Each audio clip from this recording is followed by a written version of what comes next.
Skeletor to King Randor. Skeletor to King Randor. Come in, you royal boo.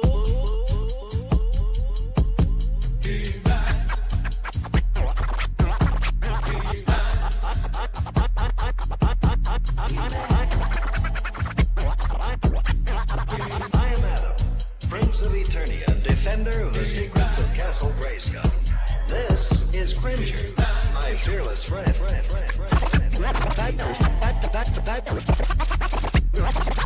Fabulous secret powers were revealed to me the day I held aloft my magic sword and said, by the power of Grayskull, by the power of Grayskull, by the power of Grayskull, by the power of Grayskull. I have you now, you muscle-bound oaf. Oh, would you look at that?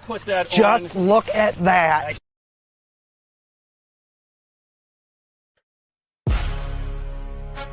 Yeah. You know what it is. Fresh out the plastic. The ribbon is cut. New stadium in Orchard Park. But the attitude expeditiously the same. Joe Brady, let him know. Let's go.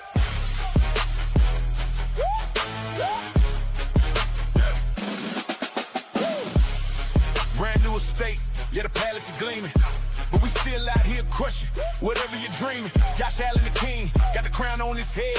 Throwing strikes out the pocket, leaving secondaries dead. Hand it to James Cook with that rubber band bounce. Taking every single yard, yeah, making it count. DJ Moore on the outside, a grand hustle out wide. Catching phase in the corner with the undeniable pride. Joe Brady, the architect, drawing the blueprint. Offense so smooth, leave a permanent shoe print. What you know about the Mafia? Setting the stage, new high mark in the building. We turning the page. Turn it up. Turn it up. Turn it up. Hey. You don't want no problems. You don't want the smoke. When the stampede arrive, man, your defense is broke. Yeah, welcome to the new house. Same heavy rain. Buffalo is in the building. We bring in the pain. Hey, hey. Switch it up to the defense. We holding the line. Bradley Chubb off the edge, yeah, it's punishment time. Ain't no running up the middle, not a single shortcut. Big Ed Oliver hustling right up the gut. Try to throw to the boundary, man, the island is shut. Christian Benford on the coverage, wrapping you up. Top to bottom, the roster is perfectly stacked. In the brand new arena, yeah, the stadium packed. Take a look at the throne, yeah, the Empire Group. 70,000 strong, screaming red, white, and blue. Yeah, you hear that? We moved across the street, but the table still break. Every Sunday we drop in, feel the whole city shake. What you know about the Mafia? Setting the stage. New high mark in the building. We turning the page. Turn it up. Turn it up. Turn it up. Hey. You don't want no problems. You don't want the smoke. When the stampede arrive, man, your defense is broke. Yeah, welcome to the new house. Same heavy rain. Buffalo is in the building. We bring in the pain. Yeah. 2026. The new high mark. King of the North. Fourth down beats in the building. We out. Go Bills! Welcome to the Mafia Sports Report. I am Tommy. Please like, subscribe, hit that notification bell because I always forget to tell you it is game day, preseason week number 2, Bills versus Browns. And man, once again, I'm excited for preseason football. I don't know about y'all, man, but I'm loving every bit of it so far, man. And I'm going to get to the comments real quick. Give me 1 second, guys. Let me go ahead and put a little background music on. Mikey will be here, by the way, at about 1 o'clock. So, yeah, no worries there when it comes to Mikey. All right, let's get to some of the chat. We got the, I'm sure we're going to get this room filling up soon. Buffalo Truther, Super Bowl swagger. That's right. That's right. Sandra in the building. Happy Saturday, Tommy, to the TOP and everyone in the chat. Buffalo Truther again. CJ Gardner-Johnson calling the Browns offense check down city. Yeah, dude, I heard that too. That was my fear, that we were almost becoming this, not check down city, but very conservative type offense over the last 2 years, especially last year, when we weren't taking many shots downfield and we were kind of we were having Allen throw safer passes, and that's just not in his game. And that also could have been personnel too. Like, we didn't have a DJ Moore, and I think this offense is going to be a lot different looking in 2026 as far as that goes, right? With the, we're not going to, I don't expect us to do a million wide receiver bubble screens, right? I don't think it's going to be totally taken out of the offense, but I don't think it's going to be the focal point of our offense or the majority of our offense, how it was last year. Prayers for Ed Oliver and his family, my heartache. So, okay, I still have not confirmed that is true, Sandra. So I don't, if you guys don't know, there is a report out there. Once again, no, it's not by a big time source. So until I hear Adam Schefter or Ian Rappaport, but basically they're saying in June that Ed Oliver's 2-year-old son had drowned in the pool and passed away. So that's floating out there on Twitter X right now. But there's no confirmation, at least not that I know, that is that's true. So I'm going to kind of, stay away from that real quick. You know what I mean? It's, that's confirmed. But if it's not true, then shame on the person who tweeted that and started that up, because it's, I get there's trolls out there. I get that people like to stir shit up, but when it comes to family, someone's children, you just don't go that route. You know what I'm saying? So hopefully it's not true, and shame on the people that put that out there. But if it is true, then obviously, thoughts and prayers, will go to him and his family as well. So, and we'll, once I hear that is confirmed, then obviously we'll have more of a talk about that, right? James Cook, my MVP this year. Okay. He's going to be, by the way, James Cook's going to be used a little differently than how he's been used over the last, I would say, 2-3 seasons on this offense. He's going to, I still think he's going to be getting a good amount of carries, but I think he's going to be heavily involved in the passing game as well. And he should be, because that's the reason why they drafted him, or at least that's one of the reasons why they drafted James Cook, is because he was good in the receiving game as well. So, if you look at the Saints offense, what they do with Kamara, they use him in the passing game a lot. Matter of fact, and I don't want this to turn out to be like a Kamara situation where Cook is not rushing over 1,000 yards, because crazy or not, and I never knew this until I don't know, not too long ago when I told Mikey, I'm like, can you believe this? And even Mikey didn't know this. Alvin Kamara has never rushed for 1,000 yards. And I was like, what? I couldn't believe it, because I think I heard it somewhere else. And I had to search it up, because I'm like, that can't be possible. Kamara's been, better backs in the league for a while, right? Maybe not now. We don't consider him on that platform, but he's still damn good. But I was like, no, that can't be possible. And sure enough, it is. He's never rushed for 1,000 yards. Though he's had great seasons, because he's had a lot of receiving yards on top of the rushing yards, right? So it balanced out to Kamara being a hell of a player. And I think they're going to do that with James Cook, but I don't expect James Cook to be under 1,000 yards rushing. You get what I'm saying? If that makes any sense. Robert in the building. Good morning, Mikey and Tommy. Hey, what's going on, Robert? Mikey should be here at about 1 o'clock to watch the game with us. What up, Mafia? What up, twins? Laura in the building. Laura Boogie. Happy game day, Tommy. Where's my girl? She is right here next to me. See her little ear? She's right there. It's raining outside, so there's a lot of thunder, and she doesn't like the thunder. She's angry about the thunder. Hopefully, by the way, real quick too, it looks like it's going to storm over here because it is, thunder and all that stuff. So hopefully my power don't get knocked out. If it does, that sucks. I don't know what to tell you guys. Let's see. Yeah, that Oliver situation. We don't know though. We don't know. I don't know yet. I'm subscribed to the heavy. I'm subscribed to the heavy on Bill's emails. I just received it today.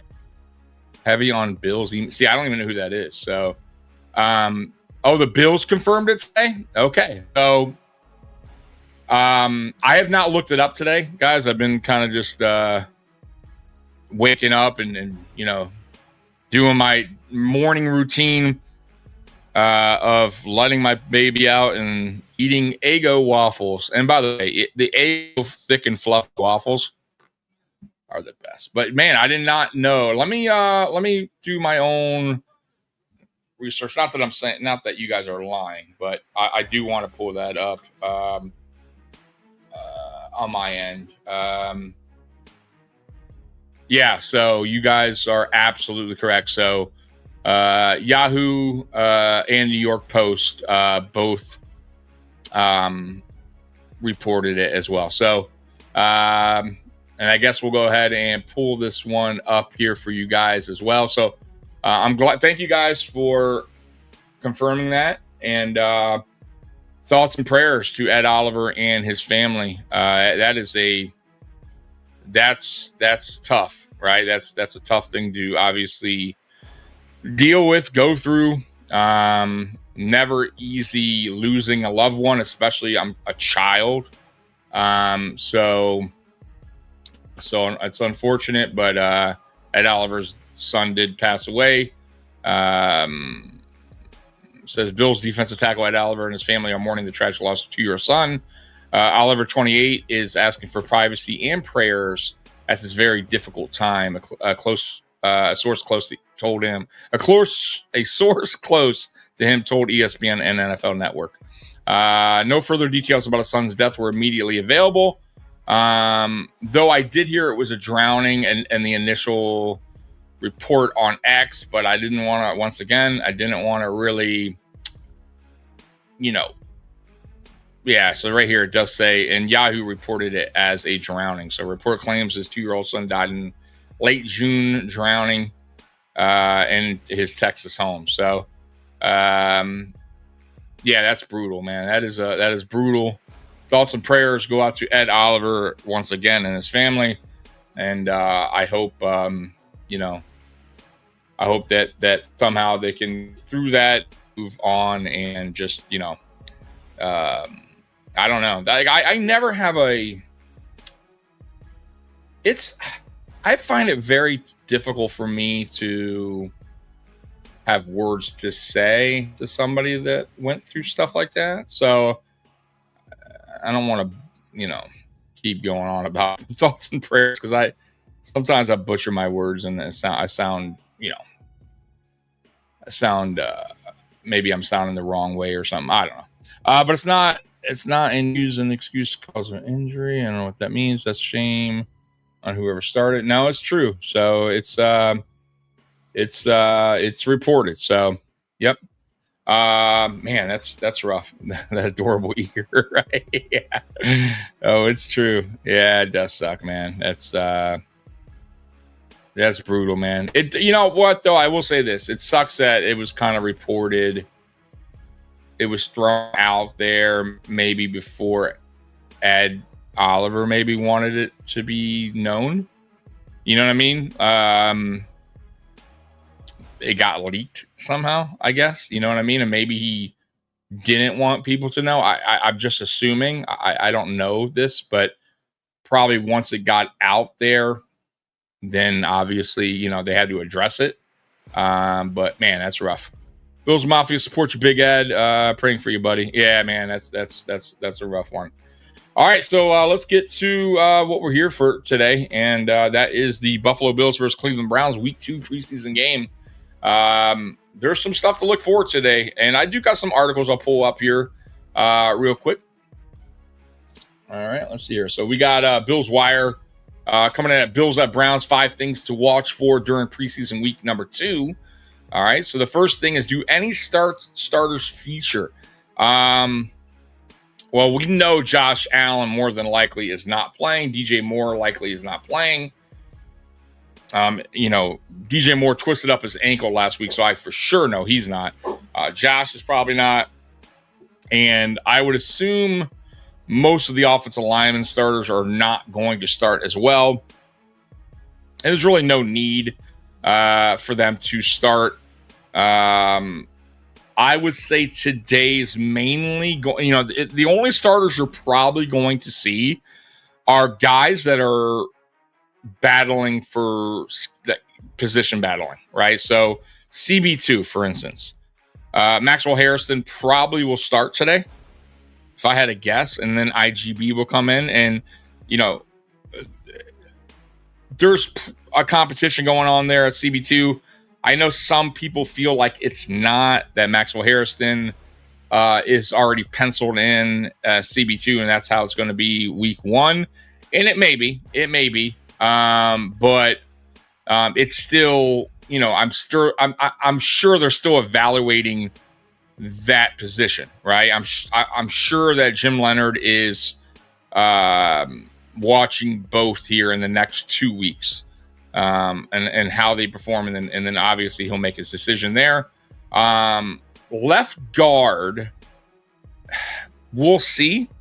I think Alec Anderson probably gets the nod over Corbett, but that'll be interesting to see if both play today, because if both do play today, that means they're probably still evaluating that position. I would say the linebacker is another one. Dorian Williams and Elarms-Orr, that's something to watch today as well, as far as, you know, them battling position for linebacker. So there is some starters I believe you'll see only because of that, because they're fighting for that position. But outside of that, I don't think many starters will play. Let's see here, quarterback battle number 2. I don't think there's really a battle there. I think Kyle Allen is going to get that nod. He has the more experience in the league as well. I think he started a few games actually in his career. I'm not a huge fan of him, but he actually played pretty well last week. I'm not going to take away from what he did last week. But yeah, I don't think there's a battle there. Like I think Bichelle is going to be a practice squad quarterback. That's okay. I'm hoping we get a lot of Jordan Hancock today. Yeah, Jordan Hancock, man. Whoo. Preseason week 1 was impressive. The guy was all over the field, making tackles, sniffing out the offense. He was Johnny on the spot, right? He seemed like Johnny on the spot, boy. And not only that, making the play, right? So you could be Johnny on the spot all day, but if you don't make the tackle, then it's kind of pointless, right? And he was making the tackle. So, yeah, that's another guy I'm excited to see as well. D. Alford as well, man. D. Alford's been a guy in camp that has had that's done really well in camp, actually. And he looked good preseason week 1 as well. So another guy to kind of monitor. I roll up often. What up, man? How you doing, brother? Let's see here. Don't we wish we had a dynamic running back, though? We have one, James Cook. What are you talking about? You don't think he's dynamic? Oh, you're making fun of me. You're a funny guy. Hey, look, man. I eat crow. I'll eat crow on that one. You know what I mean? I'm not going to always get things right. I never said James Cook was a bad running back. I just, at the time, I just didn't. I didn't see him as a top 5 running back. I just didn't. Now, obviously I'm wrong. You know what I mean? He's proven that to me, and I'll eat crow on that, and that's okay. You know what I mean? I at least I admit, you know what I mean, when I'm wrong on a take. A lot of podcasters and media people in the media will never, eat crow or let you know that they made a mistake in their evaluation. That's okay. Yeah, I know, Peace. Yeah, we're talking about. So the news hit yesterday, but it wasn't really a trustworthy source. So we weren't going to really talk about it too much on Friday night when me and Mikey went live. But yeah, it was reported today by several sources, and apparently including the Buffalo Bills. Some people said in here. So it is true. It is in fact true. And rest in peace. Thoughts and prayers to Ed Oliver and his fam. This did happen back in June, and I don't think, and I'm not saying that, that's a lot of time that has passed, but, hopefully, things are, they're healing, right? That they're starting to heal and I don't know. I always said, like I said, I'm not good at this kind of stuff. You know what I mean? But hopefully, he's, they're in a good headspace right now. But I'm sure they'll never truly get over that. Right. I remember years ago, you guys remember Mike Tyson, I believe it was his son as well. I could be wrong. Could have been his daughter. But either way, it was one of his younger kids were playing on the treadmill and fell and got wrapped up on the cord and passed away as well. And that was Mike Tyson. That was a rough one for him too. So, especially when you have it's at your house. You know what I mean? Like I'm sure that's you probably take some blame for that, right? I'm just saying, like, that's a difficult part too. You probably got to live with that. So even though it's an accident, but I'm sure in their minds they probably feel at fault. So yeah, man, it's like I said, once again, that's a tough one. That's tough to deal with. Don't need some work today. So you're gonna see the new DT that we got as well from Tampa, who played for Tampa.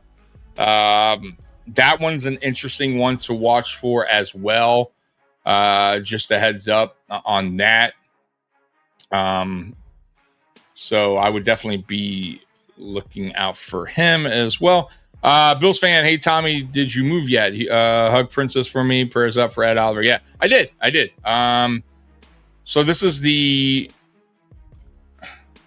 as you can see here in the background. So this is my podcast room, the new podcast room. It's a lot smaller. If you guys remember, the old podcast room was, I had a much bigger wall. I could, a lot more things could go on the wall, and but I did what I can. I still made it my own.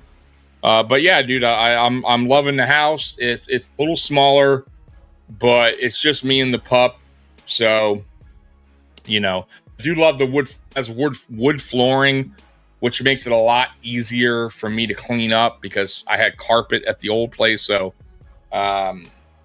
yeah, so it's man, good. It's a good sized yard, and yeah, it's just really small. So it is what it is. But thank you for asking. I appreciate you. Just messing with you, man. Just messing with you, man. By the way, Bean sucks. Oh, get out of here. Get out of here, man. Bean sucks. Shame on you, man. Yeah, I'm gonna hit you with this, man. Get the fuck out of here. All right.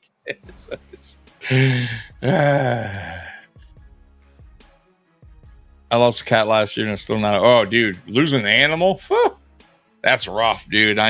Trust me, I know the feeling, man. It's man, because they're like our babies, right? They I still consider them all my, my children. And yeah, it's that's tough, dude.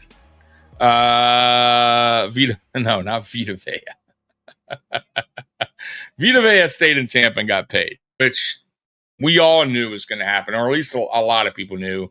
Tampa Bay was never going to trade him. That was never in the works. Vita Vea asked for a trade. He threw it out there, but it all had to do with money, and Vita Vea and his agent knew what they were doing. And, by doing that, you just kind of forced their hand a little bit faster on making the deal, work, making the deal happen. And that's exactly what happened. And Tampa Bay said they weren't going to trade him. They had no plans on trading him, and they stuck to their word and they paid him. So, yeah, that's that. There's nothing that's funny because people want to rip Bean. That Bean didn't, make the trade. Like, guys, it takes two to tango. If a team's not going to move on, they're not going to move on from a player. It doesn't matter what you do. It's just not going to happen. So, Greg Gaines. Like I couldn't think of the name. So Greg Gaines is a player to watch today. He's our new defensive tackle. He's a more, he's a guy known for run block or run defending, rush defense. He's not really a pass rush specialist, but we have that in Deion Walker. So this addition is a really good addition when it comes to stopping the run. So I know he's not what you guys wanted, and of course I would have loved to have a Vita Vea, but it just wasn't in our cards. You know what I'm saying? I'm just checking everything here. Mikey should be on here any minute. The game starts in about 4 minutes, guys. So you should be here soon. Sure, I've been out playing Allen per Matt Peruna. Yeah, but you know what? That's in what? Camp? I could care less about camp. You know what I mean? It's I said this before. Of course, I'm not saying you guys should not care about camp or care about guys that are doing good or bad, but at the end of the day, you got to see it transition onto the football field, right? Against real competition. So, it's good to hear when guys are excelling in camp. It sucks when a guy's not playing good or practicing good in camp, but I've seen it too many times where I've heard bad things about somebody dropping passes, and then he goes onto the field and it's the opposite. He's making all the plays. I've also seen the opposite where a guy's killing it in camp and the big lights hit in a preseason game or regular season game, and he's just not the guy we all heard about in camp. So, let your eyeballs do the test, the real testing, right? We'll watch the preseason game today and we'll find out. But I don't think Michelle is going to beat out Kion. I would be shocked. I think teams do things like that to see who's interested and see what they can get. Sometimes, but they're not the ones that threw it out there, Sandra. Vita Vea is the one that requested the trade.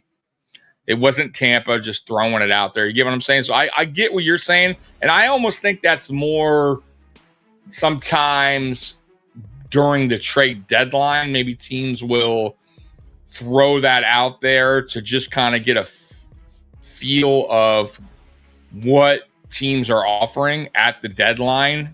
And sometimes teams are desperate enough and they'll give more, right? Or how many teams are calling about a certain player. Like that I get, but I don't think Tampa was ever trying to move on from Vita Vea.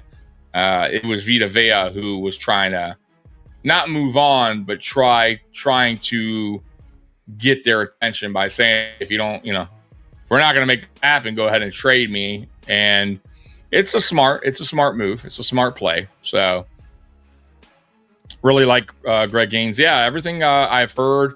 I saw some film on him. He's a smaller defensive tackle. I mean, not real small, but he's not the biggest guy in the world. But he's a good he's a good run defender.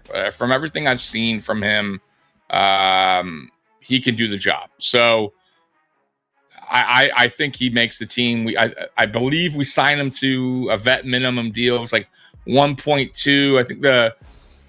I think somebody said it last night. I think he got a guarantee of 200,000. So I doubt they're just going to pay him 200,000 on a fully guarantee just to release him. So more than likely, Gaines is going to make the team. I'm not a big fan of Carter. I was week one, just nothing stood out from Carter's game that told me, yeah, he's the guy for the job. I know he gained weight, but I just don't see it. As a matter of fact, I think Mathis is actually better. But the problem with Mathis is he's suspended for the first 3 games of the season. So, it is what it is at this point. So I think that's really why they went out and got Gaines. And it's no surprise. Once again, if you saw week 1 and the performance that Carter put out there, and they go out and get Gaines, right, the very next week, kind of tells you everything you need to know. Really, a couple days later, right? So kind of tells you that Jim Leonard is looking at it like, I don't know. I don't think that Carter's going to be the guy for that job, right? If the NFL was based on training camp, I think we'd have like 50 Super Bowls. Yeah, I know, right? Exactly. All right, it's 1:00 now. Let me switch it over to the game. I assume Mikey will be on here soon. I do not know where he's at, but he is on the West Coast, so I give him a pass. Because what are they, like 3-4 hours before the East? So, you know what I mean? So I'll give him the pass. All right, Bills-Browns game just started. And I believe Shedeur Sanders is starting today. I hope I don't find myself yelling at Bean today for passing up on Denzel Boston. And I was not by the way, I was not a Boston fan, like coming out of college. Like I just, like if we would have drafted him, whatever, I wouldn't have been totally mad at it, but I wasn't really high on Denzel Boston. Casey Concepcion, yeah, I was, but he went earlier. He went before we got an opportunity to draft him, and I don't think he was worthy. And I could be wrong. Once again, I'll eat crow if I am, but I don't think he was worthy enough to trade up to go and get. You get what I'm saying? So there's that. Hello, Tommy. Let's have a good game and get our guys home and safe and sound. Yep. I agree, Bella. How you doing? Here we go, Gina. Yep, here we go. It must be weird watching the Bills at like 9 a.m. I know, right? That would like fucking blow. Imagine the games that are like when we go and play like in London and shit, where the games start at like what, 8 a.m., 9 a.m., some shit like that. Mikey has to get up at what, 6 a.m.? What the fuck? That would, bro. I that's rough. 6 p.m. here. Oh wow. Oh, where are you at? You're in London, right, Gina? I believe you're in London, correct? Oh, Mikey is in the building, by the way. Mikey, what great timing for Mikey, huh? What up, Mikey? I told you I'd be here right off the game time. I know, but, it wasn't me. It was everybody in the chat was like, Mikey's a fraud. Mikey won't be here. Mikey's a liar. Shame on Mikey. And I'm like, no, guys. Like, Mikey's a good dude. He's a great guy. He'll be... What? Come on. You don't believe that? I don't believe you at all. Chat. Come on, man. Tell him the truth. Right? They're like a good old reliable Tommy. Yeah, they were saying reliable. That's what you were saying. They were saying no way. Let me turn this background off on real quick. Let me turn the background music off. And it's off. There you go. Oh, it's game time, brother. It is game time. So I do want to run something by you real quick. It was confirmed today at Oliver's. Yeah, so, and many other outlets. So, thoughts and prayers, like I said earlier, and I'm sure, Mikey, you feel the same way, thoughts and prayers, right, to Ed Oliver and his family. That's a tough one. And there's really not much I could say because I'm not really good with that stuff, but it's a tough thing. It's a tough thing. Yeah, that's what I was saying. It's a tough thing. But, hopefully, I think everyone deals with stuff like that differently. So, Not sure how he handles that kind of stuff, but like I said, I'm sure a lot of people are sending their thoughts and prayers his way. Yep. So, anyways, to the game, Mikey. I did have some stuff pulled up. I was talking in the chat. I didn't really have. So I'm not going to like pull these articles up, but there was a good little thing here. So, and I'll run them by you without really having to pull the ad up. So 4 Bills veterans is saying in danger of losing roster spots heading into this game. So one of them, they had SVP. What do you think about that? I agree. Okay. It's going to be either him or Cushionberry. One of the two is going to get the job. Okay. One of them's going to be out, and I think one of them's going to be dealt. I don't think we're going to release them. I think we're going to trade one of the two. And I think they're both. I think they both can get something. You can get something in a trade, by the way. Offensive lineman. Geno Stone. I think it's more DeMar than it is Geno. Okay. The punter, Mitch Wishkowski. I think he's already lost the job. I think he's done. I think so too. Chase Lunt. Chase Lunt is battling Tylen Grable and Bowery for a job. We kept him on the roster last year, all year, without just made him game day inactive because we wanted to keep him. I have a hard time seeing how they're going to release him, but that doesn't mean they won't. Right. I'm with you on that one. And then bold predictions. It was the last one that I had here. Let me see here. So this is SI, by the way. They said Ray Davis rips off big punt return. Is one of theirs bold prediction. Tyler Bass concerns increases. They're saying is a bold prediction. I'll tell you, there's been a lot of talk about Tyler Bass and how today's important for him. I do. I'm with you, and we kind of touched base on that on Friday night, where we if you guys missed the show, we were saying that if Tyler Bass comes out today and misses another field goal or two, I think they make a move and bring in a kicker at least to compete or if evaluate. He goes perfect today, I think everything's gonna be fine. But if he misses today, I think they may be on speed dial with Prater or Carlson. Bring Carlson in and let them battle it out for the last couple weeks to see who wins. Yeah, like I would much rather see Carlson walk through the door. I would. Daniel Carson's a fantastic kicker he was there for years with the Raiders. Really good. Yeah, I'm with you. By the way, I'm watching it. Thank you, Mikey. NFL Network or NFL Plus. My good dude, Mikey. Shedeur is starting the first half. Deshaun will play the second half. Right, that's what I heard as well. Yeah. They're also saying Jordan Hancock's stock soars following a pick 6. These are bold predictions. He had one in practice the other day. Buffalo gets the ball first. Let's see here. And they return it to about the 25, I believe. Okay. TJ Parker picks up another sack. And that's the bold predictions. Do you have any bold predictions for this game? No, not really. Because I don't even know who's playing in this game. All right, so Alec Anderson remember, because I was talking to before you showed up, I was saying if you see some of these guys starting, it's because they're still battling. So Alec Anderson being in there tells me that, they have not made their mind up yet. Grable's a big one today, too, because we haven't seen Grable. Yep. All right, Kyle, I believe that's Kyle Allen, right? Under center. Yep. Wow, nice run there. Picked up about 9 by Ray Davis. I'm trying to get used to the number changes, by the way. Yeah. I'm still trying. It's bothering the hell out of me. By the way, Kyle Allen taking the first snap today tells you that he pretty much is locked down. I'm with you. That is a great point, Mikey. That is a very great point. Because if Michelle was starting, then they haven't made their mind up. Yep, 1,000% correct.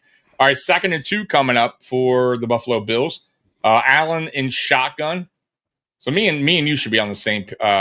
I'm like 2 seconds behind you right now. All right, okay. Allen back to throw. Allen totally misses his target there. There is a flag and a holding. First down, Buffalo Bills.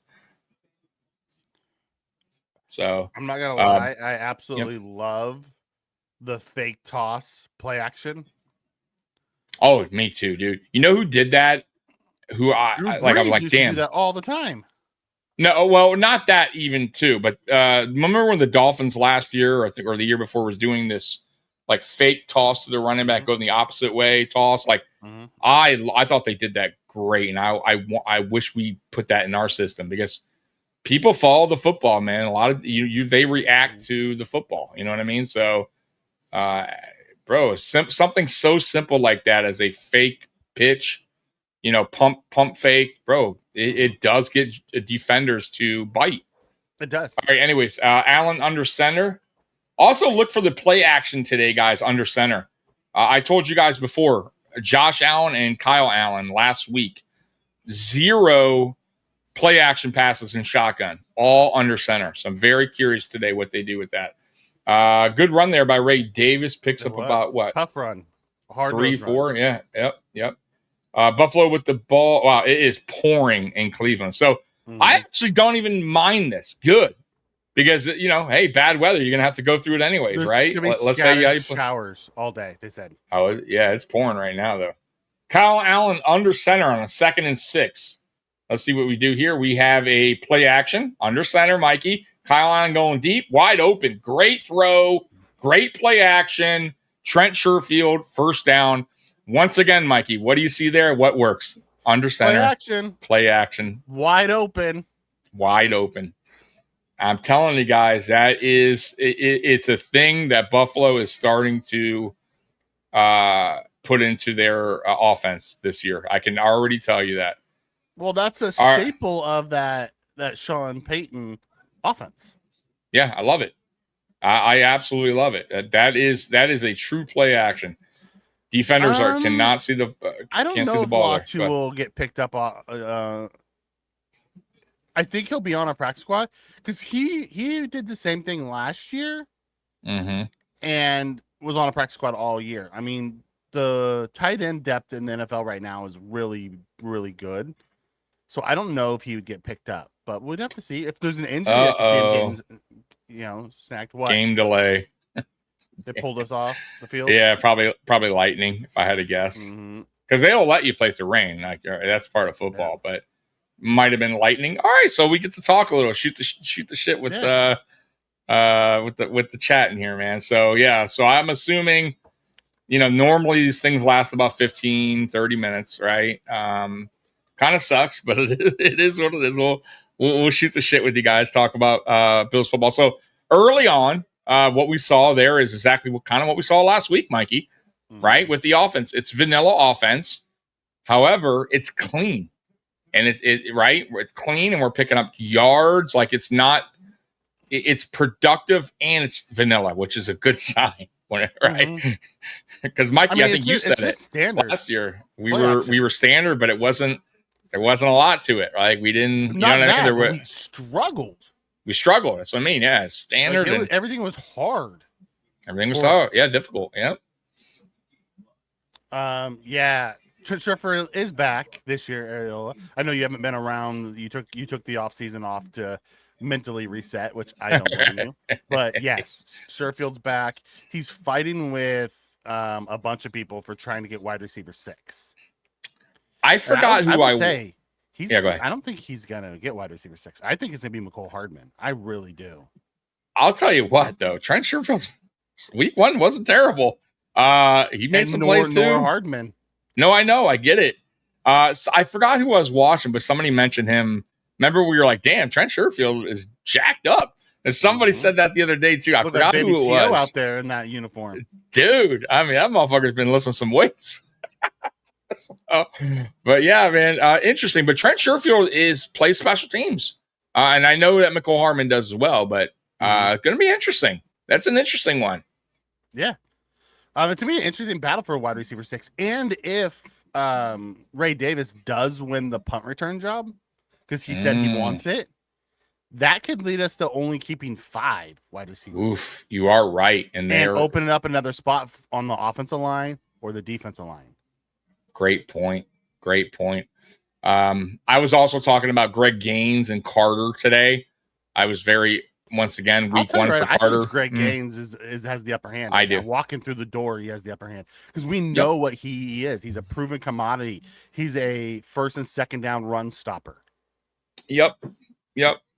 And Joe Brady actually talked about him. I was watching the CBS Buffalo pregame, whatever they were interviewing. He's like, man, he likes Greg Gaines a lot. Greg Gaines, by the way, won a Super Bowl in LA. I know a lot of people don't know that, but he did, playing with the Rams. So he has that pedigree. He has that, has that experience. And I'm not sold on Carter. Never been. I'm not a fan of him. And I really, go ahead, Mike. Size 3 tech coming out. Exactly. And then he gained weight to try to play this. Like that was never his game. He was an Ed Oliver type player. Correct. Like, I'll be honest with you. I think if Gaines wasn't in the picture and if what's his name didn't get suspended for the 3 games, Mathis, I think Mathis would have been probably over him. I just think Mathis, and I'm not saying Mathis is a great player, but he's just, from what I saw, compared to, he's more of a nose tackle. Like that, he's more like that's his built position. You know what I mean? Like, so I just don't know what they do with Carter. I think they have to keep Carter because of Mathis being suspended. Right? They could, and I just want to hit a couple comments. Yeah, go ahead. Seriously, though, Gore and Latu feel like they're going to get picked up by other teams. Carlo possibly too. They could. The problem is every team has a Frank Gore type of running back on their practice squad. Latu, I could see, because Latu's been really, really good, but we'll have to see how it plays out. You know, it's like if we wish technology advanced enough to have these roofs over the stadiums. You know. Touche.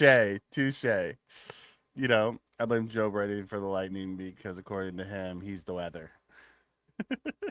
Right. So my question for you, knowing this happens, does the Alec Andersons take a seat?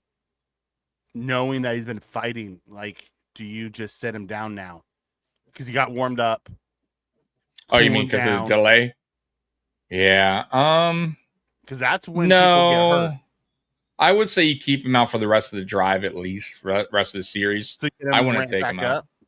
Yeah, I want to take him out. I would at least let him finish the series. Now, depending on how long we're waiting here, but if it goes 15, 30 minutes, I'm not sure I would even, because that's when people pull stuff, is when they get ramped up and then they cool down and they get ramped back up. Yeah, you're right.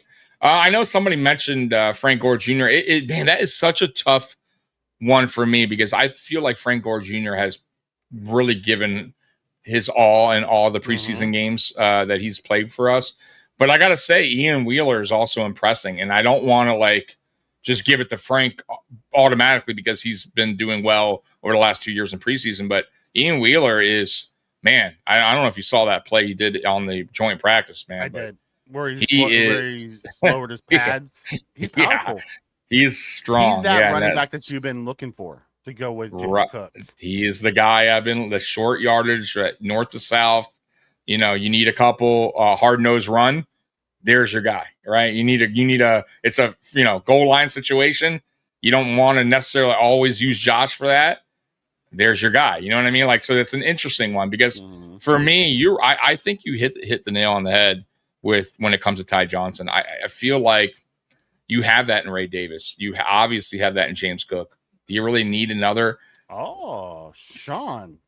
What up, brother? Because I think they are telling us Corbett will be the starter by playing Alec Anderson first. I don't know. Alec Anderson's been getting the first snap in every practice with the ones. Like Corbett rotates in, but it's always Alec Anderson first. So to make that move would be weird. That'd be like Bichelle starting over Kyle Allen today. You know what I'm saying? I get where you're going maybe with it. Like, there is maybe a different way of thinking about it. If you don't see Corbett at all, then I would say yes. That's a good point too, Mikey. Damn good point. You are right. If Corbett does not, right? Yeah, it's a great fucking point. You don't see if Corbett at all, then right. Then there's Sean's your onto answer. something there. Sean's on to something. You're right. Corbett, no show. Corbett's just chilling on the side, eating fucking Slim Jims. Yeah, Corbett's probably going to be the guy, right? You know, Mike Dana. The problem with Mike Dana, and I would absolutely love to keep Mike Dana, is he doesn't play special teams. Right. And that's what Solomon does. And I like Solomon's upside from a pass rusher perspective and his ability to play special teams, to where Mike Dana has been a starter in this league for so many years that he doesn't play special teams. But let me ask you this. Let's say Mike Dana comes out today and gives another 2-3 sack performance that he did last week. Does that kind of start shifting it to changing your opinion on Mike Dana? The threes? No. No, I get what you're saying, but still, does Mike Dana? I don't know what he's been doing in camp. Does Mike Dana? Is he have a chip on his shoulder and he's the Mike Dana of old when he first played for Kansas City, or at least going back in that direction? Because Mike Dana, when he first got with the Chiefs, was pretty good. He produced, right? And I will say this: if Mike Dana comes out next to TJ Parker, out, on this first snap of defense, I get what you're saying, right? First series, I'll think that he's in a legit battle with Solomon. Okay, that's fair. If fair. it's That's Solomon fair. and TJ Parker, and Mike Dana doesn't come in until like the second quarter, then I'm gonna just chalk it up to They're leaning towards Solomon. Parker. Yeah. Yep. Or Parker, sorry. Yeah, Parker and Solomon. Yep. Mhm. Okay.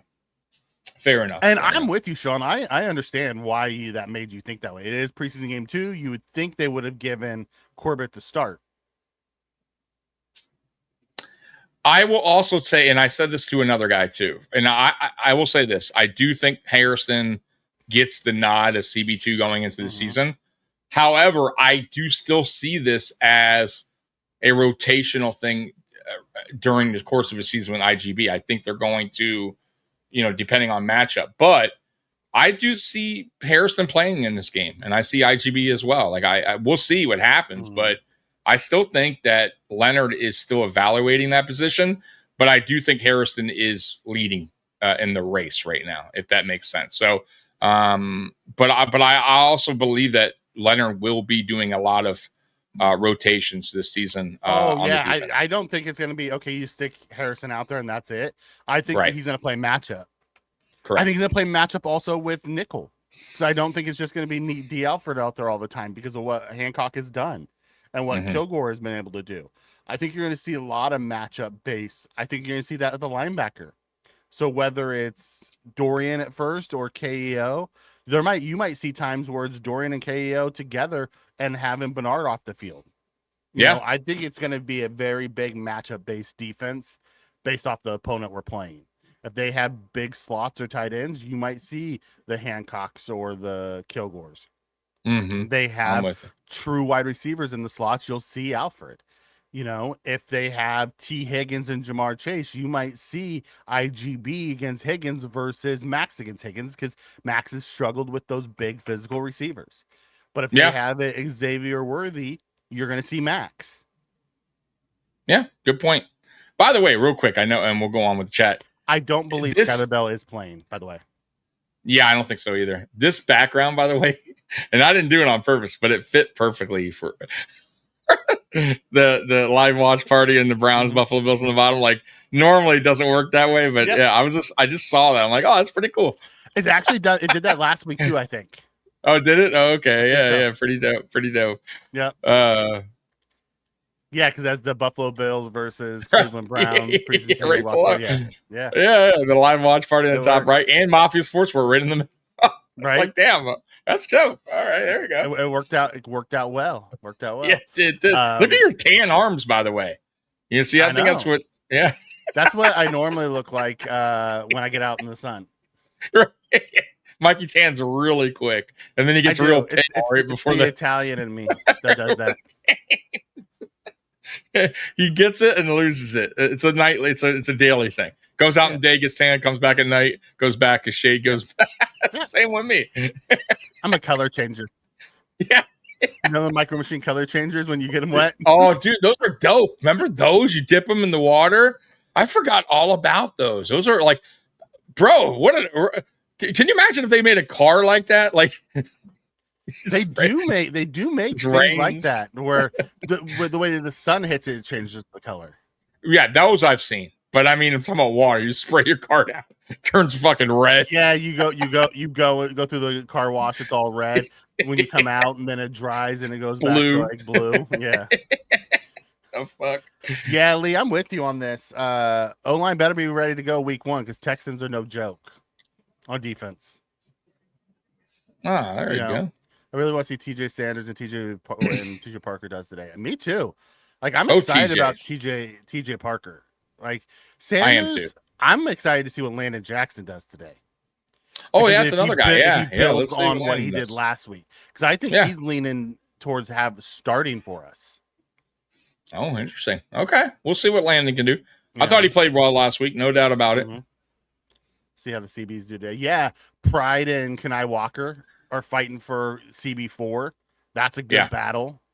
You know, Pride's the draft pick. Kenai Walker has the experience with the DB coach. Yep. You know, and Kenai Walker, say what you want. That guy has done nothing but make plays. Dude, right? And once again, we heard... No. I just woke up. You're drunk. we you know, Kenai Walker's a guy I heard about in camp, but once again, I needed to see it for myself, and that's the important part when the lights hit and you're going against real competition. And he did a very good job last week. And I was saying that about Hancock too, Mikey, that Hancock was Johnny on the spot, and not only was he Johnny on the spot last week, but he finished the job, meaning he made the tackle. So you could be Johnny on the spot, but miss the tackle and you're pointless. I thought Jordan Hancock last week was, he was reading the offense. He was responding quickly and he was making tackles. Right. And that's everything you want, in a defensive player. And we'll see if Hancock could do that again, but I loved it. Love what I saw. Yeah. Guys don't like the background, Tommy. Appreciate it. Sean, I agree. I really like Solomon. I like Solomon too. We both were big on Solomon coming out of college. Yep. We just didn't know how he would fit. That was McDermott's kind of way to do things. Though he would take guys that didn't really fit and try to put them into his scheme, and I never really understood that. You know who else I'm excited to see today? He's not even a Bill. Casey Concepcion. Yeah, I was about to say that. So I'm excited to watch that guy play because that guy's really good. He is good. And from what we saw or heard, the clips I saw in joint practice, he looked good, and so did Boston. But here it is. I still think there's a difference in joint practice and what you're going to do on the field.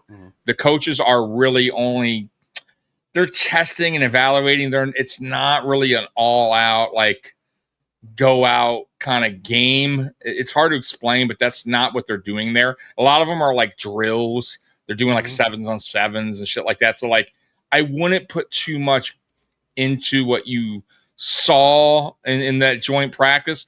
I would say today in an actual game, then we can go, okay. And once again, I wouldn't still, even with that, I wouldn't get too overworked up because this is great. This is what players are going to have to live and learn and go through film study after this and see where they made their mistake in these games. So this is what preseason is all about, Mikey. You know what I mean? Once again, this is what I really enjoy preseason lately. Yeah. I'm liking it more and more as I have been doing this podcast, with you for a while. Well, it gives us more content too, right? It does, yeah. Yep. Which is very helpful. By the way, I made the switch over to the Lions game. Oh, okay. What are they saying? How long? Someone said 45 at the earliest right now. And what time is it right now? 28, 29. So we got about 10, 15 minutes to go. All right. So you said the Lions are playing right now? I don't even see them. Let me see here. How do you see that? I don't see that. I see the Colts and Falcons. Oh, it was just on my thing. Commanders, really? Lions. Are you under NFL? So you are under the NFL Plus. Yeah, right? I'm under live and upcoming. I see Atlanta and Colts. I see Baltimore, Minnesota, our game, and then I see games later on. I don't see, unless I'm looking at it wrong here. Hold on. Okay, here we go. Yep. I had to scroll down a little. Yeah, Yeah, so continue. Atlanta, Colts are 3-3.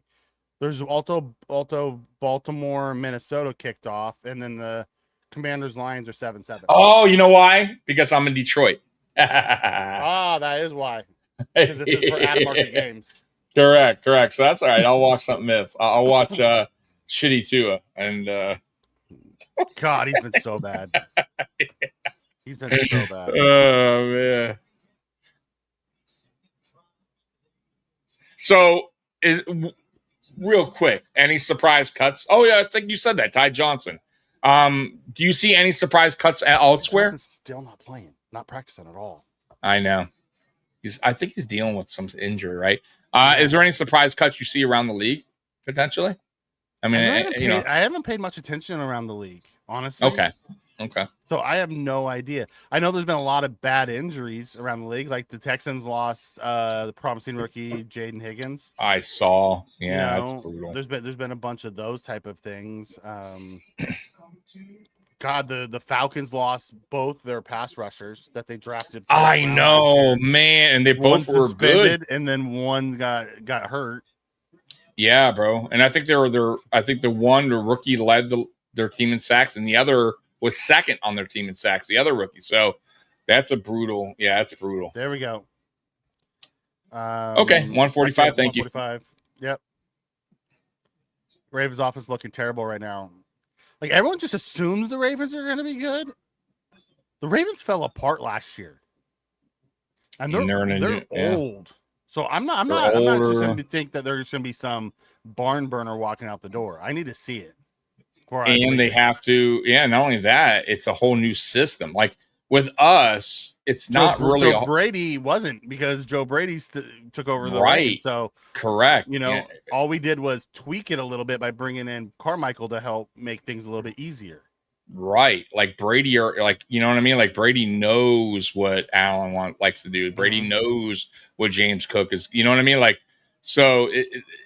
With the Ravens, it's a whole new coaching staff in general. Because this is still on commercial. I don't know what the fuck's going on in the controls. So yeah, I'm with you, Mikey. I don't know, and Derek, not that Derek Henry's, I still think Derek Henry's a beast, but he is another year, older. So we'll see what happens there with him. And I'm not a huge Zay Flower fan. I think he's good, but I'm not totally sold on him either. I don't think he's watching the Dodgeball Championship. That's awesome. Dodgeball. I hope you really are. SVP wouldn't be surprise cut to me though, because that means Cushenberry won, and they might be able to trade SVP. Now it would be surprised if they cut him and didn't trade him. Correct, because I think there's value there. I think there's value there. Yeah, I mean, my God, we traded an offensive lineman years ago that is probably not as high. Or as good as SVP was, and we got something out of him. I forget who it was, but it was to the Patriots, I believe. We got like a 5th rounder for him. Offensive linemen are tough to come by, guys. Like that, believe it or not, teams will do trades for, and you can get something for SVP. Oh, hell, Bean's done that with Bodine. He's done it with Bodine. Mills. He's done for the Patriots, many different ones. Mills, I forgot about Mills. Bean's really good at getting late round draft picks for offensive linemen that he would normally just release. Yeah. Who's the surprising one that might make the roster that I want to see more is Reed Adams. Adams was really good. He did good in week 1. Yeah. And if he can continue to grow, he might be our answer at left guard next year. Yeah, he was our draft pick, right? Later on, and he was like a late 7th round. Yep. All right, so this Ravens game's on. So this is the game you're watching. Minnesota has the ball. Yep. Is Kyle in the game right now? I think that's Kyle, right? I can't tell. That looks like JJ to me. JJ? Okay, because it's JJ. Because Kyle's much shorter than that. Yeah, it's McCarthy. He's in the game right now. Okay, yeah, I figured that. It says I'm not sold on the Ravens. I think Cleveland, if they can run the ball and have a competent QB, could surprise some people. Their defense is so good. Cleveland's? Oh, absolutely. Really young good. Too. Yeah, young, a lot of young guys. We'll see what it looks like without Myles Garrett now. I know Jared Verse is there, but Jared Verse isn't Myles Garrett. No, we'll but he's see damn good. What it looks like. But man, with Schlesinger and Ward and all those guys back there, Oh, down Absolutely. goes JJ. And he went low. Ooh, he caught him right in the. Right I on don't the think it's a backside of the penalty knee. though. Yeah, it's No. not a penalty though. No. No, because he got pushed into him. Yeah. You know, because Cleveland has one of the best defense. People forget about that. Yeah, Cleveland, and it's crazy that our offense just carved them up. To think that they're one-on-one offense versus defense on both fields in practice, and our offense was just carving up Cleveland's defense. James, I believe, is a Giants fan because he's saying I think OBJ with our on cut watch. Okay. I'm not sure, James. Are you a Giants fan or are you Bills fan? No, I don't think James is the Giants fan. Okay, he's just saying. Comes in. Oh, okay. You okay. asked So around the OBJ, league, guys. You asked me. Oh, I got you. Yeah. What am I thinking? Will Levis plays for the Titans. Yeah. Listen, I would love Armstead. to bring Will Levis in here and see what you can get. That guy has more upside than any of our backup quarterbacks. Absolutely. But if Kyle Allen has another good game, they're not going to do anything like that. They won't make a trade like that. Put him on our practice squad. I hear you. I just don't. I don't see it happening. That tackle needs to stop pushing the guy into his quarterback. That's two plays in a row. Yeah, but I do see some surprise cuts around the league. I just don't know. RVD, it is 72. Vandermark's playing right though, not left for them. Okay. But there always is some kind of surprise cuts. The question is, will they be a position the Bills need? You know what I'm saying? So, you think it's gonna be Kenai Walker over Troyano Pride? Go Bills podcast. Okay. What up, Go Bills? You know, I think it depends on the last two games of this. I think Walker's put himself in position. I think he has a practice squad spot for him no matter what. That's why I think he's locked up. Getting onto the roster will be different because they tend to lean towards their draft picks over their undrafted free agents. But if he's really that much better than Toriano, then I say keep him. Yeah, I'm with you. Think it's going to be tough because you put them on a practice squad, they could get scooped up. So you got we've seen that every year. A lot of our corners have gotten scooped up when draft pick corners that didn't make the team got scooped up and went and played decent elsewhere. Correct. Alex Austin is one of them. Yep. Mal's done phenomenal against the Browns. It was, it was nice having the best camp in a while. I agree. I don't think it's just him. I think the Bills are having their best camp in a while, offensively and defensively. I just think there's a little bit of a higher energy right now as well. They said it in mini camp actually that it's just a different kind of feeling going into this. That the team, the players are having, and that could be a lot of things. But I do think the new coaching staff has a lot to do with it, and I think defensive players are excited for the change. And yeah, man, I do think this is one of our better off seasons as far as camp and and I mean it shows. The first week showed a preseason. I mean, players were energized and running open, and the offense was clean, and the defense was just high energy. You know what I mean? Like we haven't really seen that in the last 2 or 3 years. That type of high output energy.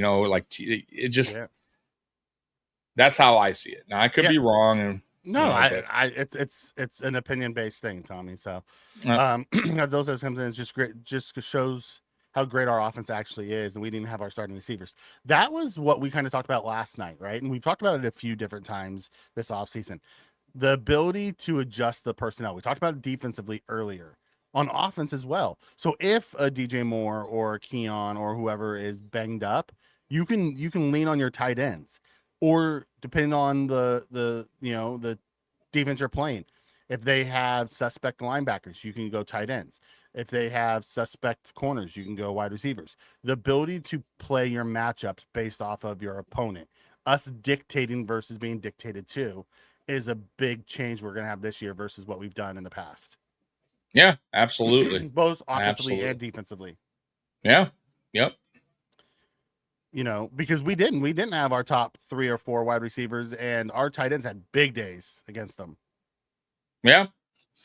I agree. I think Harrison's going to start too, but I think they're going to play matchups. I think you're going to see a lot of IGB this year. Because I don't think they want Harrison going up against those T. Higgins types, that Correct. just basically Out like physical, post them up. Yeah. Post them up. Yep. That's not his strong suit. Harrison's is the speed. He could keep up with the faster, receivers around the league. But if you're trying to get, like he said, like a guy that's more physical, a Chase or a Justin Jefferson that you want to jam up on the line, IGB is a press man. So IGB is going to make it a little bit more physical on them. And that's the kind of, they're just two different defenders, right? Their games are a little bit different.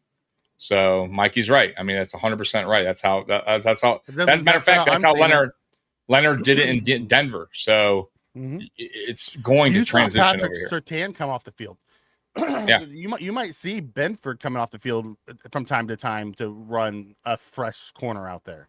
Yeah, and I'm all for it. If it works, I'm all for it. Right? Yep. You know what I mean? I'm all for whatever works, dude. I don't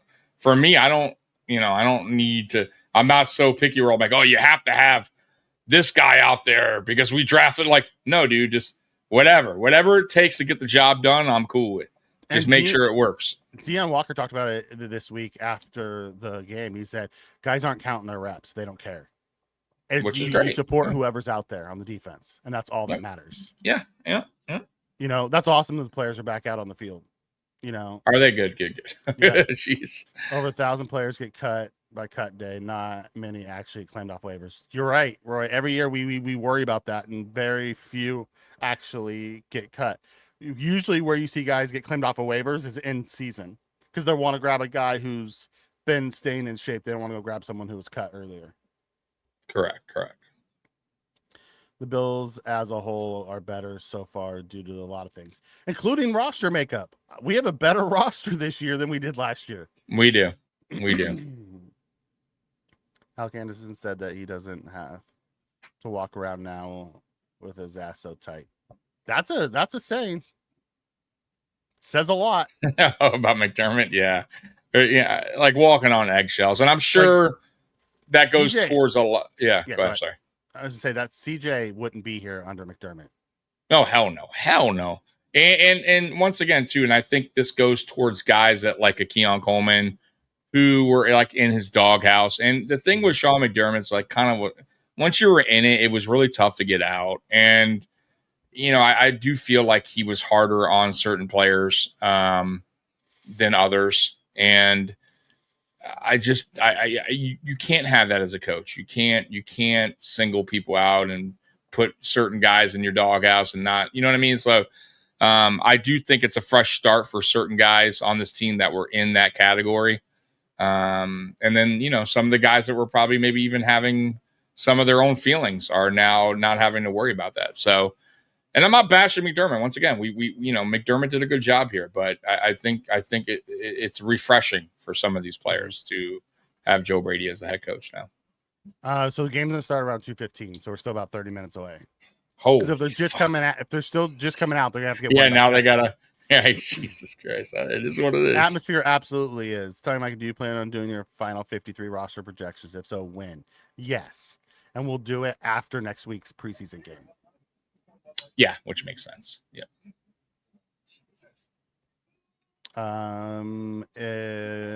I think Harrison, if he's totally healthy, could have at least 3 interceptions. I think Harrison should have more than 3 he should have more than that. Because he had 2 last year in a limited time. Yeah. The one thing about Harrison is he's a playmaker. He's a ball hawk, very much like CJ. He's a ball hawk, and he gets there quick, like even if he is off on the play. So I would say Mikey's right. He had 2, I believe, in limited time. I could see him getting 5, maybe 5, maybe I'll say 5 to 6, around that range. I know it's not like much of a difference, but I'll go between 5 and 6 is if he plays a complete season, that is. Now, if he misses time due to injury, that, of course, changes everything. But I say 5 to 6 is, and you know what? I wouldn't hate it. 5 to 6. Give me 5 to 6, baby. Yeah, Sean, I'm with you. I'm not giving them buffer years. I'll give them early in the season to work out whatever kinks that they have.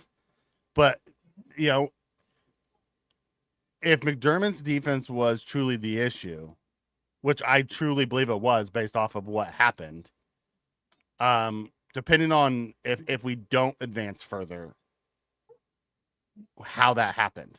If it's defense again, then yes. If it's something else, then, you know, I'm not going to kill the defense. If the defense did their job and the offense didn't show up, or we, you know, something along those lines, okay, I'm not going to kill it. But I agree. The roster is better this year, and the defense should be better in the playoffs. They may not be better in, you know, scoring rank and all that, because McDermott was always top 10 in that. But his style in the playoffs just didn't work against those elite teams. And we're going to know what this defense can do against elite teams because we're going to be playing them all year long. Right. So we're going to have an idea of what it's going to look like. Correct. So it's not going to be like, what, you know, oh, who did you put it this way? You know, the whole thing when every year they go, well, who do the Bills actually really play? Who they really beat. Right. Who do they really beat? Yeah. Who do they really beat? Like, you're not going to that signature way. Yeah. That don't. And I want to say this too. Don't pull that bullshit again this year, because I hear it every year, because last year I thought our schedule was tough. Don't pull that. I hate when they pull that bullshit when teams that were supposed to do good do bad. Like, don't have a good, like, dude, like, you know what I mean? Like, if we beat teams that are going into the season and we're looking at it and going, oh, that's a tough schedule, and that team doesn't do good this year for whatever reason, don't go back and be like, oh man, the Bills had a cushy. They beat this team, that team, right? You know what I'm saying? Like I don't want to hear it. You know what I mean? Like, those teams on paper going into the season, that's a tough schedule, right? Regardless of whatever it works out to be. I think it's going to be a tough schedule regardless. Like, that's what I'm saying. Some of the teams that we play aren't going to be real good this year. They're not going to have. I'm talking about record. I'm talking about record-wise at the end of the season. Record-wise, some of them aren't going to have a good year, so it's not going to look as good as it does early. That's my point. Every year, right? But I'm not gonna. But with the schedule that we have, we're gonna have a really hard schedule regardless. No, we are. But you get my point, because they will go, oh, that team's they were 8-win team, 9-win team, but what conference were they in? Who did they play? What was their schedule? Like, like for instance, the Lions.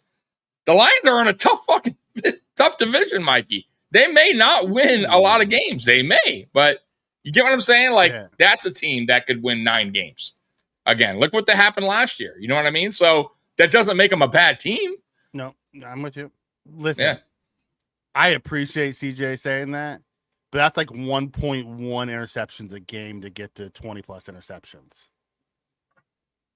What does he say? CJ is going to put up 20 per DB if the secondary has 20-plus interceptions this year. That's a lot of interceptions. That's like a little bit less than 1.1 a game. It is, but when's okay? Let me ask you this: when's the last season we had? Can anyone pull that up for 20+ interceptions?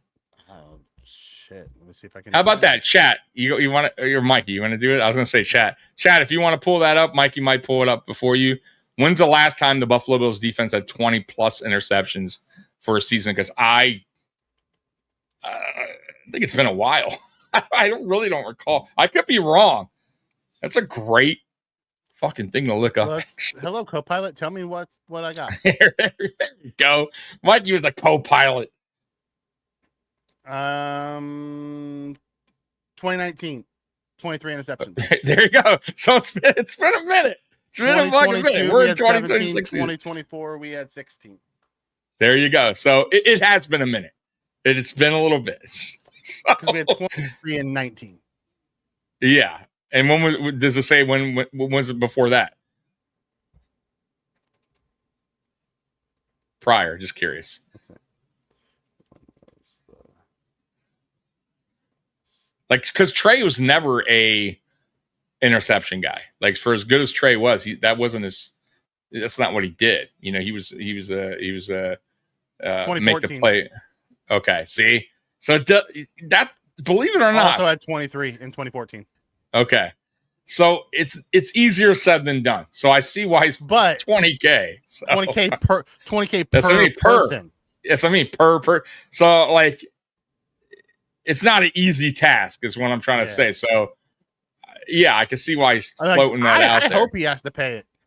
I do. Of course, yeah. I hope he has to pay it, and I bet too. you he hopes he has to pay it. Sure, why not? Why not? I hope he gets 5 of them motherfuckers, 6 of them, 7 of them. He gets half. Give me half. Yeah. CJ Have him have 10 interceptions this year. Yeah. And multiple 6s. And then we should have it. It should happen. Why isn't that? You gotta give him a year or two. We're ready to win now. Listen, I'm not gonna kill him if the defense is the reason we don't win this year. I'm not gonna say, I'm not gonna give him we need a year or two. No, we're better this year than we were last year. The defense needs to go out and prove it. Mm-hmm. I'm not ready to fire them after this year if we don't go farther either. I would say the only time, for me, the only reason you would fire them after year 1 is if this is a total shit show. Shit show. Yeah, and there shouldn't be no reason why it's a shit show. Like none. As far as the defense goes, I think the defense, and of course it's all opinion. I have no idea what they're going to be like, but if they show us the capability, if they show a better showing in the playoffs, forget the regular season, talking about the playoffs, they show a better showing, meaning points per game were lower than what we've been doing over the last 4 years. Let's say 4 years. I don't care if it's higher. It's no, but I'm just saying. In the clutch, can you get off the field on 3rd and 17? On some of the things we struggled. That's fine. How about that? The things we struggled, if they could show that they've improved in those areas. The 3rd down defense is the biggest one. Because we're we're not usually a top 15 defense on 3rd down defense. We're not, and we haven't been for a while. We are at the scoring defense because we bend but don't break a ton. Yeah. But I want us to get off the field. For me, though, if they show that, and even if we don't achieve what we need to achieve, which is the Super Bowl, I'll still look at the defense and say, you know what? They improved enough for me to know that year 2 is going to be even better. Because you got to remember, Sean, Jim Leonard is a brand new defensive coordinator here in the Buffalo Bills, right? This is not a year 5, year 6 under Sean McDermott where it's the same old. He's kind of just building on top of what you have. So it's going to take time, not only that, to build his roster, defensive roster, the way he wants it, because he inherited a lot of guys, and maybe some of those guys don't work out in what he is wanting to do, right? And what happens in year 2, Mikey? He's going to get more guys that fit what he wants, and that's when the defense starts really becoming. But I'm not gonna give. No, I'm just saying. But I'm not to pass. I'm just saying this is how it is on any fresh start. For instance, if Joe Brady was a brand new coach here, offense coordinator, it's going to take a couple years to build what he wants in place that fits exactly what he needs. So I'm just saying, for the defense, I still, even if they have a good year this year, Mikey, I still feel like it could get better as the years go on, because Jim Leonard's going to keep getting and adding guys that fit into his system. I only think it's going to be 2 years. That's all I'm saying. I do believe that too. 2 to 3 years max. I think 3 years max. About 2 years. Jim is going to be a head coach, and he's going to be a head coach quick. That guy. I do too. As Sean says here, he likes Jim's demeanor and approach. He feels it's the perfect mix of powerful leadership and leveling with the players, and that's what you need as a head coach. So I don't think he's going to be a 1-year guy unless 2 years for sure. Unless it just goes. Oh, Super Bowl right away. Yeah, right. Super Bowl and right our away. defense is like an elite defense. And be like, okay, that guy's just going to get a job. He's one of those boy wonder type of things, you know. Right, like when they look at it, right, they go, "Damn!" Like he was one of the biggest differences on why they won a Super Bowl. Because you know what I mean. Like then clearly, teams would look at him as as a guy that could change things that quickly. Yeah, I'm with you. So But I do think probably within 2 years he's probably going to be a head coach. I think this after this year he's probably going to get head coaching interviews, and then next cycle he'll probably get a job. But what I'm okay with that is if that does happen, like we said Friday, one of the guys that were underneath him is going to know the defense, is probably going to keep that trend going and kind of keep building on that. So I'm okay with that as well. It's not like we would totally, and I'm sure he'll take some pieces though with him. Right. You know what I'm saying? They always do.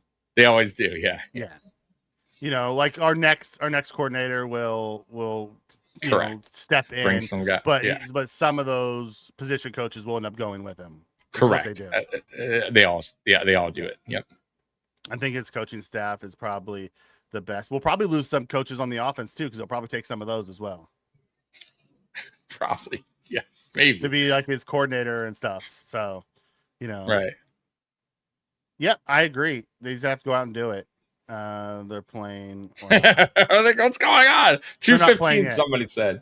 Yeah, 10, 15 more minutes. Yeah. I get that, Tommy, but time isn't on our side. I'm with you. We don't have time. 100%. We don't. I'm with you. Hey, shit, dude, Sean. I said if Joe Brady doesn't get the job done in 2 years, I'd be already willing to move on from him. Like, I mean, I understand that we are in and for me, it's all about the Josh Allen window. This is what it's all about, right? And the window's still very much open. To move on from McDermott. We waited too. All right. And the window's still open, right? I'm not even, and I don't think it's another 5 years at least. Right. It's not even halfway closed, but time, as we all know, creeps up very fast. Very fast. And before you know it, you're going, holy fuck, it's been 9 years. Whoa. Right? I mean, so we don't want to get to that point with Joe Brady where we're year 4 in and we still haven't, you know what I mean, accomplished what we need to accomplish. And we're going, damn, we're going to year 5. Like, not good. You don't want to be in that situation again. So, yeah, I'm with you, Sean. And I'm with you on this one, too, Sean. It says, my issue with McDermott's defense was 1, poor tackling. 2, can't stop third downs. 3, can't stop the run. An honorable mention, sack production. Yeah, those are all. I'm not wrong with any of those. Poor tackling leads to, when you look at it, 1 and 3 leads to 2. Correct. Yeah, I mean that's pretty much what we've been saying. 1, 3, and honorable mention leads to 2. Right. It's and it's crazy to me is he always made a big deal out of fundamentals. Tackling, and yet week 1, preseason 1, tackling was different. It was different. It absolutely was. Yeah. And Dorsey could be a head coach not so long ago after his first year in Buffalo as an OC. That is a great point, Roy. And some of these guys do get do not poo-poo on my hype for Leonard, Roy. Yeah. Don't bring that negative Nelly in here. No one wants that. Don't put that out in the ether. But it's true. It is true. There is, sometimes don't be logical. This is a Buffalo Bills podcast. Don't you come in here and be logical. I don't appreciate that. But to Ken Dorsey's defense, though, he's still in the NFL. He's doing a good job as a pass game coordinator for the Cowboys. My done a really good job. question for you is, what would have Dorsey done without a McDermott? Putting the leash. I have no idea. It's a great question. I still don't believe Dorsey was should have been fired. He wasn't the reason we weren't winning. He had a top 5 offense. He didn't put 10 people on for special teams. The blew the kick at the end. I mean, yes, our offense was struggling a little bit, but he wasn't the problem. He wasn't the main issue. No, yeah. I think so. Just kind of like Joe Brady, if you go back in that time, Ken Dorsey actually had a really good first season. Mm-hmm. Top 5. I think we were top 3 in scoring. And the next year we were in top 5 for a while. And then the last 3 games of that season before he got fired were really shaky on offense. And I also believe that's when McDermott was shifting the offense to be something different at that time. More run focused. And then that whole, Stephon Diggs, that whole year was weird. And yeah, who knows what happened to Ken Dorsey, but Ken Dorsey did get another opportunity in Cleveland and did not do good there either. But Though it was nobody does good in Cleveland. Cleveland. Right, it was Cleveland. But neither did Daboll in Cleveland. Daboll got canned in Cleveland too. Came to Buffalo and was really good. He did. But like I said earlier, Ken Dorsey went to Dallas and they were one of the better passing teams in the NFL. And he's their pass game coordinator over there. So I think he's an excellent quarterback coach. Excellent. And I think pass game coordinator, he's showing that he's a good one too. I think and he could be a good OC. He just needs to. I think he'll get another opportunity. Yeah. I think he will get another opportunity because, put it this way: if teams thought the guy was a doofus or was not meant for the NFL, he'd be in college. He'd be out of the league. And he's still getting opportunities. That means people still see something in him. So, but you're not wrong in the fact of pump the brakes because 1 year could change it. I mean, it's not like Dorsey going from quarterbacks coach to DC or OC was the first time he'd ever done it. We've seen what Leonard could do in college, and he was really good. Matter of fact, that is true. I didn't even think about that. Coach for a while there before he left, and he wanted to go to the NFL. So I'm not concerned that we're going to have that type of I forgot about that. Yeah, and he was very good in college too. And when he went into the NFL, he could have went in as a DC. He chose to go in as a pass game coordinator and defensive back coach because he had missed so many steps in his coaching career. He wanted to make sure he understood every level. Yeah. And he wanted to go coach with Sean. And he's Sean a Payton. former player too, which obviously helps. And I know Ken Dorsey's former player as well, but I actually like that. I like when coaches are former players. They've been on the field. They understand what it takes. Like some of the better coaches, have been former players. Yeah. I'm not saying that's a must, but it helps. It does help because it's the respect from the players right off because you've done it. They understand that you've done it. Correct. It's a leadership 101 as well. Like when you have a group, like just say you're in a corporate setting, right?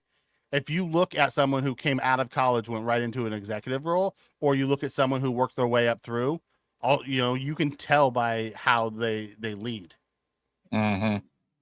that they've done it, and the their subordinates or their staff actually understands it better because the person who can explain it better is the guy who's actually done it versus the guy who's just been a career executive.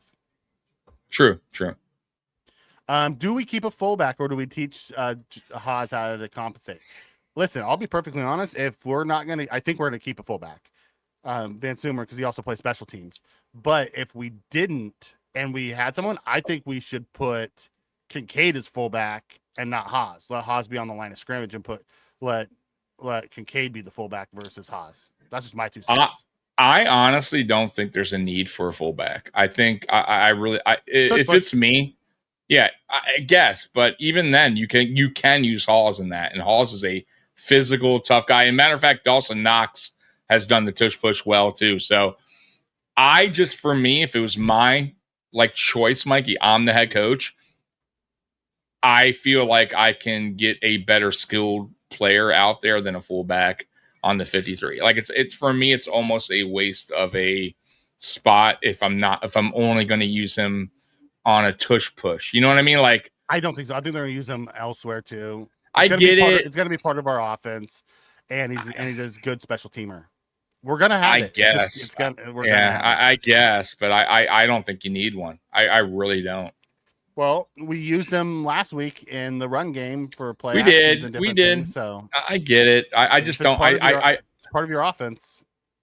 But for me, like if you have, let's say, Hawes back there who's capable of catching out the backfield as well, you have a guy that is physical. Position, I get it, but I still don't think. In matter of fact, now we're talking about Ian Wheeler. We're talking about a Gore Jr. Those are both guys that also could be in the backfield and do stuff like that. I just don't. But you're not going to let them lead block.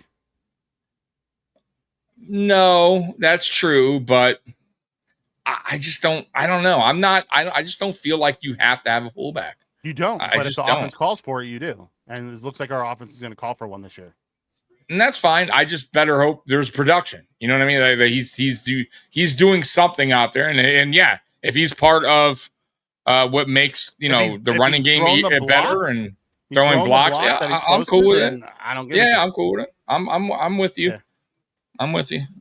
What's Tommy's preseason game day drink of choice? No, I don't drink because it's so like now during the regular season I drink Corona Premier. I'll have about 3 or 4. I'm not a huge drinker, but right now I'm just drinking a Coke. Yeah, it's just and I'm drinking Dr. Pepper. Usually I'm more of a ginger ale guy, but this morning I was struggling.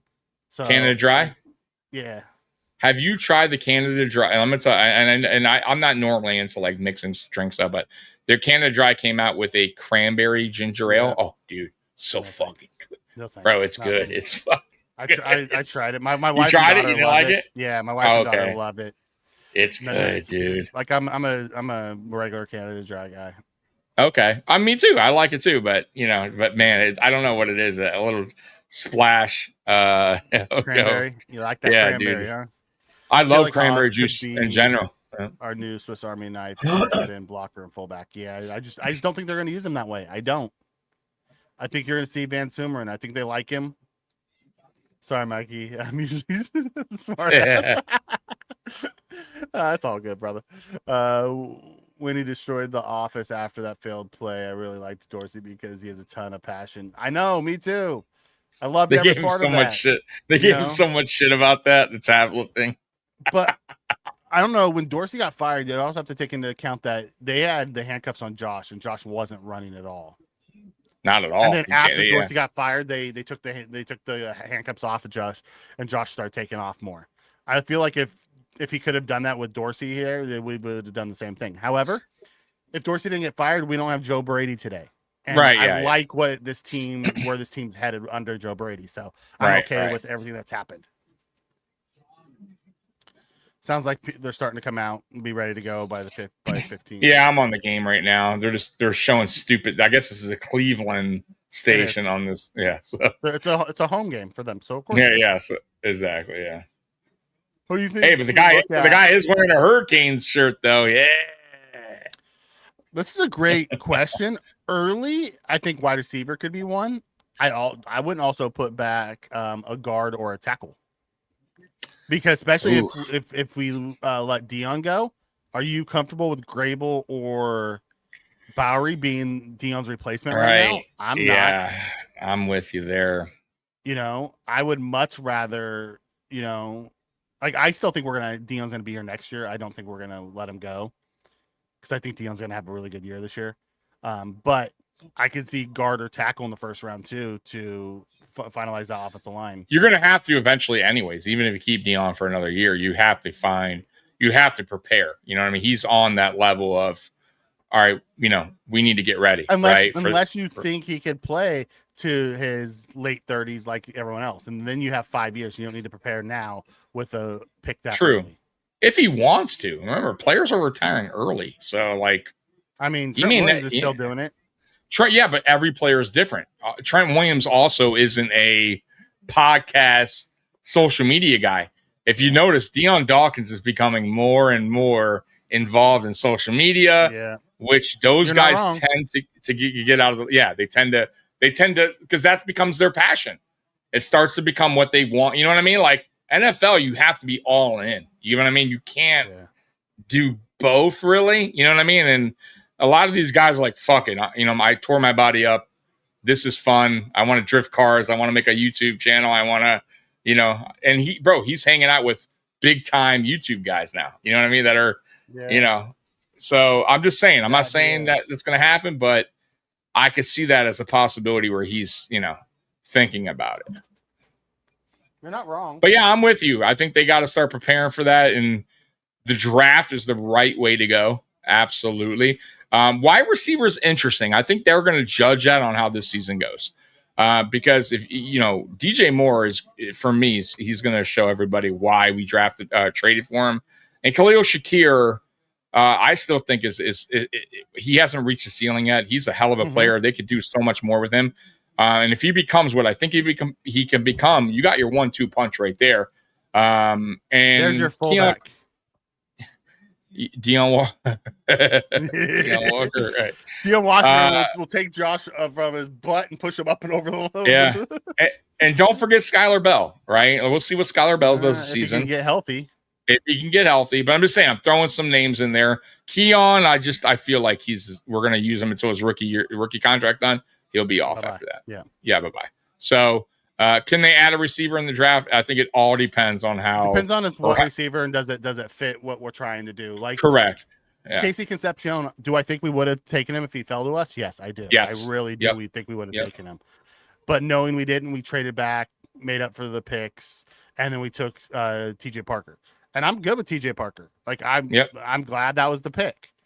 I would have been fine with. I didn't really want Cade McDonald, but I would have been fine with Cade McDonald at that pick. I didn't want Cade McDonald 26, but at 30 something, I would have been fine with him. But I was okay with TJ Parker because we're trying to build a pass rush, and if that is who Jim Leonard said he wanted, I'm good with it. Any word on McDonald so far in camp? I haven't paid attention to that. Dude, he's flashed in games. Okay. It's all over X. Which TJ Parker better be good because he broke in the backfield and tackled a guy like 7 or 8 yards behind the line of scrimmage and chucked down the defender. McDonald, for me, I was impressed what I saw in college. So I think he can definitely put that into the NFL world. So I think they got a good player in him, and I think TJ Parker. I think we got a good player in him too. So with him as well. So we'll see. Time will tell. If we made the right decision on that or not. Please appreciate you, Ryan K. Thank you so much, brother. I'm so excited to see this year. I am too. I'm like renewed, knowing that we have a new coaching staff, a new defensive scheme. I was so excited for I'm getting a new OC to come in to help Joe Brady too. Carmichael coming in really changed my outlook on what this offense could be too, because I know what he's done in the past. Yeah, absolutely. You know what I mean? So I'm so excited for what this team can be. And then I like the moves that Beans made. I love the Bradley Chubb signing. I like it more than I like the Joey Bosa signing because Bradley Chubb, I think, is a better player than Joey Bosa was. Yes. And I like the Joey Bosa move. But bring I'm over that excited because Leonard's going to attack this year. And he's going to be sending people from all over the place. We're not just going to be a static defense. Yep. And hey, guys, bring that WGR crowd over here, man. Please. The more the merrier. Let's steal them away and bring them over here and get this thing rocking and rolling, man. But I'm with you on Bradley Chubb, and that's why I was not thrilled with the signing of Bosa, and not look, Bosa was good early until he got hurt. He was, but that was my whole thing, right? You know that. I said that a million times when it came down to the Bosa signing, and it just was for me also too, I looked at it as a 1-year deal, right? And I unless he was this unbelievable talent coming in for 1 year and he was going to be the real difference maker, then fine, I'll deal with it. But it was a waste of money, and I felt like $12 million was kind of thrown out the window there on that. When it comes to Bradley Chubb, I still feel like he did help us win games. Not playoffs though. No defensive guy helped us in the playoffs. That's the problem. No, I know, but we also didn't sign a guy for 1 year, $12 million for that. You get what I'm saying? Like, I get what you're saying. Von Miller, I don't think it was a throwaway at all. I do. I absolutely think it was a throwaway. We can agree to disagree. Von Miller wouldn't have been a throwaway his first year if he didn't get hurt. Like, Von Miller was producing. Like, I didn't think Joey Bosa and he was producing all the way to the point until he got hurt. And forced fumbles. He also didn't do much later halfway. He shined halfway in the season. Second half, he just totally fizzled away. And then the playoffs, he did nothing. So for me, I don't think we got our return and investment. I'm just being honest with you. Now, will we get that in Bradley Chubb? I'm hoping. But I feel the difference between them both is Bradley Chubb is still in his prime, though he's at the tail end, right? But we're still, you know what I mean? He still can produce, right? But he's still in his prime. Like, he's still there. So He's got I don't. a couple years left of his prime before he slowly. Yeah. But Chubb is also a power guy and not a finesse guy. Power guys They're two tend different. to last longer in this league than finesse guys do. I'm with you on that as well. Yeah.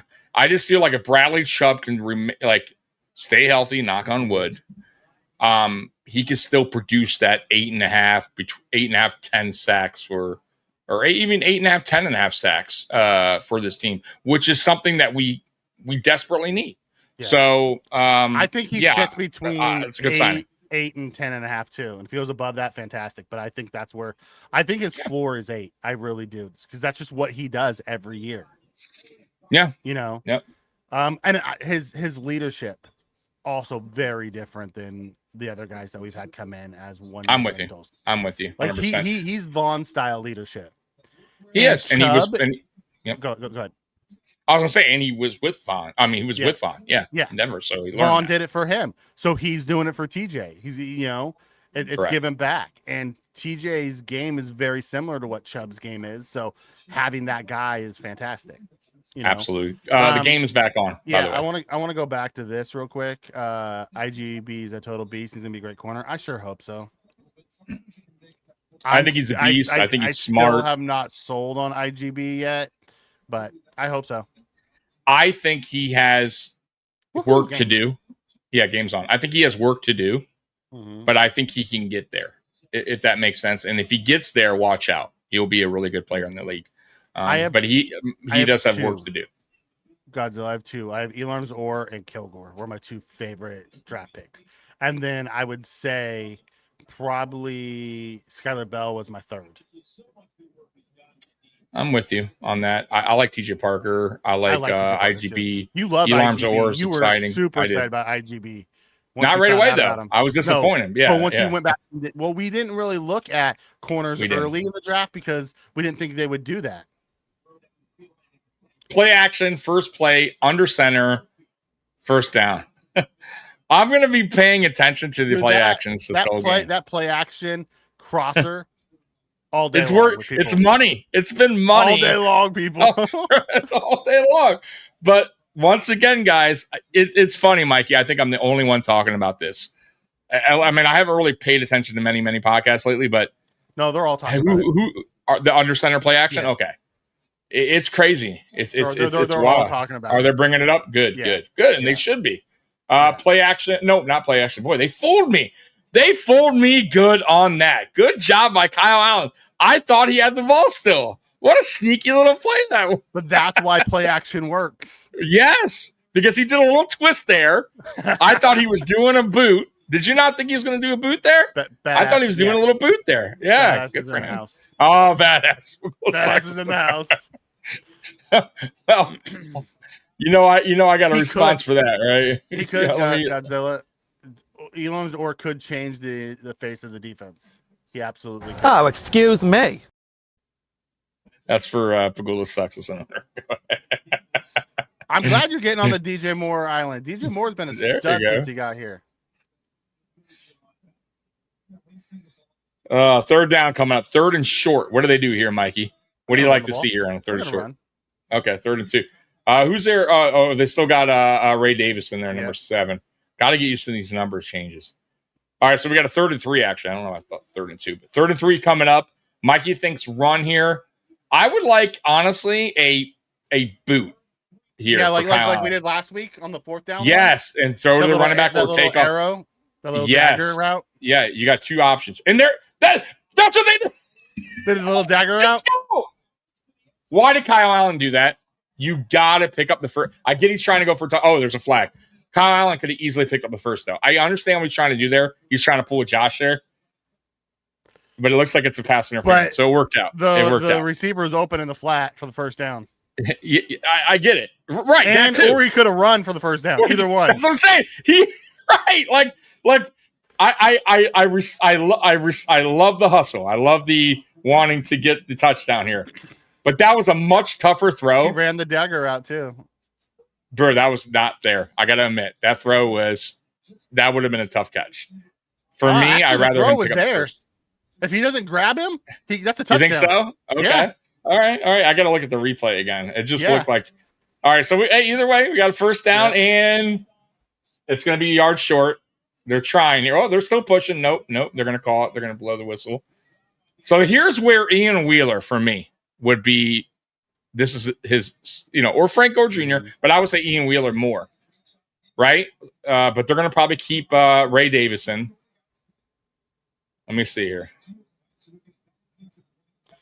Godzilla agrees with me. The throw was like on money. Yeah, okay. I have to go back and replay. The guy I missed the his replay. arms, which didn't allow him to extend out to catch it. Got you. So it was on point when he was moving. Yep. Okay. Yeah. All right. So Ray's still in there. It's first and one. I think Allen actually throws better on the run. Or second and goal. Sorry. Yeah, Allen actually throws better on the run than he does. It looked like a touchdown, but maybe just short. It looked good though. No, that looked like it was a touchdown. It looked like he went over. No, the ball, because the point of the ball has to touch. That's it. Let me see here.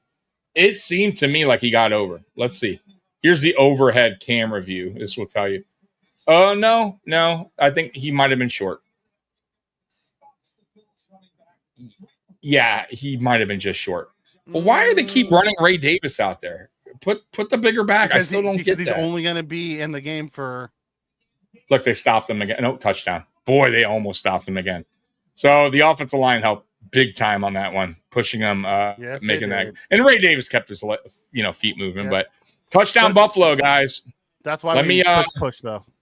I forgot to do this last week on the touchdowns, Mikey. Hold on. Let's train horn. Let's go. Yeah, no, not the train horn. Let's go ahead and. Bills are happening now. They're making it happen now. You've got the spirit, a lot of spirit, yeah. You've got the spirit. Just watch it happen now. Hey. Let's go, Buffalo. Let's go, Buffalo. The Bills make me wanna shout. Oops. That was a good drive to open the game. It absolutely was, and it was a rain delay, and they came out and didn't lose anything on that, right? Yeah. Yeah. So yeah, good stuff, man. Good stuff. To all thought. I just don't think they're gonna. I just don't think they're gonna do that. I would definitely. I mean, for me, I don't know. I get what you're saying, Mikey. Probably not, but I would do it. And if you do that, you have the ability then to make calls a receiver. Like he still can receive out the backfield as if you wanted to do, him being like a chip block and him go out. You know what I mean? Like as a tight end that he is. Look as well, but I think that was their starting defense versus our backup. Was it? All right, I did not. I'll pay have to go back and look, but okay. All their starters are playing, so it wouldn't surprise me if there's a starting defense. Then there you go. Yeah. All right, let's see if Bass could properly do kickoffs. I don't know for a fact that was the case. We'll have to go back and look, but all right. So the Cleveland got the ball. They are to the 20, so they'll start about the 26 guys. So here we go. So this is going to be interesting. So Shedeur Sanders is starting. They're like the 36, brother. Are they? Okay, I thought they're 26. So they're 36. All right. So 36. Cleveland starting at 36. Shedeur Sanders is starting. Let's see what they do here. I don't know why I thought Bills will make you want a shirt. That's funny. All right. Let's see who the starting edges are. All right, let's see how our corners do. Because apparently, people were saying they were not that great in joint practice. So we'll see. Solomon and Sanders. Sanders back to throw. Completion for about 8 yards there. So it's going to be 2nd and 2 coming up. We were talking about Dana earlier. It's Solomon and Sanders taking first snaps. Okay. Let's see how long they're in the game for. If I had to guess, about a quarter and a half. And who was starting on the outside? Was it Kanai? I didn't see. All right, Shedeur under center. I'm guessing a run here. Yeah, let's see who. And it is a handoff up the gut. And who? First down, Cleveland. They are in Bills territory here at the 47. So it's IGB and Kanai Walker. Oh, really? Wow. at Okay. corners. So Okay. Kanai has jumped Toriano Pride. Wow. Yep. Good eye. Good eye there. Okay. They must have really liked what they saw last week and in practice this week as well. All right, let's see what the Bills can do it's here. Thad Jenkins and who's the other linebacker? Is it KO? Bought the 49 actually. Looks like it's KO and Jenkins. So good read. Oh no, Shedeur still has the ball. Shedeur rolling out. Shedeur picks up about 3 on a play action bootleg. TJ Parker. Yeah, that was a good fake though. I thought they looked like they handed it off. Looks like it's KO and Thad Jenkins. So no Dorian Williams. No Dorian. Okay, not to start at least. Yep. We'll see. I mean, I can't imagine them playing Dorian if he's not going to play the first series with him. Yeah, that makes sense. Shedeur in shotgun on a 2nd and 8. Ball at the 48. Handoff to the running back up the middle, picking up good yards. Still picking up good yards. But they blew the whistle. That if they don't blow the whistle there, they might pick up the first down. Our defense. Yeah, they've been blowing the whistle right a lot. They don't let them just push like that, like they have in the last few years. I think they're not liking what I'm seeing though early on from the line up the middle. I gotta say they're starters versus our backups. It doesn't surprise me. I get it, but I need to see better. Let's. I get it. I'm just saying it doesn't. This doesn't surprise me. Yeah, I get what you're saying. All right, Shedeur in shotgun on a 3rd and 3. See what they do here. But they said in practice a little toss play and they went up and down the field. They fell apart in the red zone. Okay. So it's going to be a 4th down. So I assume they're going to probably go for it. Great tackle by Kanai to come up and stop him. Yeah, because it looked like he had it, right? Momentum. Yeah, they're going to go for it here. Yeah, 4th and 2. Yep. Great job by Kanai. It was because he had it. He did. If it wasn't from the tackle, turned him. Yep. All right, let's see if we can get a 4th down stop here. 4th and 2. Shedeur in shotgun, man in motion.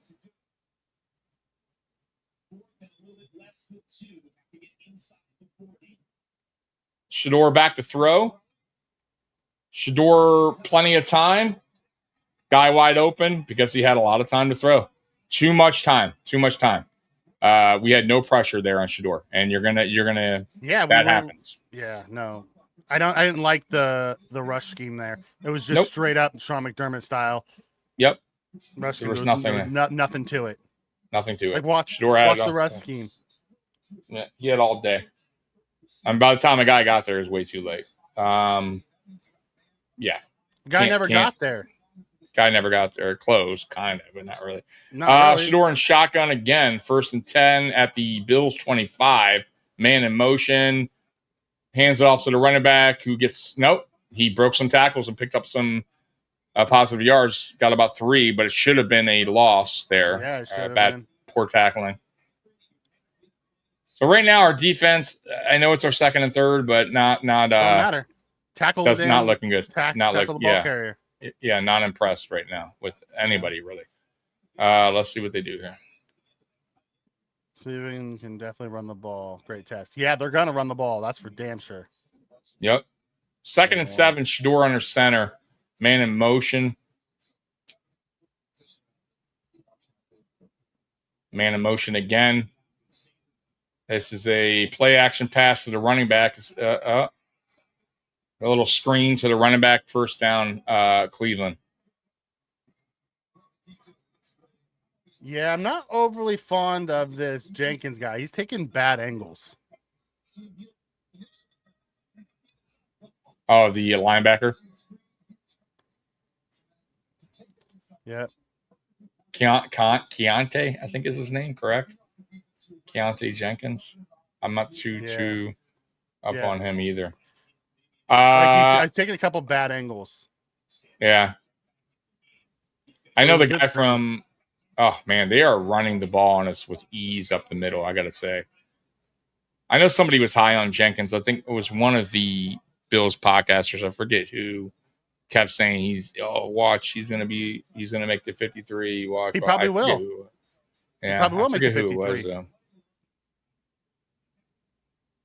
I am not, liking the run defense at all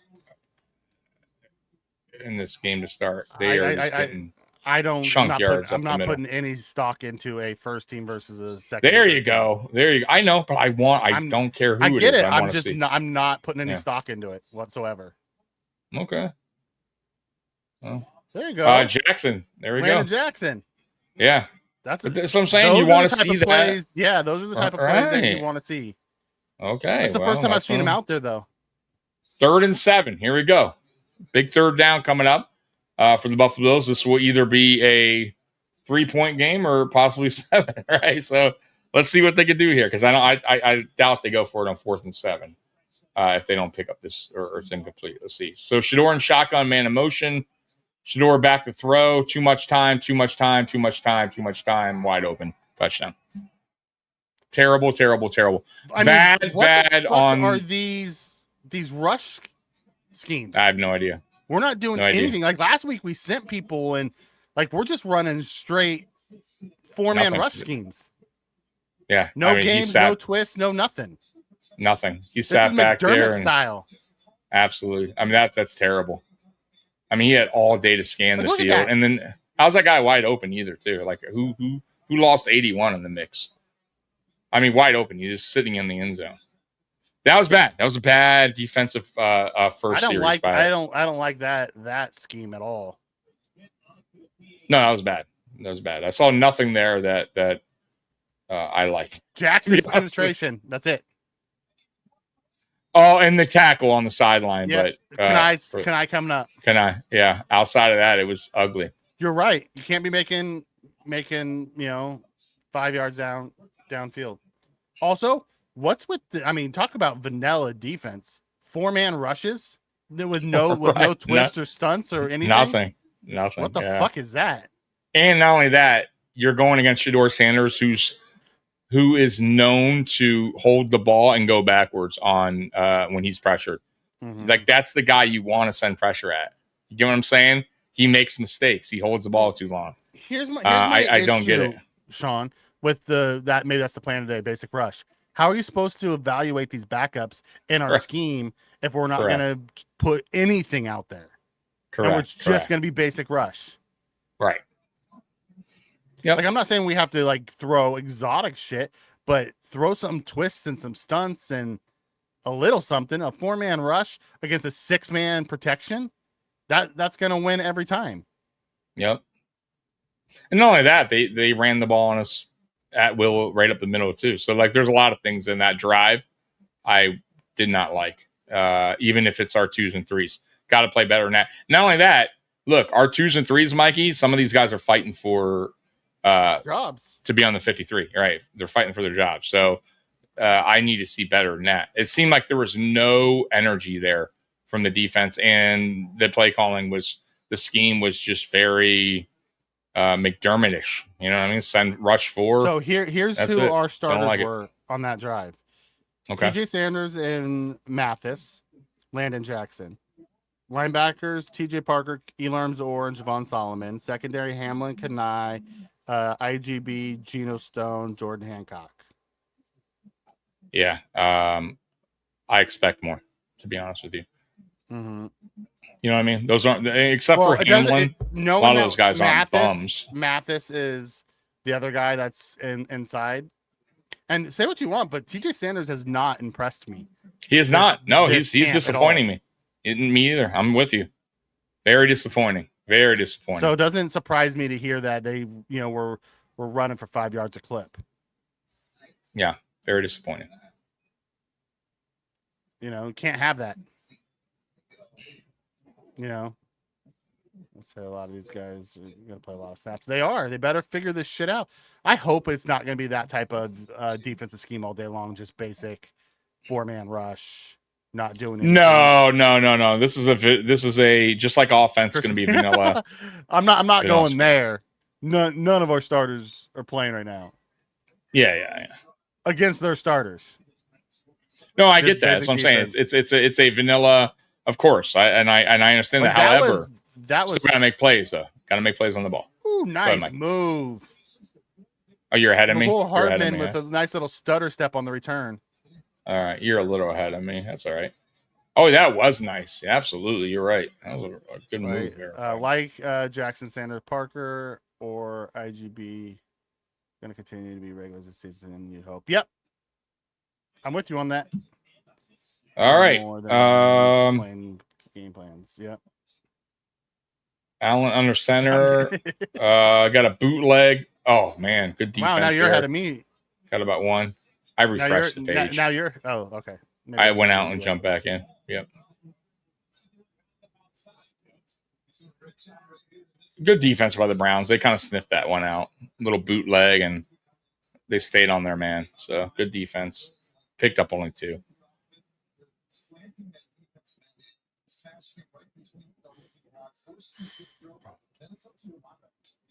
All right, Allen in shotgun. Man in motion. Sack. Sacked. Yep. Got to get rid of the Allen, ball, dude. Yeah, he got fucking nailed too. You got to get rid of It's the gonna ball. be 3rd and long here. He didn't even look at the guy in the flat. No, he got destroyed there. Yeah. Oh, Bowery's over there. Oh, that guy Bowery got got fucking worked. used. He got worked, bro. We gotta move that guy on the inside. We got a problem with Bowery. No, he's gonna get he's gonna get somebody killed, bro. That was terrible. Terrible. I mean, terrible. He got fucking used. How are they? What are they evaluating? I mean, after week 1, I would have already knew that this is not for him at tackle. He needs to go to guard, bro. And he did a better job there, but too little. Of course, too little, too late. Yeah, and of course that was what teams. Well, guess what? We get to see our punter for the first time. Oh yeah. We can see our punter for the first time. That was the game. That was the plan the whole time. Yeah, he is. He is. All right, here comes the punter. Now, which punter's out here, though, is the question. I think it's our rookie. Damn, he seems tall, bro, no? He is. Has a huge leg from what everyone said. Does he? Oh, we're about to find out. So he's punting at his own, 25? All right, and got to about the 15 or 10 or 12, 12, yeah. 11 or 12. No, he caught it between the 10 and 11. Yeah, there is a flag on the play. Mm-hmm. This usually goes against the returning team. Hold. I know, that's our first punt. There you go. So there's a holding on. That's a great punt. Do you see it's a great punt, and high it was the hang time? High, and it brings them back too because of the penalty. So they'll probably be at the 5, half the distance. Yeah, of the goal 5 or here. 6. Yeah. So yeah, dude. Great punt. Flip the Great field. Punt. Absolutely. High, where your defense can get there. Your special team can get there. Yeah. He didn't whiff it. Deep and hang time. Correct. And hand time. Yep. Which is the most important. Which everyone has said, like everyone who's went to practice and watched has said, like this guy has a big leg with some serious hang time. Good. All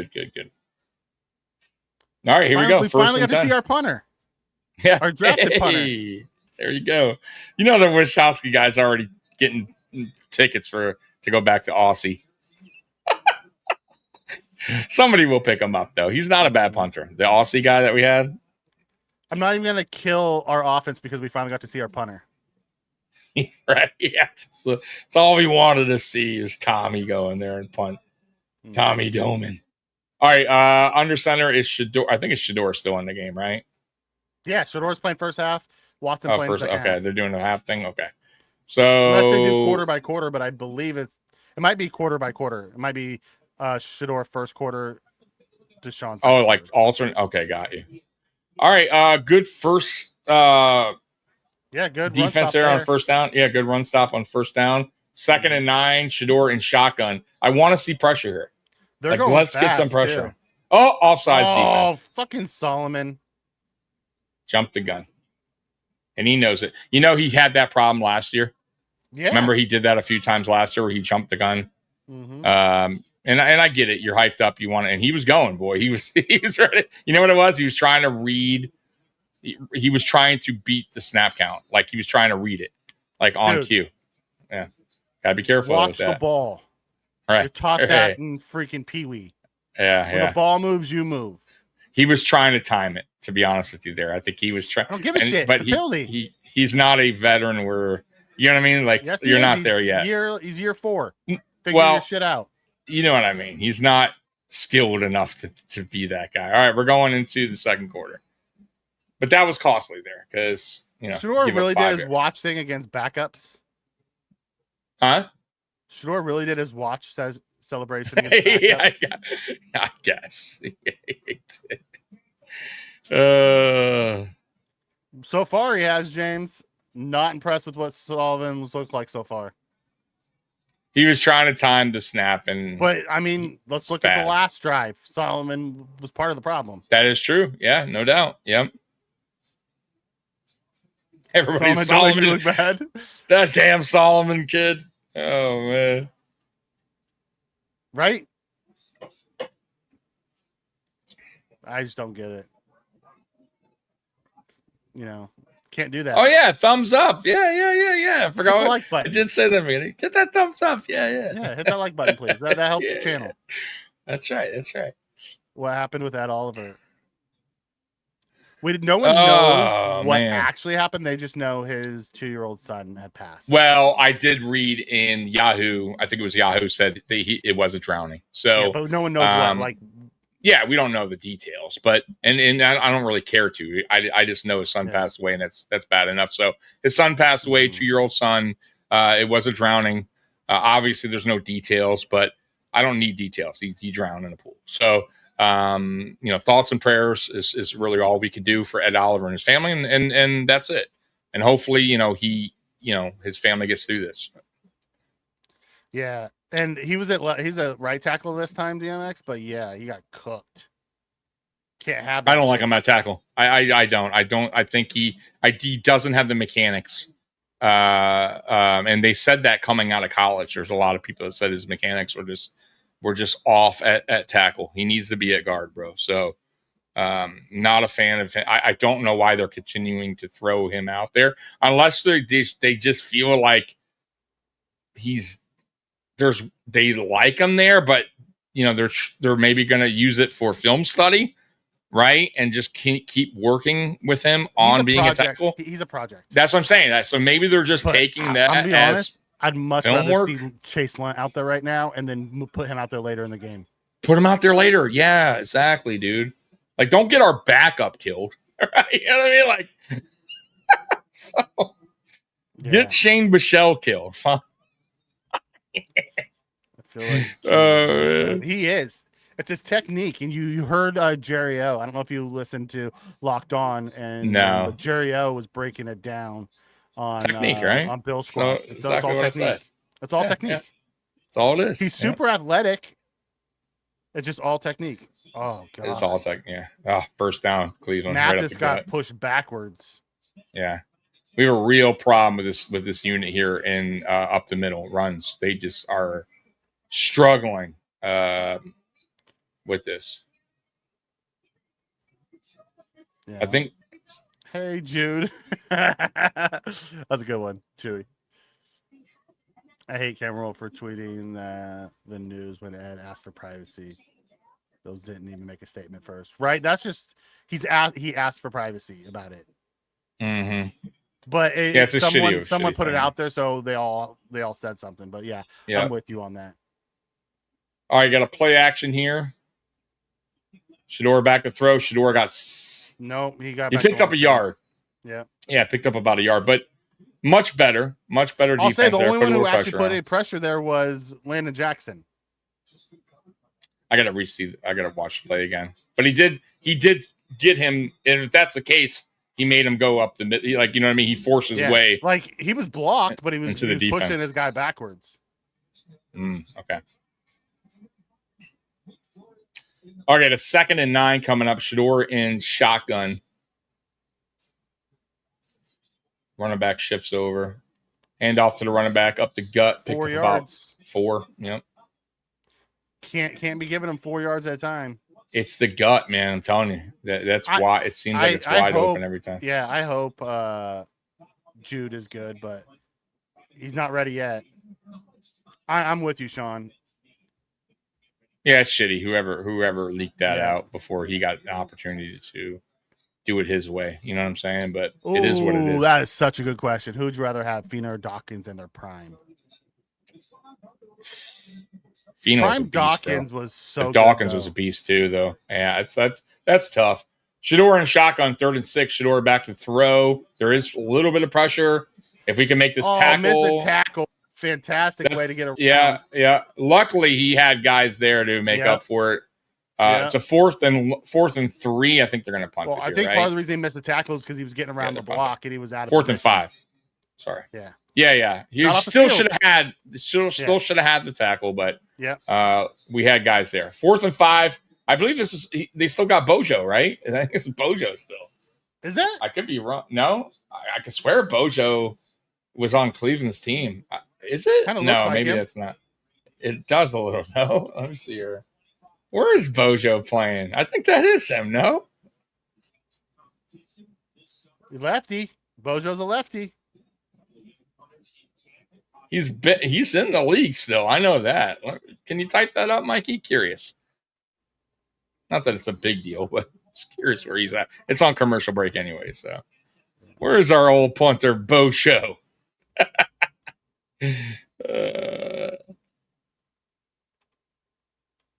He wasn't terrible, by the way, for us. I got to tell you, he wasn't the worst punter in the world. He was a horrible holder. He was a horrible holder. Yeah. Like punter, he was okay, but not hold with his shit. Bojo. It was, right? Okay. Yeah. He's been on the team. Bojo's still the punter there. Okay.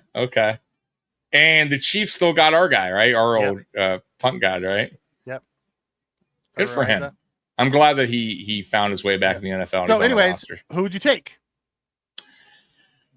That's a great question. I'll go Dion, but slightly. I don't know, man. That's tough because John Fina was so good. I want Fina on one side and I want Dawkins on the other. Yeah. Can I keep both? Yeah. Can I have both? I don't know. That's a tough one. That is tough because Dion's been very consistent too, and so was John. They both played in different eras, though. I don't know. With Richie and Ruben Brown at my guards. Ruben Brown was unbelievable, bro. Mm-hmm. And Richie was a dog, fucking mean, vicious dog. I want Dion and Richie at left. I want Ruben Brown and Fina at right. I want Kent Hull in the center. Yeah, there you go. It's too bad Richie had issues, mental issues and stuff. Because if he didn't, I think his career could have went into a much better path. You know what I'm saying for him? Now, no, stop. Yeah, real. That's stupid. Let's go.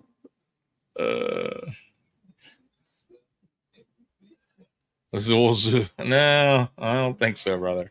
I hope you're not basing it off our second preseason game 2s and 3s. No, I don't think so. Like, you heard the hyped up at the practice. I feel like everyone's just trying to get through today. Although that defensive series was much better. It was. I was just about to say that. Yeah, that series was actually a lot better. I think the defense came out very flat on that first drive. Yeah, seemed flat. It's playing. All right, here we go. That is very awesome that Fina's son's playing for us. Bruno Fina. Yeah. Yep. All right. Bills have the ball here, Kyle Allen, and we are at the 29. Allen under center. Do we have a new running back? I think we have a new running back back there. I think it might be Frank because Ian Wheeler has the long hair. Great fucking run by guess who? Frank Gore Jr. Picked up about 8. I love Frankie. Bro, I love Frankie. He's every so good. preseason he shows up. He does. He showed up in the Jets game too, and he played really well. You're right. I forgot about that when we called him up. He's every time he gets a chance, he's just good. He's just good. Yeah, that's why I still think there's a chance that he makes this roster over. He may. Johnson. Yeah. I'm with you. Or Ian Wheeler. I mean, both of them have really shown me something. All right, I think play action Ethan pass. Wheeler is gonna be the. I really think Ethan Wheeler is gonna be the practice squad guy if Frank comes up. That makes sense. Brown sniffed that one out, by the way. Which players do you think had the funniest names? Oh, I don't know. I don't even know. We'll have to pull them all up one day and do that. Oh, I'm sure there's a bunch. There's quite a few probably. House. Also, fathers in the chat, get your sons punting, kicking, or long snapping. Oh, absolutely, dude. If I were to do things over, shit. Absolutely. All right, 3rd and 4 coming up because of Cleveland sniffed the last play out. Allen and shotgun. Let's see what they would do here. Allen back to throw. Oh, come on. He had it and dropped it. Had it and dropped it. Now that could have been good defense. I don't know if the guy had the hand on the ball, but you got to keep. You have it in your hands. You got to come down with that. Fina was light. He was very tall, but he was light. So Hardman has it. Hit him right in the hands. Yeah, he should have had it. Good. You know what though? Good. You got to give defense credit too, though. Yeah, his hand was in there. Yeah. So 4th and 4, Buffalo punting. So we get to see Tommy Doman again. Yeah. See what he can do on punt number 2, punting at his own 21. Let's see. Now here's where he's going to need to get some leg on it. All right, here we go. Ooh, not a great kick. Not a great kick. Cleveland feels it at their own 25. And really bad bad job at the special teams. They're about like the 40, right? Yeah, 40 something. Bad job by everybody on that sequence. Yeah, everything. Yeah. I mean, in Doman's defense, 4 guys missed the tackle. Yeah. So it wasn't Still super far. I would have liked to see a better kick, though. Not the greatest kick in the world. It was fine.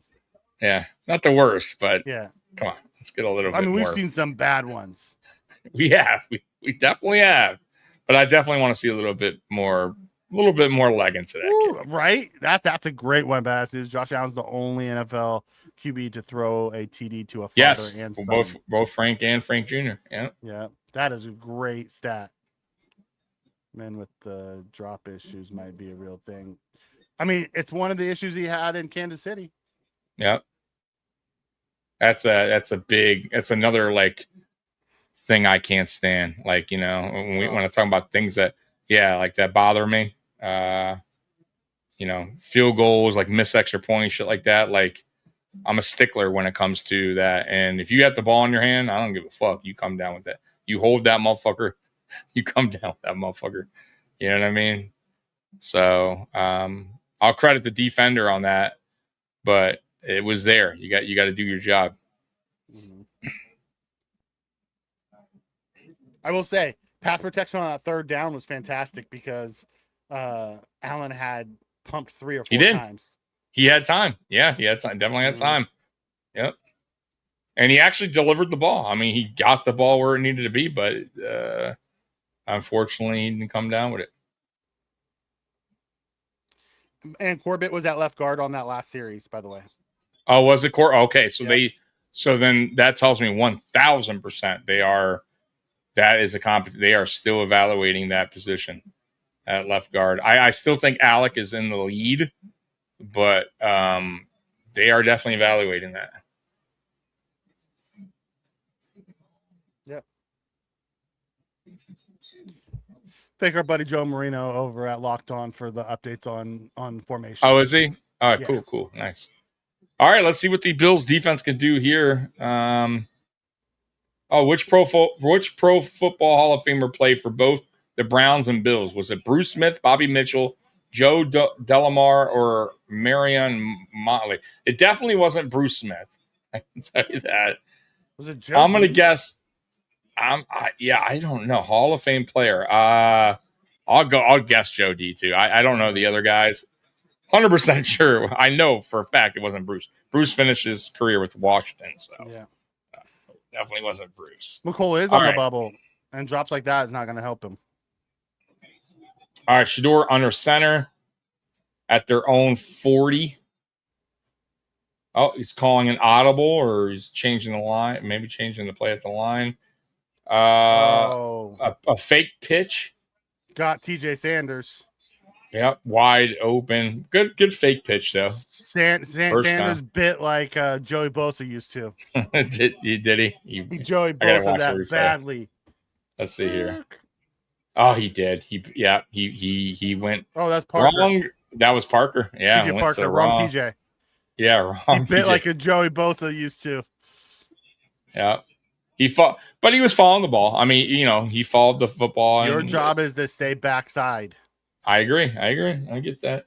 But that's why I love those kind of plays, though, because that little split second hesitation, or get your guy going in one direction real quick. I love that play right there. Oh, good play. Yeah. End around there. This way to run it down. Yeah, and I haven't seen KC or Boston yet. I have not either. You are right. They have not been a factor. Someone said it earlier in the chat. They're right. I haven't seen KC or Boston yet. They've not been a factor. No. No, I don't think they're playing. Oh, they're not playing. Oh, wow. Okay. They haven't come. Okay. Wow, that's interesting. Why not? What would your top 4 Bills D line ever be? Ooh. Well, Bruce and Mario at my edges. That's a good one. Ted Washington. I probably would have. At 1 D tackle. Yeah. Kyle Williams at the other. Kyle, yeah, I'm with you on that one. So I'm going Bruce and Mario with Kyle and Ted Washington. That'd be a nasty line. Yeah. Got Hughes for sentimental reasons. Okay, Jerry Hughes wouldn't be a bad one. But Mario was a monster. Yeah, Mario was. Yeah, he was. Gaines with a good one. Yeah, we're gonna like Gaines. Gaines is the nose tackle right now. Yep. 3rd and 5 for Shedeur in shotgun, back to throw. Get him. He had him, let him go. He grabbed him by the back of his helmet. Yeah, he let him go so he didn't get a face mask. Yeah. They're gonna say he hit him in the head. There is a flag. There's a flag. Say he hit him in the head. Oh, they're gonna call that on that? I don't think they can call that on the back of the head. That might be a holding. Holding. You're right. Told you. Yeah. Which was a holding. Otherwise, they sack him. Yeah. They can't get a penalty on that. That was a great rush by Parker. It was. Power rush. Absolutely. Oh, he was held the whole time on that one. And then right there, too, on 92. And then on the ground. Yep. They could have called 2 holdings. Man, he pushed that 72 right back. Yeah, he did. A great power rush. Yeah, power rush. That's the one thing that they said that he needed to be able to do more is power rush. That he'd been relying too much on trying to bend. 3rd and 15 here. This is going to be big this is where for we Buffalo. Get them off to be able to get off the field right here. Absolutely. Shotgun, Shedeur. And more than likely, they're going to try to pick up the yards here. They're not going to probably just go for a simple, quick screen or something. So let me see if I'm right. So I am right. See, Damar Hamlin got abused. Yep. I called it too. I knew they were going to go for 15 plus. So bad. That was on Damar. I don't know how you lose your man there. You got to cover. That's on the front. No, again, 4-man rush. No pressure. I agree, but you can't lose your man in coverage. 4-man rush. Damar got you. See, Damar, that was his responsibility though. This is why I don't think Damar is going to make this team. Yeah. When it was that was his responsibility once the corner stopped coverage. So that's all on Damar. I mean, I get what you're saying too. There was no pressure. You can't have that either. Let's see here. Great handoff to the running back. Was that IGB that came up and made the tackle? That was a really good tackle. Yeah. And he got hurt. Whoever that running back Sanders. No, he's not. He was mad that he got tackled. Oh, was he? It was IGB. That was a great tackle by IGB. Absolutely. Shoestring tackle, got him off. I wouldn't put him out there. I'm not comfortable with him at all. With who? I'm Hamlin. I'm mad that Kilgore's not running over the top of him right now. Yeah, it's crazy. I want to see Kilgore out there. I've seen enough Damar, and he's a great story and everything, but I know exactly what he brings to the table, and it's not a lot.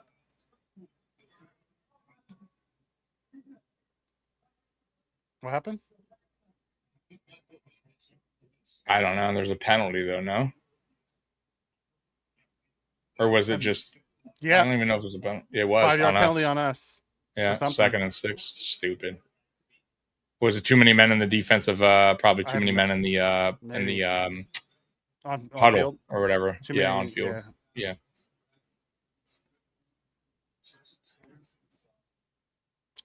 Hamlin does feel like a liability more now than anything. He does. I don't understand why Kilgore's not going over the top of him. Quick bubble screen, Great and that job. is Oh, there's Dorian. that is cough. Yeah, they jumped on that quick. Wow. Boy. So Dorian didn't even start. Oh, you're And right. he's out there now. He's out there now. Yep. All right, here goes another 3rd and 6. Maybe This they is didn't plan our on playing him, but how bad we looked, they said, "Get your ass out there." possibly 3rd and 6 coming up. Looks No, so he's tired. not tired, bro. He's fine. 3rd and 6 coming up. Big defensive play.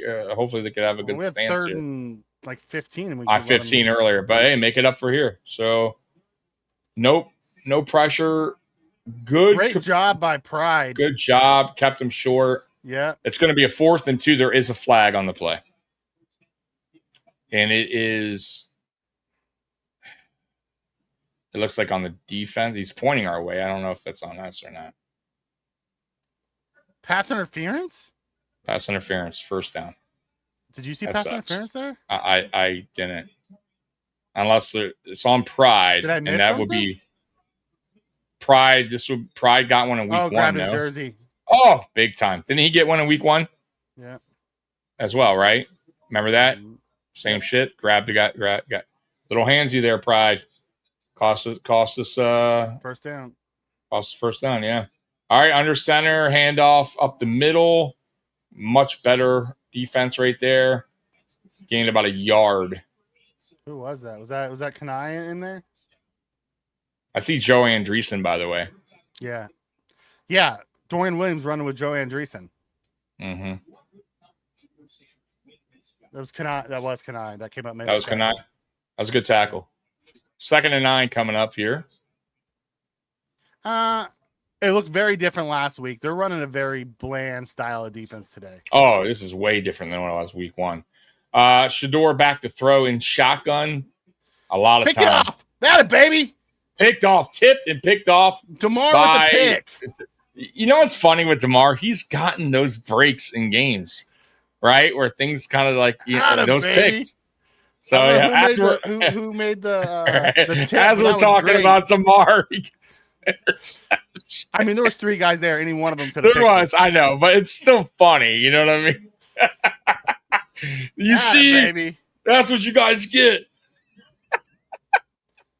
Oh, Andreessen with the deflection. Was it Andreessen?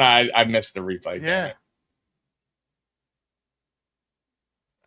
Hey, credit Hamlin though. I know other guys were there, but he did come down with it. Andreessen with the getting his With the hand tip? in there. Good with job. The tip. Deflection. Okay, Yep. good. Yep. Good for Hamlin, not for Shedeur. Yeah, right.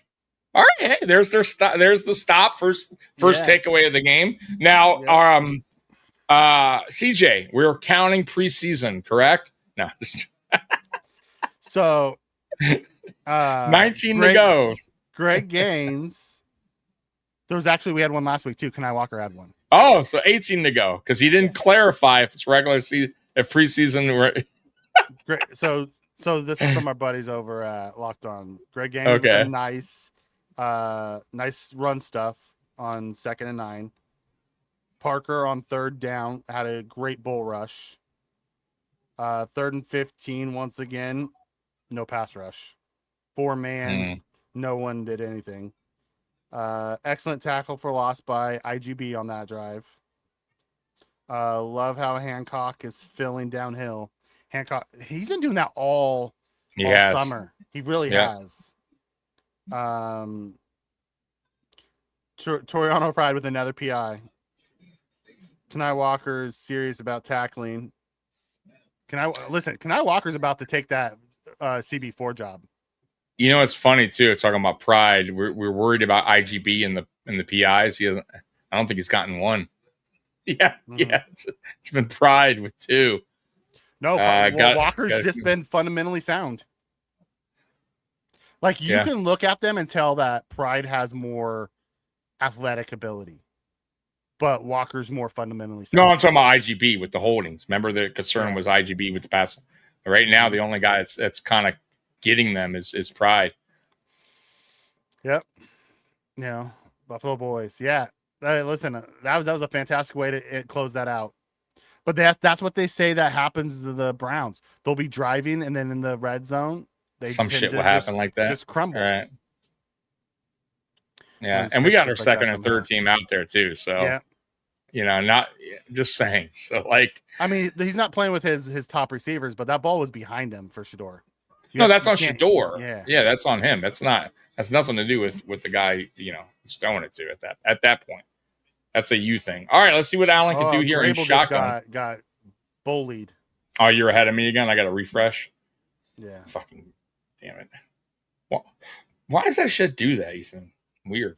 It's the internet. No, I'm still at the same spot as you are, or behind you.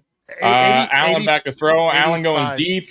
Oh, you're ahead. I'm ahead. Now. Okay. Yeah, ahead of you. That was a nice throw. Play action under center.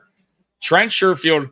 Trent Sherfield is making I'm telling you, he is making a case to make this team. He's not terrible. I'm just saying he can make plays. He can catch a ball. He didn't drop it like McCole Hardman. That was a dime, by the way. Fantastic throw in between two guys. Up and dime. Over. Yes. That was a fantastic throw. Right on the spot. I think Parker almost got a sack. Parker did almost get a sack. Pride has to clean up. Yeah, the handsy stuff. Yep. Parker's about to sack Sanders and made him throw it quicker than he wanted. Handoff, nice little handoff there to McCole, and only got about 3-4. They're trying to do that with McCole. You notice that little use him out the backfield as a running back, like Scott's like, my lord, I need a nap. Yeah, Sherfield's not. I'm telling you, he's not. He's not terrible. If he cuts up inside, he has more room. He tried to go outside. The one thing McCole hasn't done well so far is know where the run lane is. He cut back into the guy last week. Yeah, he did that. This one, he tried to go outside. Yep. Got to have better. His vision. Maybe his vision is not the greatest. He could be. And he can play special teams. Yep. Gore Jr. picked up a couple. We got a third down coming up here. Okay. Third and 4. We failed last time on a 3rd and 4, by the way. Mm-hmm. Or 3rd and short. Well, that's because it was dropped. Yeah, right. Yeah, that's on. Oh, you're trying to get put up. Yeah, there you go. Some spam, Michael. And he made it before. Mikey. I was just going. Hey, click that link, guys. Mikey's the one that sent you there. I don't know what it is. It's from Twitch or whatever. It's a bot.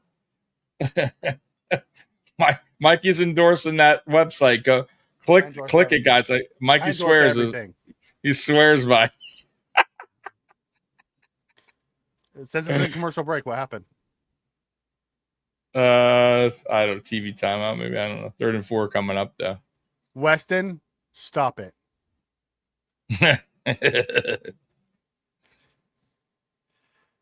I need to see. Yeah, me too. I want to start seeing Wheeler, and Wheeler will get his chance in this game. It's just. Oh God, Sandra, me either, because Shavers is wide receiver 6 on this team.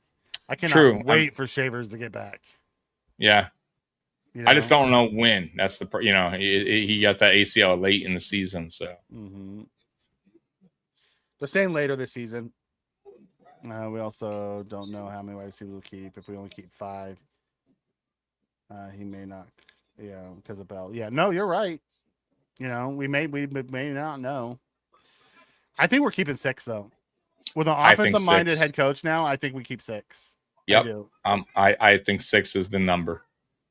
Now, if Ray Davis wins the punt return job, we may only keep 5. But if it's someone like Sherfield's such a good special teamers, right? You know that that could play into it as well.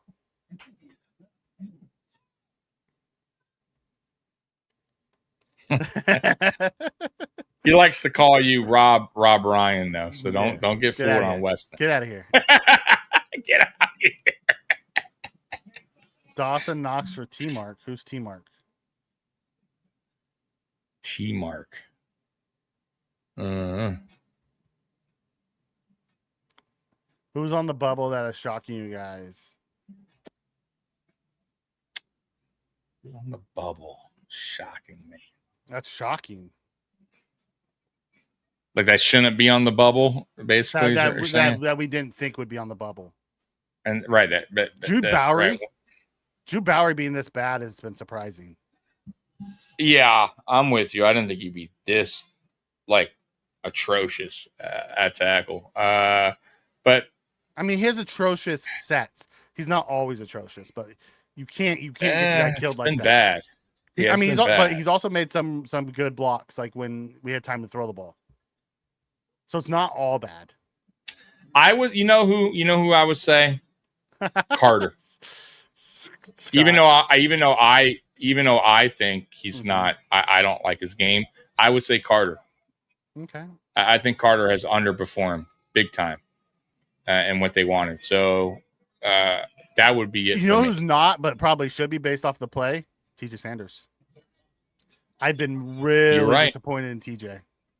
I'm with you there. Both. I would say both. You are right on that. He's not on the bubble by any means, but man, I have not seen anything. I think Carter should be on the bubble. He's been on this team a bit. Air conditioning commercial. Got it. Okay. Okay. James Cook guys. 3rd and 4 here. Allen in shotgun, man in motion. White Steve in motion. All right. Allen back to throw. And he went to McCole, who either dropped it or it got broken up. Stop throwing to McCole. I have to watch that play again. But it was to McCole. He dropped 4th and 4. He dropped it. It hit him in his chest and it bounced off. This is what I'm trying to say. You can't. That's two. This is He's why gonna lose a job in one game. Yeah, one game. Yeah. So it hit him in the chest and bounced off. I'm not sure I'm pumping my arms like that. For a guy that dropped it, yeah. For a guy that dropped it. All right, can we get let's see what the punt here is here on the 32. Let's see where he drops this thing. Not overly fond of our at the 17. Leave it to a freaking Kansas City Chief. Right. Thanks a lot. Then he'll go back to Kansas City and make an unbelievable. Yeah, he'll catch the game-winning touchdown in the Super Bowl. Right. Jackass. With us, he's just dropping everything left and right. Oh, man. Did he already punt it? Yeah. They got the ball. I think it's 20. Okay. They're on. So it was a decent punt? Decent. Nothing to write home about, but fine. Did the job, I guess.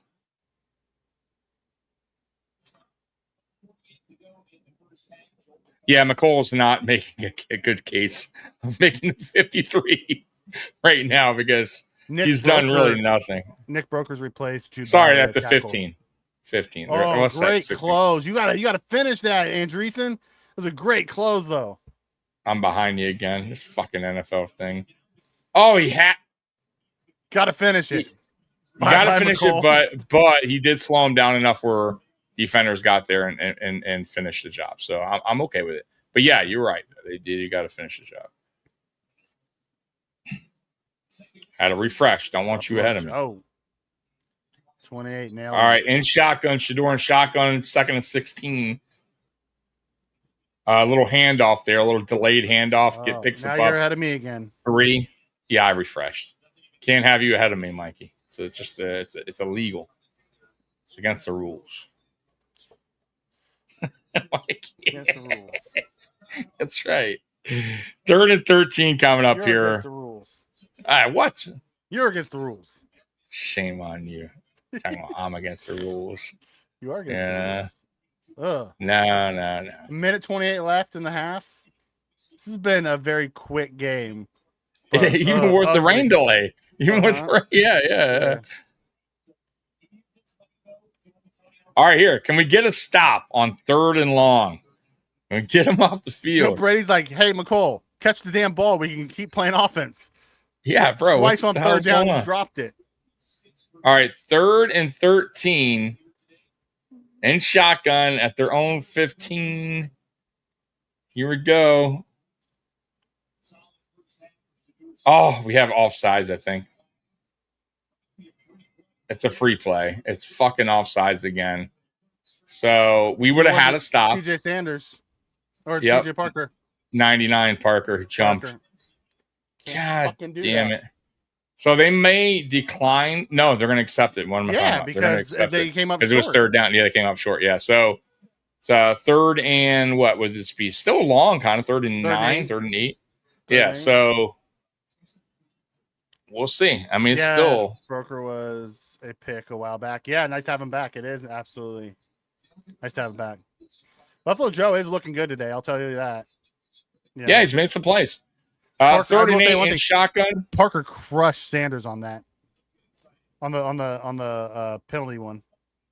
Oh, did he? I understand. Yeah.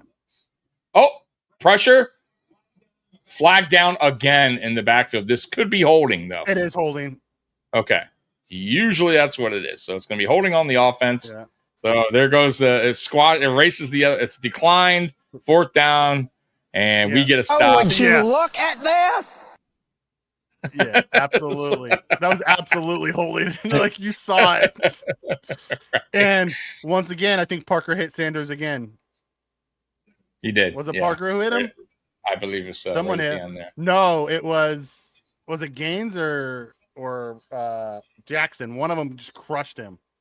Oh, look, they got a new punter in there now. So they're having a punter competition. Okay. So it's not Bojo's job.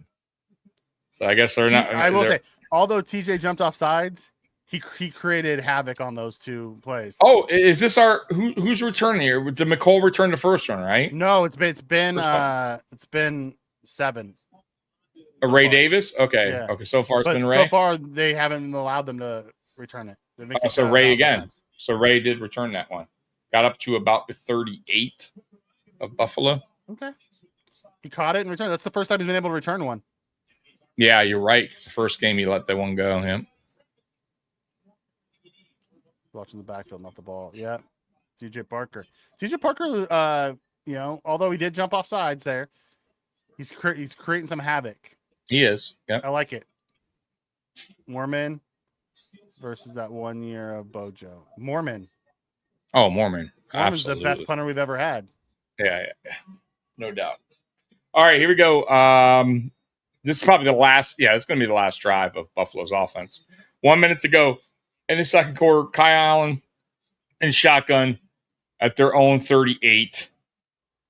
Kyle back to throw, completes it to McCole Hardman. Hey, what do you know? He made the catch. Yeah, on a first down rather than third, like a jackass. Right. Yeah. He's like, I can get it.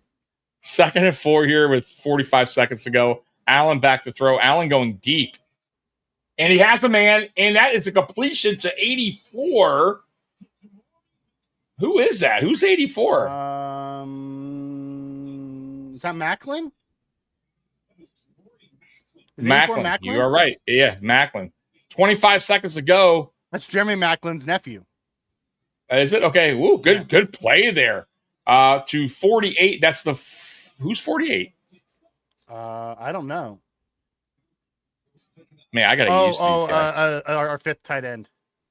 Yeah, okay, I'm liking what TJ Parker's putting out on tape today. Davis is our punt. We got a 2nd and 1. He really 21 seconds. Chewy, he really wants the punt return job. I'm not a fan of him in punt return either. Okay. Kick return fine, but I think you need somebody better back there returning punts. I wish we would have let Epinesa get back up to 282 because he was so good in college at that. Parker getting back to that shows the difference.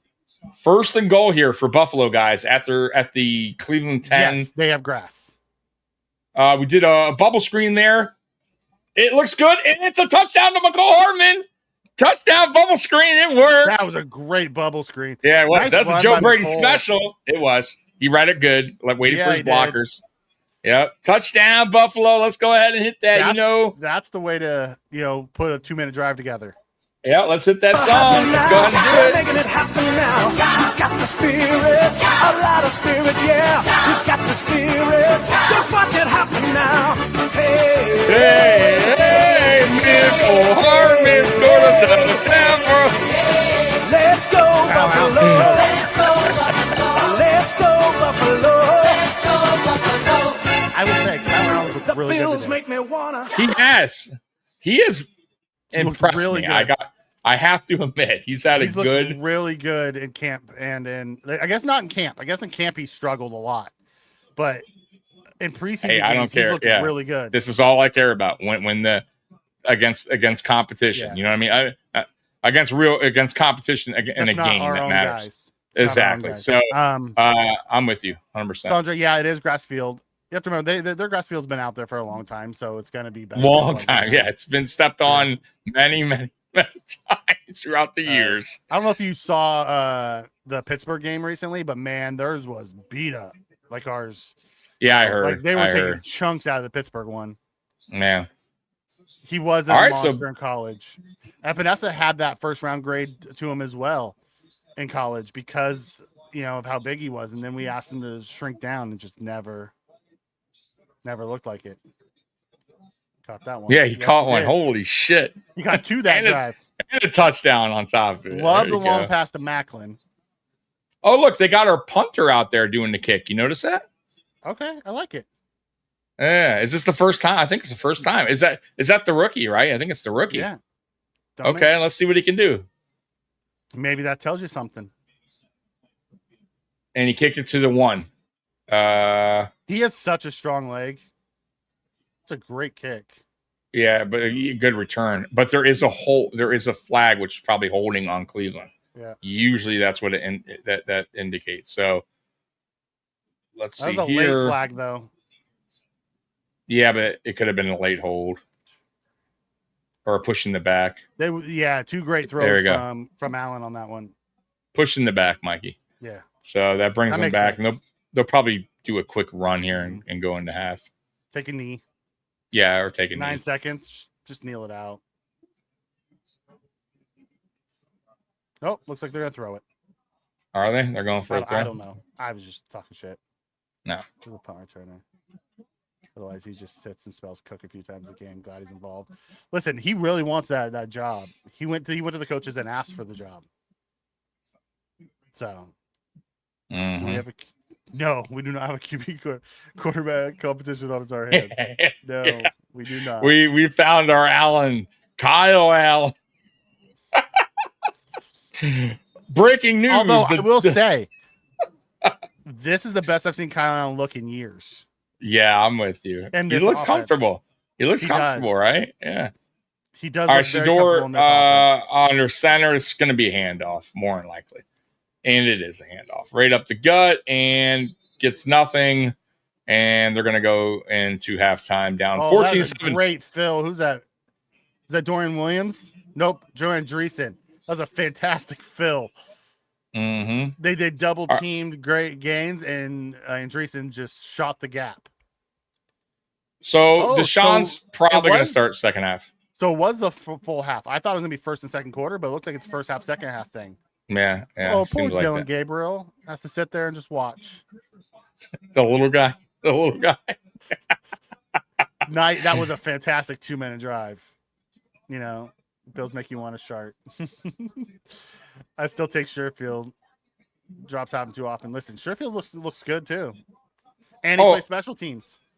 I am curious though, and not that this matters much, Mikey, though. But why was Tommy Doman kicking off on that kickoff? You think? Probably just For to them get just a to feel test for it out. Yeah. Okay, just curious, because remember they did that with Prater last year.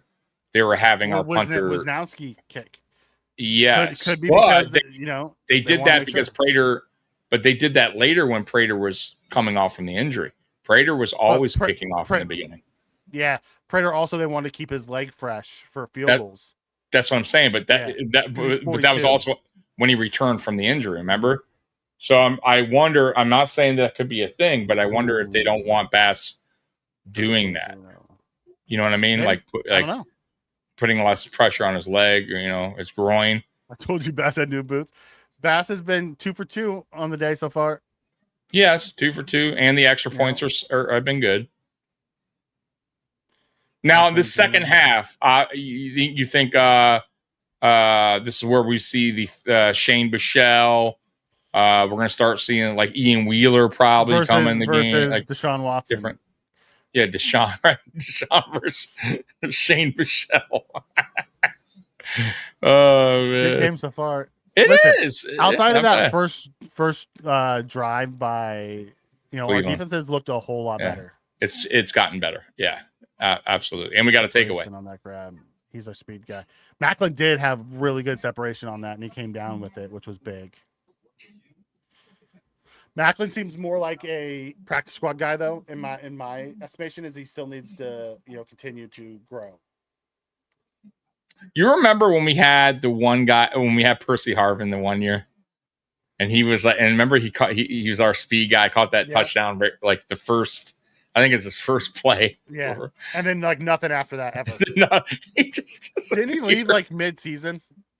He might have. I don't Reggie recall. Bush did the same thing. Reggie Bush did. Bush was terrible. He had negative yards. That's negative rushing yards. Yep. All right, I'm gonna step away for a minute. I'll be back. Go ahead. Yeah, I got you, brother. I'll give it covered.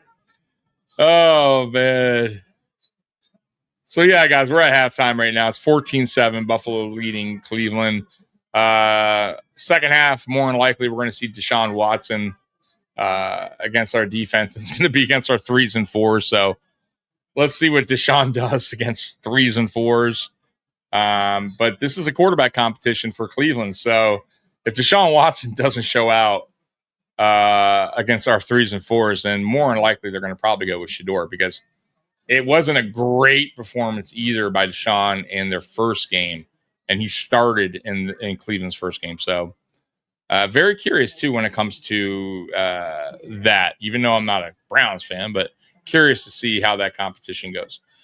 Praying for Ed Oliver and family, Mr. Chewy. Yeah, dude, that's we talked about that to start the show, and it's we heard about that actually Friday, but we didn't really want to dive too deep into it because the report was coming from not the greatest source in the world, but it was reported this morning by multiple reliable sources that yes, that his son did pass away in a drowning in June. So thoughts and prayers to Ed Oliver and family, man. That's terrible, bro. I feel for that. I really do feel for him. I want Prater this year and draft a field goal kicker. Yeah, at some point I'm with you, Scott. Actually, that's a great point. They need to move on from Bass and draft a kicker. I just feel like Bass is.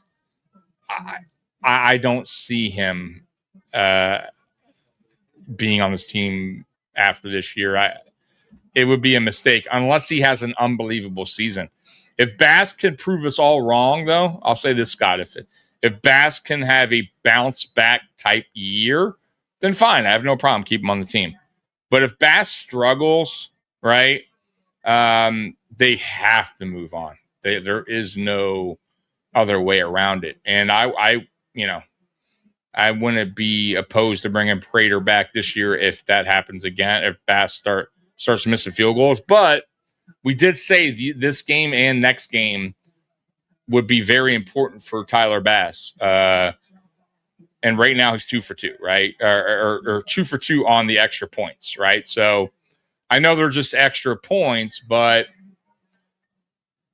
he's been known to miss extra points in games. So it does matter, right? Let's pull up the box score real quick. I'll get with the chat and I'll pull up the box score for you guys, okay? Bass stole Bean's phone, download it onto a USB, and it's forever holding him hostage, right? Weston, I know we should invite McClappy to join the live stream. Oh, yeah, sure. Bass, less the B. We lose some games again. Let's hope not, man. I'm with Mikey being in Carlson. Wait, the thing with Ed is official. It is. It's official. It was. They talked about it this morning, and I don't think they listen. To be real with you guys, whoever leaked that yesterday, I don't think it obviously wasn't supposed to be leaked, and because it was, the Buffalo Bills probably had to make it official at Oliver. Like I think they probably wanted to keep that thing, in house or whatever for probably more. But once something like that gets out, they probably have to address it. So it's unfortunate, you know what I mean? But when you're in that industry in sports or entertainment, or you're a musician, like that's, unfortunately that, that gets out a lot quicker and stuff like that, Are you ready for Shane Bichelle? Yes. I'm very excited, Roy. I'm very excited. Should go get my Shane Bichelle jersey on. Sean, kickers are like UFC fighters. Miss a few big kicks, they aren't the same. Yeah, great point too. UFC, I always talk to Captain D about that. Like MMA, man, or UFC, whatever. These guys don't stay on top for long, bro. One, because it's such a unique sport where you can lose so many different ways. It's not like boxing where, you can be a really great boxer and really not lose any. Like, because there's, it's not like MMA where you could just drag your opponent down and win by submission. Like, there's so much different ways to lose. And I feel like MMA, once you just don't stay on top too long, because there's always a guy out there that can figure a way to beat you in any which way. So yeah, that's why they don't keep the belts long, in MMA and all that. But you are right too. I think with kickers though, it's more like psychological as well. You know what I mean? And I'll say this about boxers who get knocked out in their career, they have a very tough time though coming back from them. Like they tend to get knocked out again throughout their career. Like it becomes something like Roy Jones Jr., who one of my favorite boxers of all time. To be honest with you guys, he should have retired after he won the heavyweight title, went down, beat Tarver. He should have retired right there. He would have been undefeated, good to go, but he fought Tarver again, got knocked out, and then he kept going on and on, got knocked out by Glenn Johnson. It started a trend, and he couldn't get out of it. And he just he loved to fight. He did. And it for me, it still don't diminish what he did throughout his legacy. The guy he got robbed in the Olympics. And by the way, they apologized. He was robbed. Like they flat out admitted it. So he lost the gold medal in the Olympics. And you can't overlook what he did in boxing. He went from every weight class and he went all the way up to heavyweight and won the championship. Like you can't overlook that. He was a great boxer. So you've gone down the rabbit hole, brother. Yeah. Well, he talked about it. So it don't matter. It's halftime. I don't give a shit. Yeah. I will say you're not wrong there. I don't know. I don't know how you rebound for that. No, I couldn't even imagine. You probably don't. You know what I mean? Because I was saying that earlier, Mikey, like when something like that happens and it's in your home or your supervision, whatever, you're always probably going to think you're at fault. You know what I mean? Like you're always going to have that. You know what I'm saying? Like I would assume, you know what I mean? That you could have done more. You should have done something different. Like, and that's probably going to always bother him or his family or whoever was there. Yeah. It's unfortunate, but like I was saying, Mike Tyson, remember his, I think it was his son or daughter. I forget which one, but he died on the treadmill. Yeah. Got choked up by the power cord. Yeah. And trust me, that shit's I'm sure that stuck with him and continues to stick with him. So no parent should ever pass before their kids. It's just no, absolutely not. No. So it's going to eat at him for a while, and his family. So forever. Forever. So as far as grieving and what he does, I have no idea. Wish him and the family the best. Yep. Anthony Richardson. Listen, Josh Allen is going to get so many quarterbacks drafted high because everyone wants that skill set and just Richardson. Yeah, they really thought they might have had something with him. He just turned out to be a total disaster.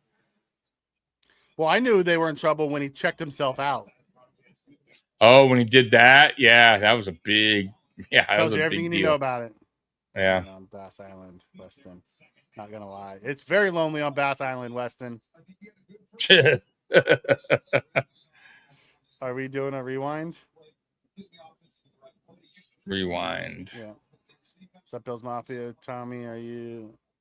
Thank you. I appreciate you. Yeah. Sad. My heart is sad. I can only imagine. I can't even imagine. Like, I don't even want to think about something like that. That's so bad. Yeah, Keys took it really rough yesterday. I bet he did.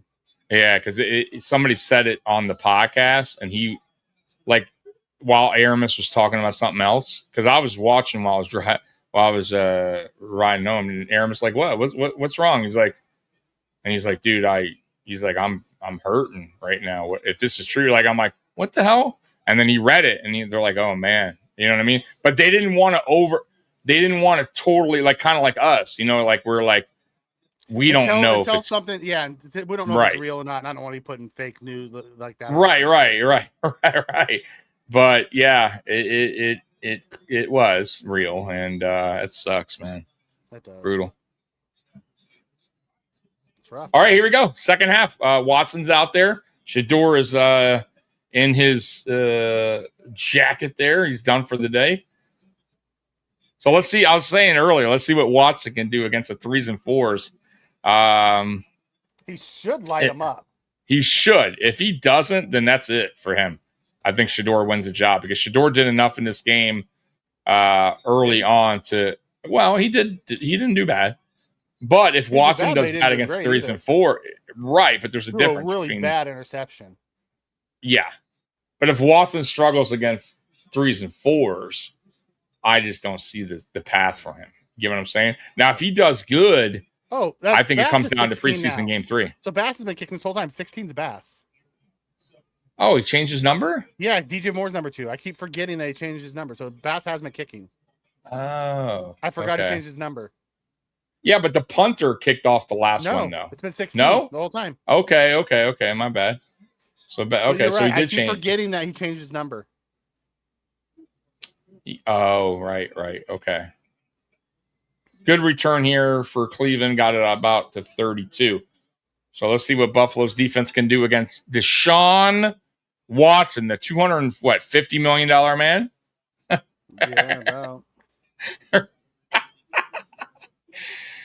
So his first week, 11-15, 126 yards, 98.2 against in Chicago. So he wasn't terrible last week. No touchdowns though. But all right, let's see. At the 30, Deshaun Watson play action, rollout, boot, and incomplete. Good defense by Buffalo. Mm-hmm. 41 was there. Who's 41? Why am I should be better with my numbers here. I got to get used to some. Kanai Walker. Okay, I got to get used to the young guys, man. All right, so Walker made a good play on the ball there, by the way. It's a very different style of defense now. Like where you have a bunch of young guys rather than the older vets out there. Who are hyped up, wanting to make a name. Great job there. Good job, Watson Parker. in shotgun. Back to throw, or no, hands off, a handoff, and Parker came through and stuffed it. They closed that mighty quick. So good job. Surprised Parker's still out there, to be honest. Maybe because they didn't like what they saw. Parker looked good. Oh, Parker. Okay, I'm sorry. So maybe they. Yeah, maybe they're just gonna. I'm sorry. I was thinking Sanders. I was thinking they're Sanders. Out there for the first drive, knowing it's Watson. 3rd and 12 here. Watson in shotgun, back to throw. He has very good time. And that is tipped and almost intercepted. It was close. Almost caught again, too. Yeah, good job by Buffalo. Deshaun, go to the sideline, buddy. 3 and out. 3 and out. 4th and 12 coming up. Good job by the young Bucks. And Watson had a lot of time, by the way. Yeah, he did. Good job. Who was that tipped it? 30. Who was that? Hancock again. 37? Hancock again. Good job. All over the place. He is playing on a mission. He's on a motherfucking mission, huh? He wants his name to be shining. Second half, here I we just go. want to see us compete. And Who's get out healthy. returning the punt here? Is it still Ray Davis? Let me see here. It is. No, it's McCole Hardman. Yeah. McCole Hardman at the 25, the 30 to the 32. So not a bad return for McCole. Not unbelievable, but not bad. It was okay. Yeah. Picked up what, 10 there, maybe? Yeah, something like that. All right, here we go. So we're going into actually TV timeout, but Bills will have the ball after the TV timeout. What are your thoughts on the second half? It's going to be a lot of young bucks, and we're seeing it right now, especially on the defensive side. So for me, let's see what the young dudes can do, the rookies, and who could stand out. Right now, I mean, like I said, Hancock is really making his name felt. Like people, I mean, he's having an unbelievable preseason so far. Geez, anyone think I can get a seat at the Browns team? Great defense. Yeah, it was really good. Bro, put Parker on the bench. He looks really good. Let's protect that. Yeah, I'm with you. It's I wonder about if he time. comes back out for the second drive, or if they just want him to have that after halftime to go out. Walter, hey guys, I missed the first half. What players look good so far? You want to answer that, Mikey? Who you like? Defensively, I thought Landon Jackson looked really good. I thought Parker's looked really good. Kanai Walker's looked really good. IGB looked really good. Yep. Didn't really notice KEO, so I can't. I don't want to crap on him. He didn't make any big mistakes this week. I thought Gaines has been good. Greg Gaines, the new guy's been good on defense. Mm-hmm. That's probably on defense. On offense, Kyle Allen's looked really good. He has sharp. I thought our centers have been great because we haven't noticed them. Our guards have been good because we haven't noticed them. It's really is Bowery who struggled. Grable he's had an up and down on his first game back. Thought receiver wise, Sherfield's looked good. Yep. Macklin's had an up and down day, or not Macklin, but Hardman's had an up and down day. Macklin had a really nice long catch, and then I thought Gore has looked good. Frank Gore's done pretty good too. Yeah. Yep. I'm with you on all of them. I think I agree with you on all that. Covers most of what I have. All right, we're back from the TV timeout. Bills will have the ball here, and I think it should be Shane, right? Shane Bichelle. I'm pretty sure. Yeah. I would imagine. After the first half being done by Kyle Allen, I imagine it's going to be Shane. Which Shane looked fine last week. But I'll tell you, I don't see Kyle Allen losing this job. No. He's been too crisp. Great in the last two games. He's been too crisp, man. His passes are on point, and he's doing everything they're asking him to do. All right, we got Shane Bichelle's in the game. Little pump fake there, and almost the first time. Nice little 48. That's the tight end, right? I keep forgetting his name, but not bad little pickup there. I like it. Picked up about 8.5, 9. Mm-hmm.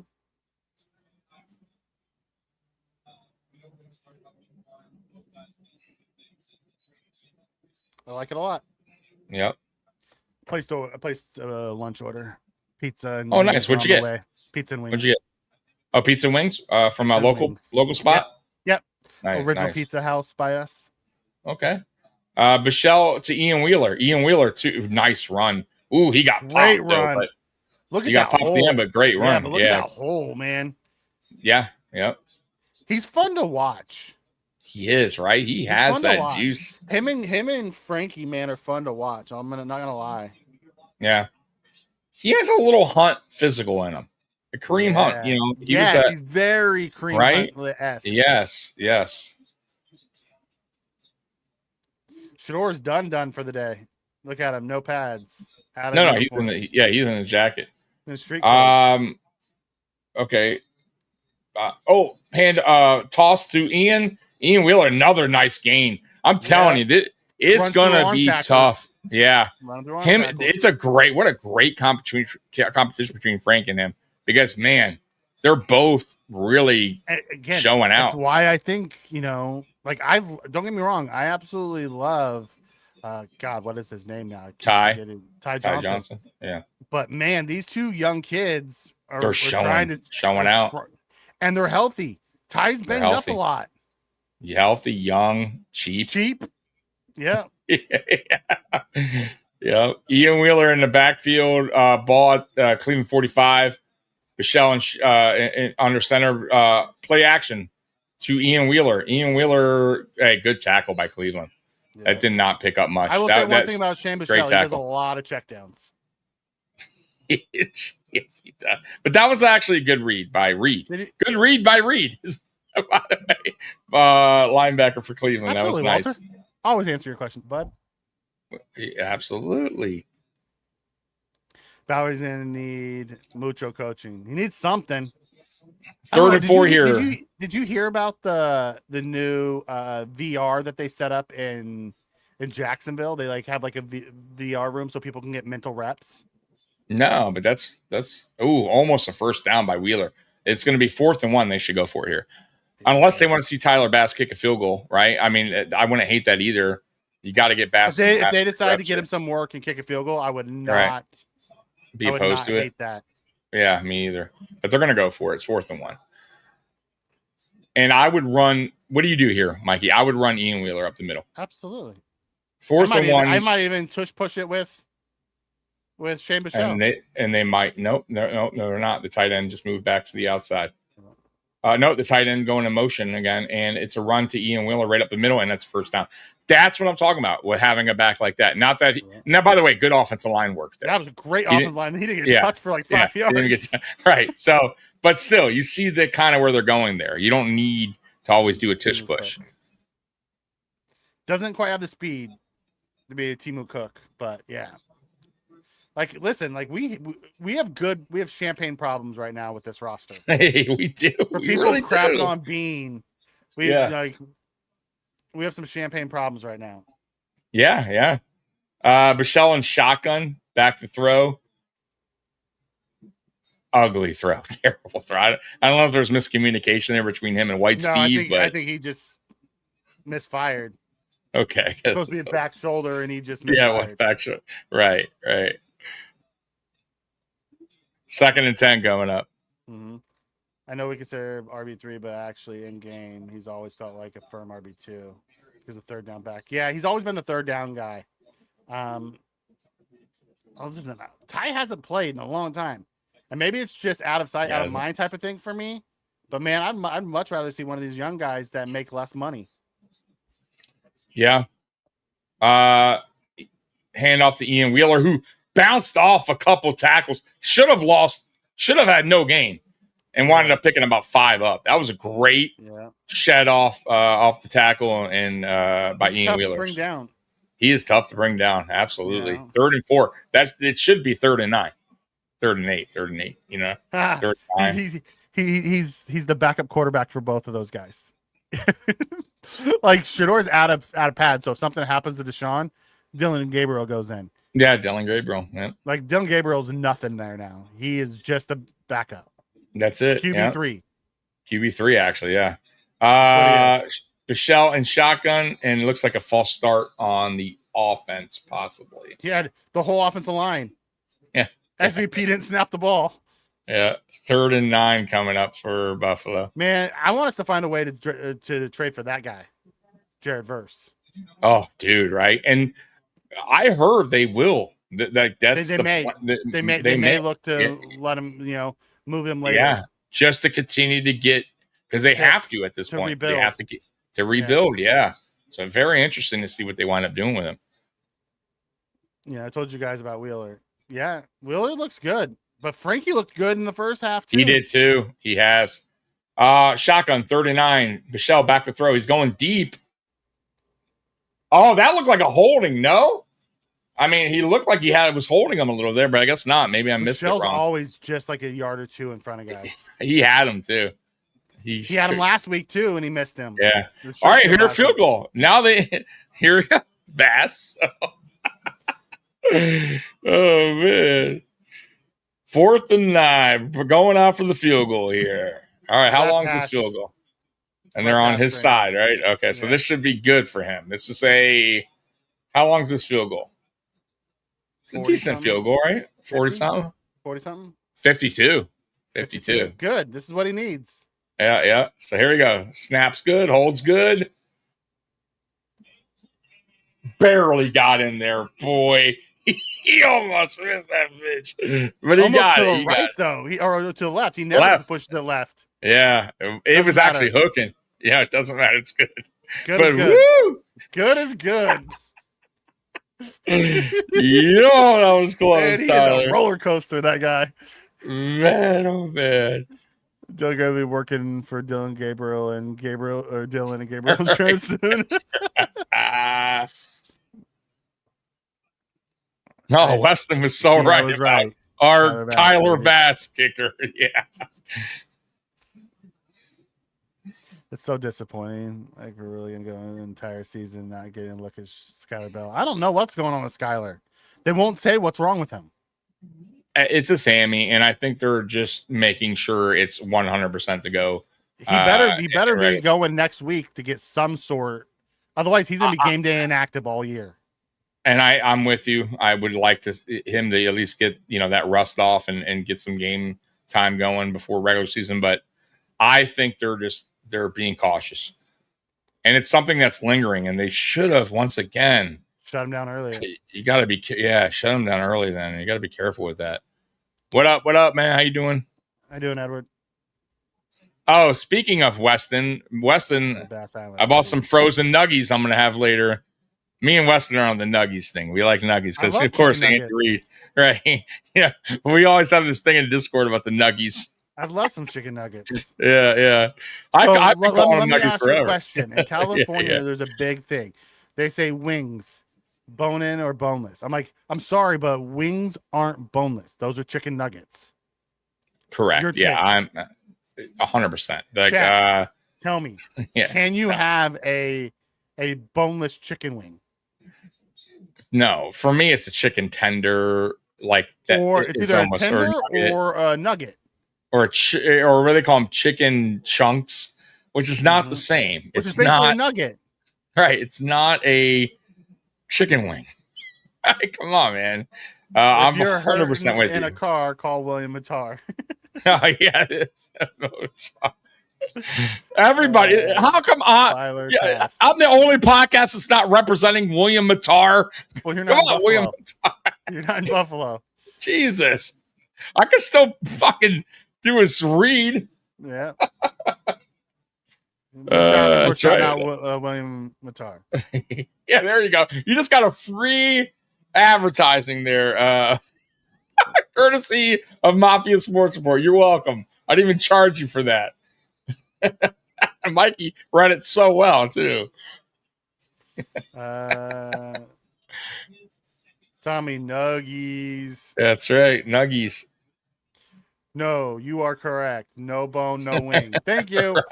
Like, show me a boneless wing on a chicken. Right? Yeah. Tell me what fucked up chicken that is. That's a really fucked up chicken. Motherfucker's not moving, just fucking not going nowhere. No bones. Man, I'll tell you one thing. Our kickoff return team has not looked good today. Our kickoff coverage team. Trash. They've been starting between like the 35 and 40 all day long. Yeah, let's get that fixed, special teams coach. All right, run up the middle, gain 1 yard, 2nd and 9. Call William Matar. Yeah, you'll get it fixed. If someone, William take care of it. And sue whoever calls a chicken wing. Right. 2nd and 9, Deshaun and shotgun, by the way. Let's see what he does here on this drive, this series. Quick bubble screen that is fucking red right away by 30. Who was that? Yeah, 36. Don't know who that is. That was a great job, though. 36 is... Those two kids could be good for them for a while. Concepcion and Boston. Who the hell? Oh, it's Dunbar. Jordan Dunbar made the play there. Okay. I don't know. Jordan Dunbar. That's what it says. Good for Jordan Dunbar. That's a nice play. Yeah. Watson and shotgun on 3rd and 10. Watson back to throw. Under a little bit of pressure. Ball tipped and incomplete. Yeah. That's 2 drives. And the crowd is booing. Booing him. The crowd is booing. Watson goes off 2 series, two 3-and-outs. And Shedeur's going, yeah. I got this. Got this, baby. Got this. Boston, they showed Boston on the sidelines. I guess he's not coming in. Give him some nuggies and cheeseburger, baby. He loves his nuggies and cheeseburgers. He does. Yes, he does. All right, let's see if he's so good in the commercials. McColl's back. He is. He's funny. He's so good in the commercials with Pat. Oh, good punt by whoever. I'm not sure who punted there, but to the 11. So Buffalo will start at the 11. Oh, real quick, we're going on commercial. I think we're going on commercial. So, Mikey, I went to last week. I got some. You ever heard of these fruit bars? I forget what they're called, but it's like strawberry fruit bars, and it's a good company too. So, anyways, I get 4 of them. It's like 3 buy 3 get 1 free. I eat like 3 of them on the way home. Right. 2 days ago, I opened my email from my grocery store. Oh, Outshine is the name, and it says recall. You recently bought something from the store from Myers that has a recall for glass in the product. So the Outshine fruit bars I've been eating has glass in them. Lovely. So I had to return my fruit bars. Do you have the right one? Was it one of yours? They were the ones I've been eating. So I got my money back, but I ate some glass, apparently. I guess. Oh, my God. I'm like glass in a fruit bar. How the hell does that happen? What is going on at the Outshine food? Right. Where were you putting these things together? Oh, boy, Dana. That's way to hit his arm, knock it down. Oh, Dana did that? Good job. Oh, okay. brother, these guys stink. You know what? I think I actually finally got that. Dana's gonna make this team. I don't know if Dana's gonna make this team. Brother, this guy stinks! Go ahead. The problem with Dana is he doesn't play special teams. Yeah. It's having a decent preseason. I mean, we'll see what he does. Tommy, you've eaten worse. Oh, absolutely. You kidding me? I mean, I'm sure yeah. You're coming out of the basement. He'll find out when it comes out. Yeah, no, I don't. I have no idea. That's hilarious. That was like 4 days ago, so who knows what's going on in my. I have no idea what's going on in the stomach of mine. It can't be good. It's messing up those intestines of yours. Mm-hmm. What is that? Is that like a spam right there? Those messages? Yes. From this Eric guy who's like going crazy. Yeah. So correct. We'll all right. So let me. And ban delete. Gone. Yeah. I deleted a couple comments that he made earlier. Oh, he was in here earlier? Okay, I didn't even see it. I deleted those comments earlier. But why would that? I don't even get that. But anyway, it could be the bot. All right, Shane under center, man of motion, hand off to Ian Wheeler, who picks up 2. Tommy needs to pull a Jeff Daniels from Dumb and Dumber. Touche.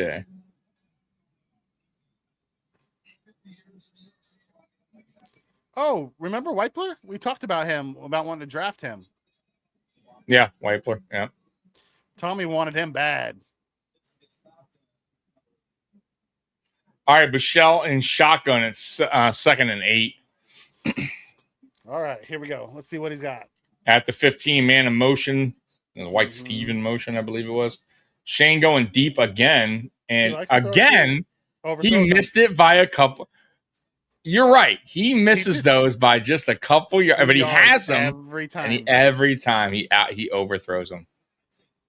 Every time, bro. He had him. Yeah. He hits them there. It's a chunk. That's a huge gain. Shane Bichelle is physically is not the quarterback, but mentally he's really good. And yeah, I think he's going to end up being our quarterbacks coach in the coming seasons. I think he's going to be like Davis Webb. Yeah. All right, 3rd and 8 coming up here. Michelle and shotgun. Ian Wheeler to the side of him, probably for protect. He went off. Okay, Shane under pressure, rolling out, and incomplete. We're punting. 4th and 8, and this is kind of what you how it expect goes here. from 13 and 14 players. Correct. Yeah, it's kind of how it goes. At least if you're around 40 to get a colonoscopy, I just had mine done. Very important. Just trying to advise men's health. I haven't been to a doctor It's since I was in 50. middle school. It's 50 now. Is it 50? I'm not. I planning on actually doing just any went and of had that. my physical done recently, and he told me I have about 5 more years before I need it. So Oh, okay. I refuse to go to any doctor. that's probably not good. I don't care. Listen, if I'm dying, I'll go to the hospital. Might be too late though by that time. And that's okay. I'm okay with it. I am not going to no doctors. I'm sure there's so much wrong with me. I don't even want to know. All right. Almost blocked the punt, bro. Good punt. Good punt, dude. That's a great punt. Still, Yeah. To the 27. Bad return. Oh, but it looks like a holding. There's a flag. So more than likely. Are they going to call tripping? Is it tripping? Yeah, I mean, it's just okay. They're going to call tripping. Nope, illegal block to the back. You're wrong. So against Cleveland, illegal block to the back. That brings them 10-yard penalty. I thought for sure they're going to call tripping. That was a great punt for almost getting blocked. Really, almost getting blocked. Yeah, I see really why was. they want this guy to be our punter and why they drafted him. This guy had a leg.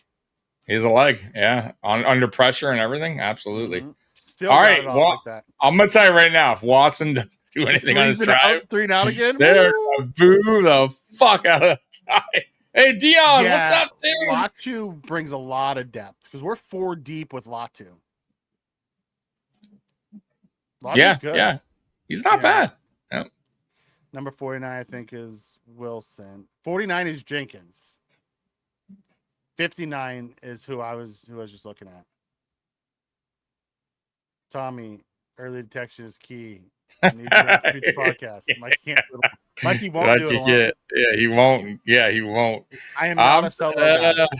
I'm good, bro. I am not a solo guy. Although I've gotten better when Tommy's got power issues and stuff. Yeah, Mikey finds a way to get going. But I don't like it. I'm not from a solo start to guy. finich. You're saying, yeah. It's not for everybody. I don't like it when the power goes out and I'm waiting for you to come back.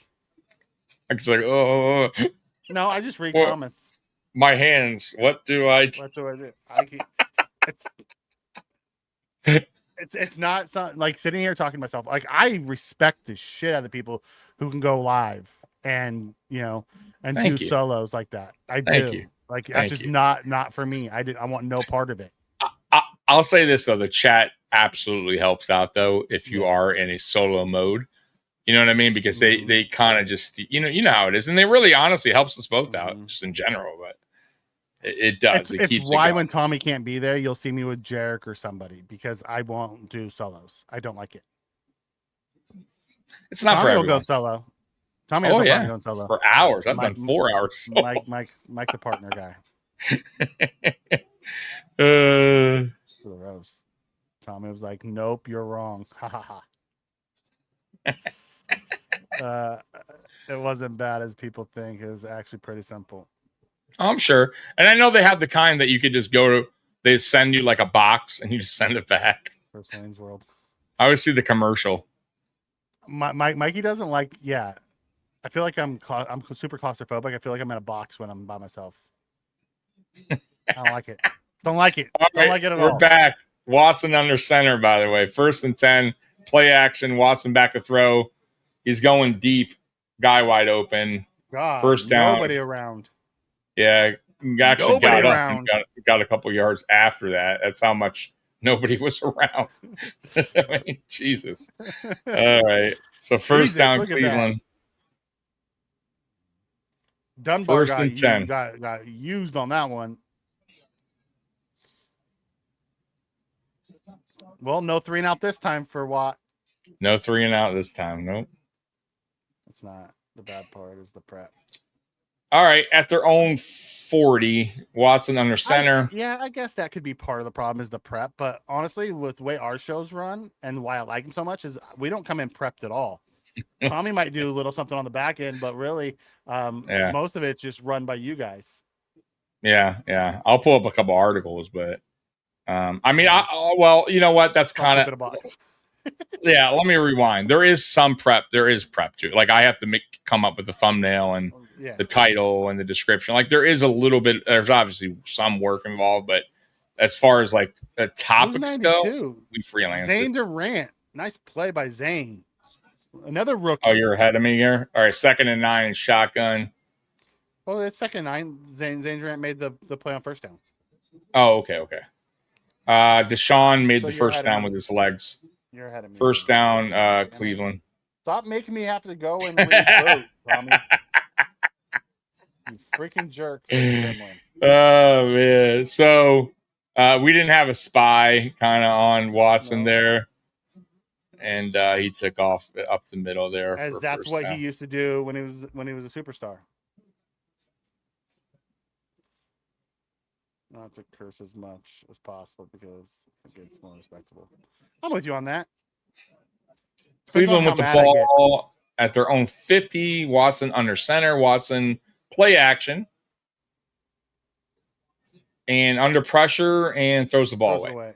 He had the guy wide open on the sideline. He did. He should have hit him, right? He tried. I think the ball just slipped out of his hands. Just sailed on him? Away. Yeah. Okay. I think he was trying to get to the guy on the sidelines. Yeah, because he totally missed him. As soon as it started, the anesthetic, I was out in like 5 seconds. Yeah. I'll be doing all mine. I got a little bit of time before I have to do any of that. But I just had my physical, and I'm actually in pretty good. All right. Good for you, buddy. I'm actually doing pretty good. Oh, you were referring to the colonoscopy. Gotcha. Oh, missed tackle.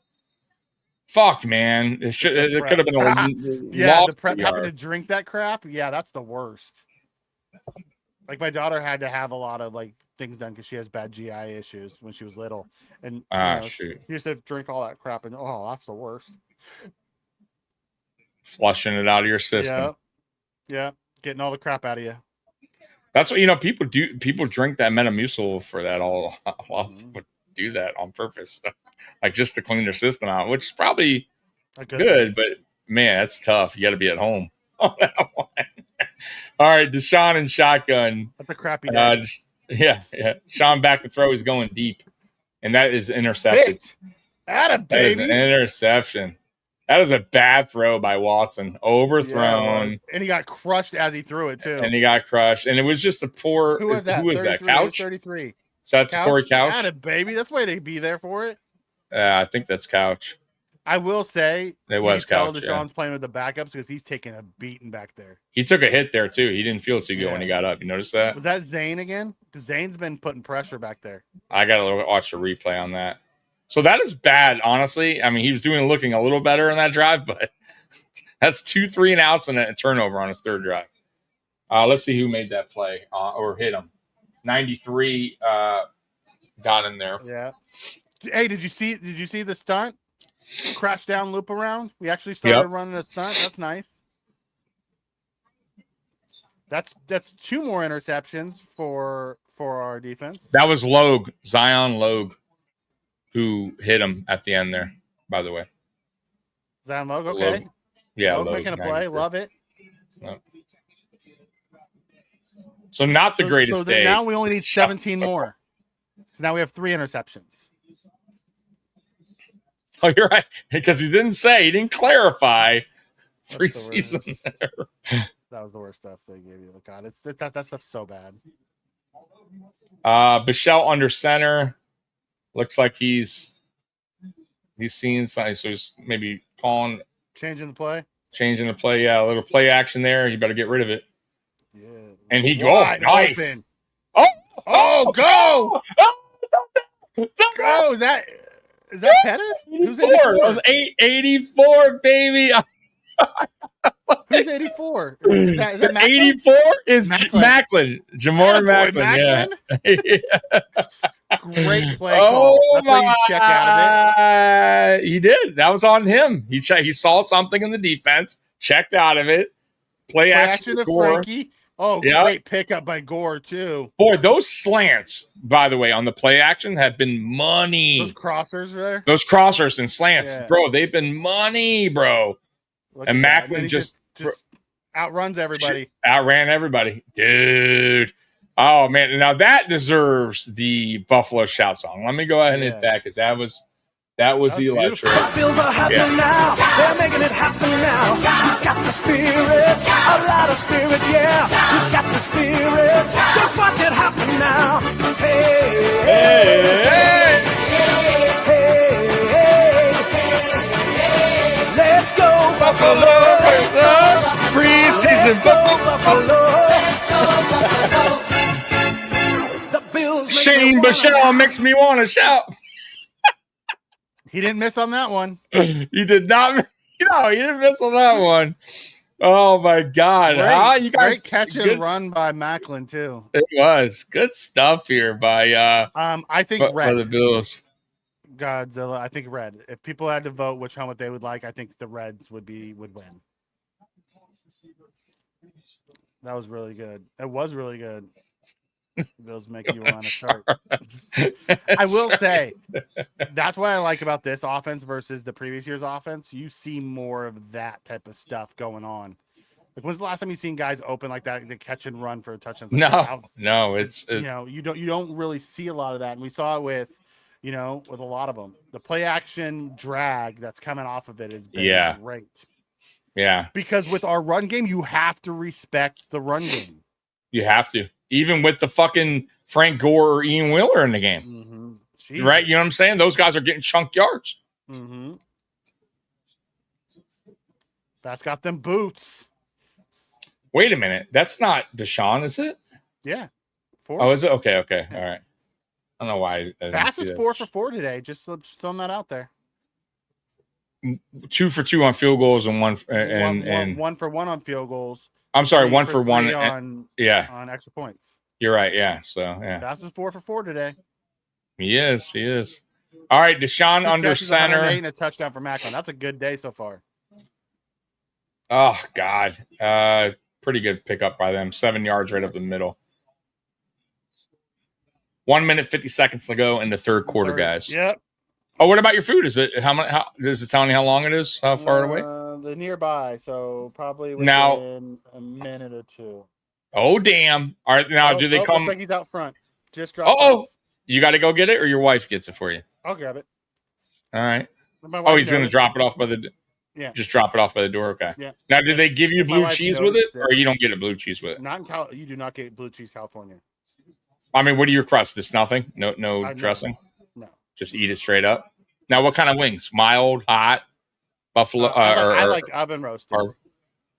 Okay. So I no. like oven roasted. Okay. Yeah, So not barbecue. if no. it's just me, I'm eating oven roasted because I love just the taste of the chicken wing.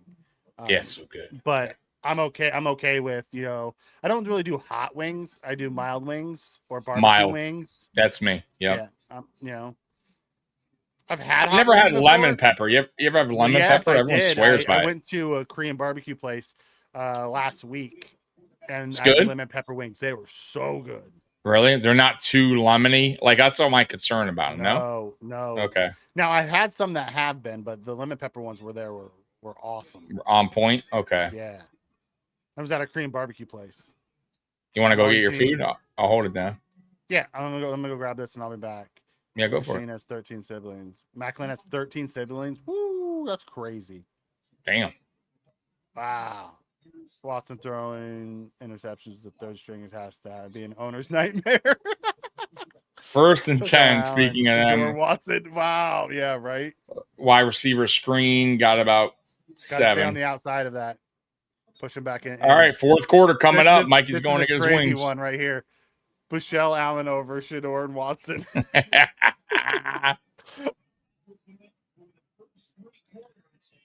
Durant is 92. Lemon pepper is way too salt. See, that would be that's like I don't mind salt, but I don't want it to be over salted or too like sour. You know what I mean? Like lemony. Even though I like lemon, for me, I just like give me grilled wings. or mild wings is fine. I can't do over like super spicy anything. For me, it takes away from the meat, right, or whatever I'm eating. I gotta taste the actual food, not just burn my mouth to death. So, and I have to have blue cheese. I even if it's not buffalo blue cheese, and I get it, there is a difference. I've been to Buffalo, I know, but I gotta have some kind of blue cheese dipping. I have to. Although Watson is not playing well, he will be the starter because they are paying him big bucks. Maybe. I get what you're saying, Chandra, but that shouldn't be like if I'm a coach, that wouldn't make a difference to me. It just wouldn't. I mean, I get what you're saying, but for me, I want to put the best player out there that gives me the best opportunity, because we had that, and I know you weren't watching Bills football back then, but we had a similar situation back in when was it, 1998 or 99, when we had Rob Johnson, who we traded for, paid him a lot of money, and we had Doug Flutie. And Doug Flutie was clearly the guy that should have been starting, a guy that the rest of the team backed, meaning, they wanted him to be the quarterback, and ownership and GM basically forced our coach's hand and started Rob Johnson in the playoffs. And it was a terrible decision. And that was because they wanted to get return on investment. And you can't do that. It is what it is. For me, you take the L on the signing. It is, and whatever you did, it is what it is. But fans will forgive you if you find that replacement. They'll let that go.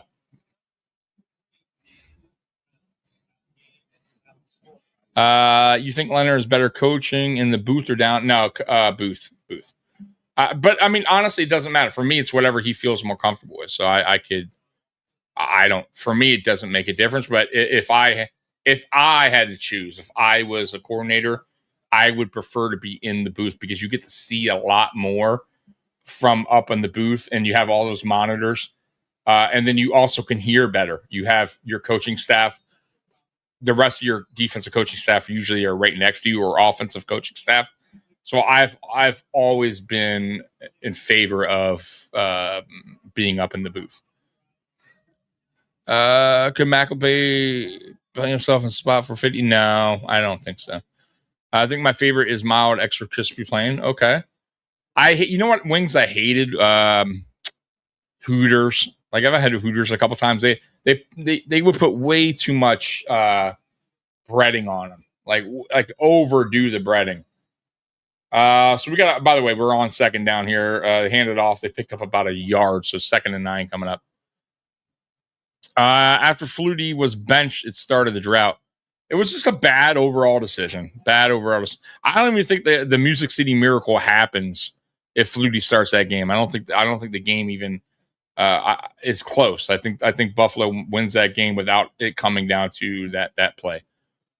Yeah, that was a Music City Miracle game. Correct. All right, Deshaun in shotgun, 2nd and 9. There is a flag on the play. It's on Cleveland. It's going to be a false start. Brings them back 5. Oh no, there was a timeout prior, so no flag on the play. So we're still 2nd and 9 coming up.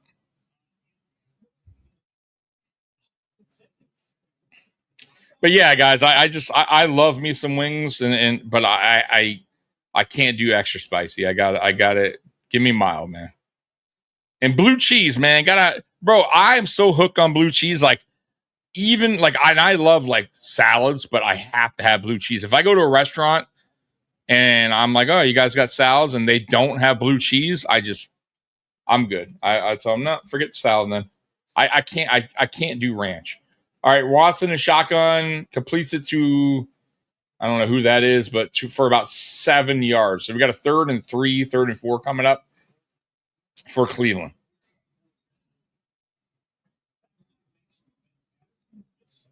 Actually, I'm way off. We got a 3rd and 6 coming up. It looked like he picked up more yards than I thought. So 3rd and 6 coming up for Cleveland. Yeah, I got some frozen nuggies waiting for me in my freezer. I'm gonna throw them in the air fryer, dip them in some barbecue sauce.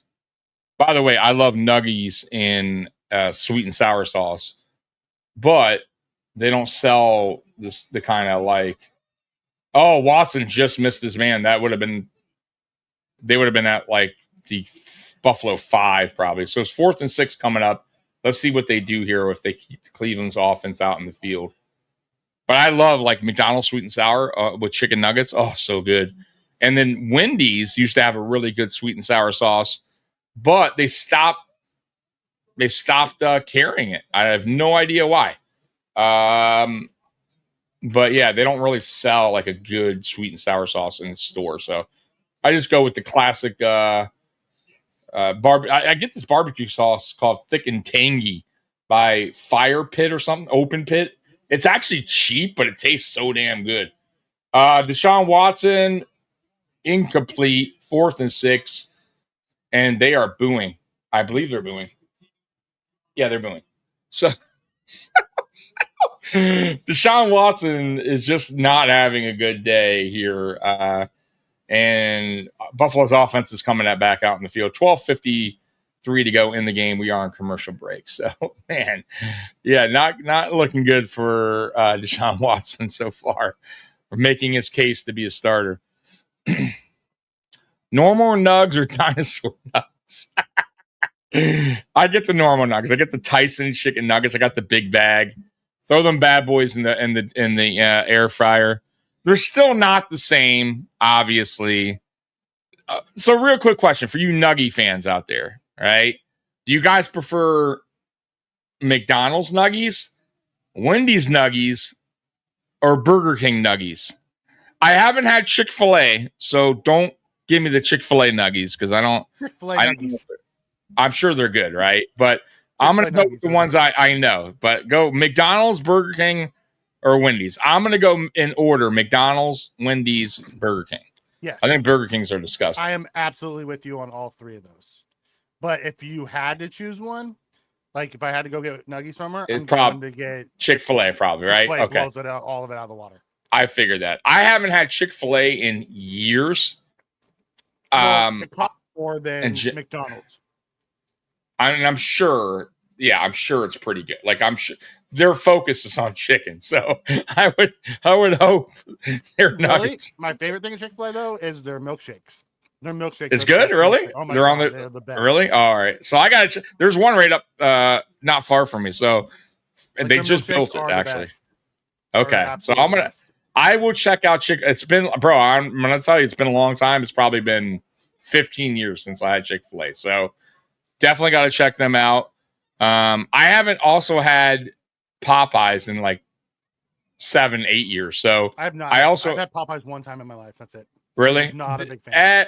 Everyone keeps saying about the chicken sandwich. Remember that? The whole crave about they came out with some chicken sandwich that was unbelievable. I've never tried it. I'm I definitely want to, but Chick-fil-A for sure. I'll check out. They forgot my. Oh, by the way, Deshaun Watson, incomplete on her 4th down. So, yeah, not going good. Yeah. They forgot my wings. No fucking way. So, what did the driver have to go back?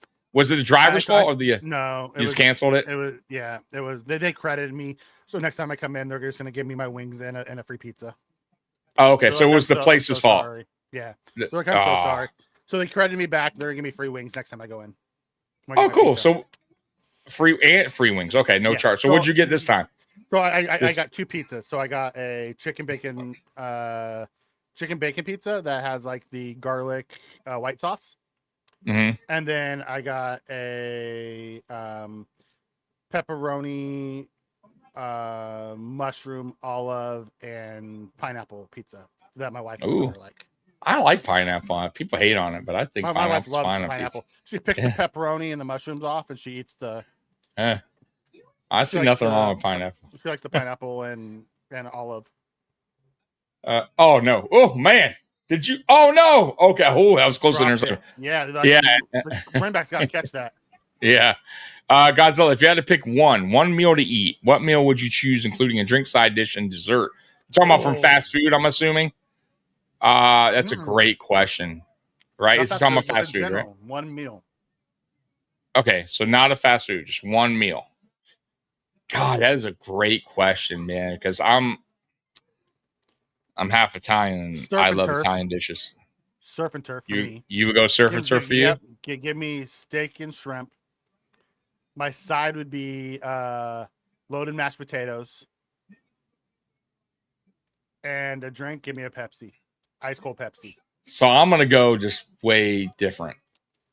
I'm going to go with a classic dish that my mom made that was unbelievable. Eggplant parmesan. Went to a restaurant. Oh, okay. Well, you said anything. You said any meal, one meal. So I would go. I was picturing restaurant. Sorry. Go ahead. Okay. And then I'll tell you what my homemade one would be. Okay. So I'll do a homemade and then I'll do an out. So I'll go homemade eggplant parm with garlic bread, and that's it. And a salad, and a side salad. Yeah, go for it. That would be my go-to. My mom made a mean eggplant parmesan. And then garlic bread, and then a nice salad to go with it with blue cheese. I would say if I'm out and about, if it's fast food, drink, side, and dish, I am going. God, I love Taco Bell. Boy, that's a tough one. Fast food, what would I choose, man? Honestly, I love the Big Mac, but I love the Whopper too. God, that's tough. I don't know. I only pick one. Oh, damn. Good. Oh, shit. Our guy got popped on the side. I don't know if it's a flag or not. I mean, he was on the sideline for a couple seconds before he got popped. Offensive line is pissed. And there goes a flag for something, probably on us. God, I don't know. I'll be honest with you. I have no idea on the fast food. I'm stuck on that one. But a go-to restaurant, God, I would say maybe like a steakhouse place. There's nothing like a good steak, like a New York strip steak or a porterhouse or something like that. You know what I mean? Like, and a baked potato and a side salad with some breadsticks. That would be because man, dude, if you get a good steak, guys, like a really good steak, oh, dude, that go to a Brazilian steakhouse. Oh, dude, you got it's delicious. Anyways, putting anything but blue cheese on wings is a sin. I'm with you 100% badass. I'm out here in Michigan and they love ranch out here. And I told you guys this before. They fucking dip pizza with fucking ranch. Oh, good run. First down, Buffalo. That was a hell of a run there. I didn't see the New Jersey number, but yeah, they love ranch out here. It's fucking disgusting. And I would, first of all, I love blue cheese, but I'm not dipping pizza in fucking blue cheese in any dressing. So yeah, but out here is ranch. It's fucking gross. My mom's holiday ham dinner. Okay. I always use blue cheese on chicken wings, but the blue cheese in New York is totally you are 100% right. And good run, Frank Gore Jr. I believe it's Frank Gore Jr. Man, that was a hell of a run. Yeah, because they make most restaurants in Buffalo, at least the better ones, they make their blue cheese in-house. So there's a difference, right? I would say the best blue cheese, if you could buy it, like if you have to, is I believe it's called Marie's. It's in the refrigerated section in grocery stores where they have the salad, the lettuce and all that. That's about as good as you're going to get if you're buying it in a grocery store. Man, Frank Gore Jr. is running like a motherfucker right now. Guys, he is running really good. 8 carries, 50 yards right now for Frank Gore Jr. Ian Wheeler, 7 carries, 33. So running right now, like Frank Gore Jr. is just tearing it up. Enough with the food talk. I've been trying to hold off making dinner until the end of the game, and you guys are making it very difficult. Hey, man, I'm just going with the chat. All right, we got a 2nd and 4 at Cleveland's 10. Michelle under center, man in motion. Handed off to Ian Wheeler, who picked up about 3. So going to be 3rd and 1 coming up for Buffalo.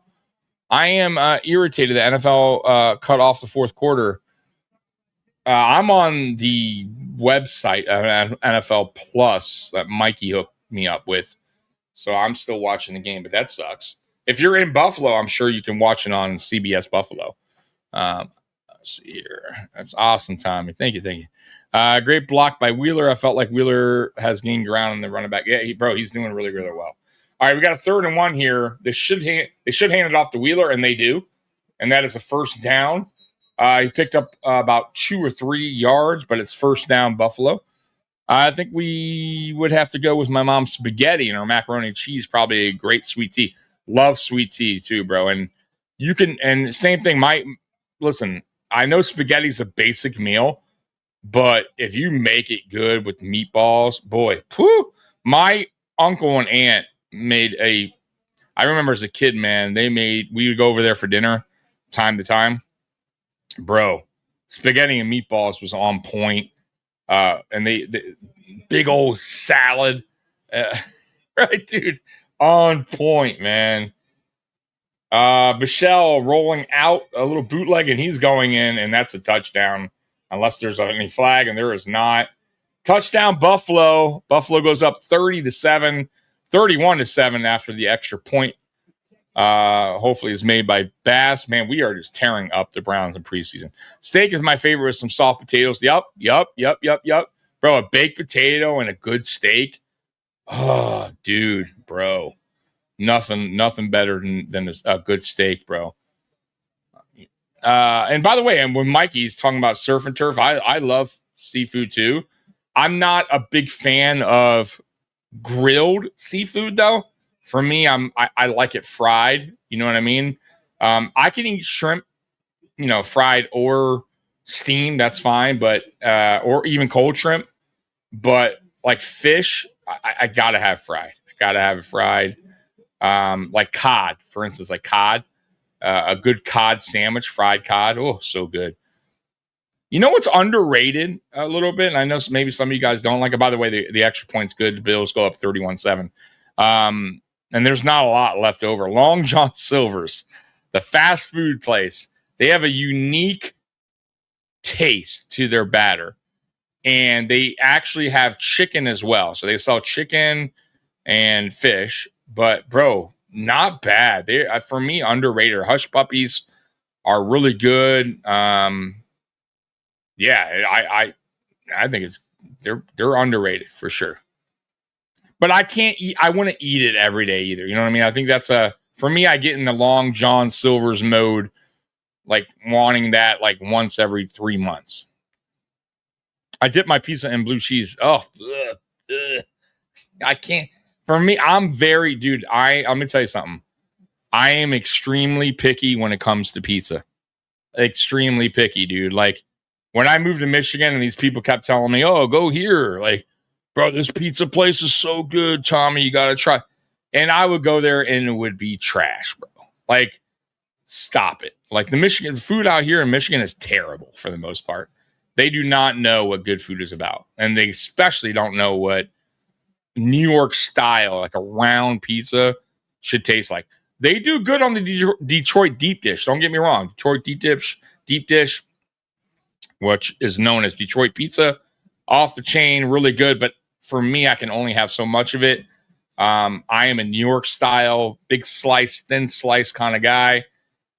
It doesn't need dipping sauces. You know what I mean? That to me is fast food, right? Like you don't need that. So I'm extremely picky when it comes to pizza. It does not need any type of dipping sauce at all.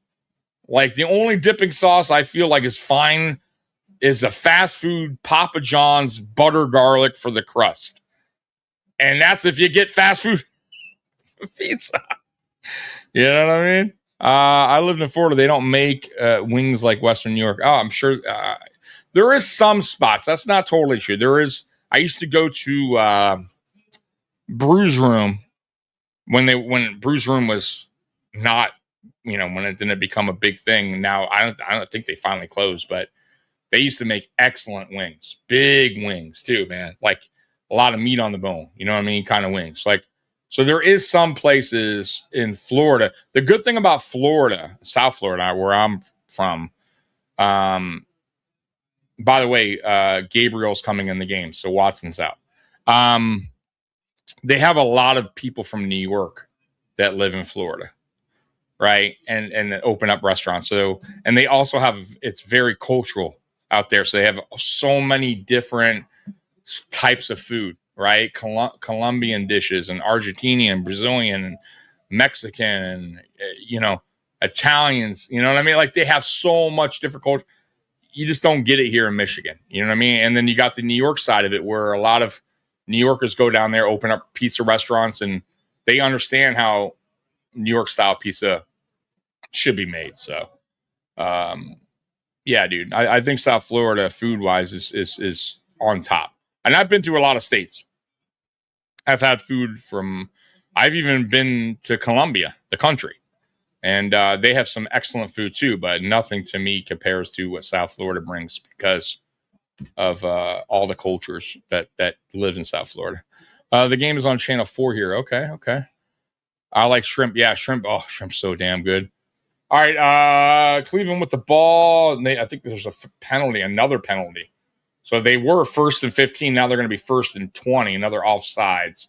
So they are going backwards. They got the little guy in there, Dylan Gabriel, whatever his name is. I treat myself twice a year on Valentine's Day and on my birthday to my favorite meal, which is a prime rib cut with horseradish, mashed tarts, and sauteed green beans. That sounds good too, man. Definitely. Yeah, ribs are prime rib. Ribs are damn good too. All right, Gabriel back to throw. He almost throws an interception. I mean, it was close. It's going to be 2nd and 20 Deshaun, coming up. Oh, yeah, they already pulled him up. 6 minutes to go in the game. I pulled enough of you. They saw enough. Oh, off the guy's hands. Bob, New York pizza is for me. It's that's New the York way to go. So good. New York pizza is really good. Bob agreed. By the Tommy, way, no sauce for me. Yep. Back where I Go was ahead. going with it. If I was gonna have my home bake one. Oh, that's right. Yeah. Mhm. Yeah, it's my grandpa made homemade raviolis. His family was Italian chefs. Okay.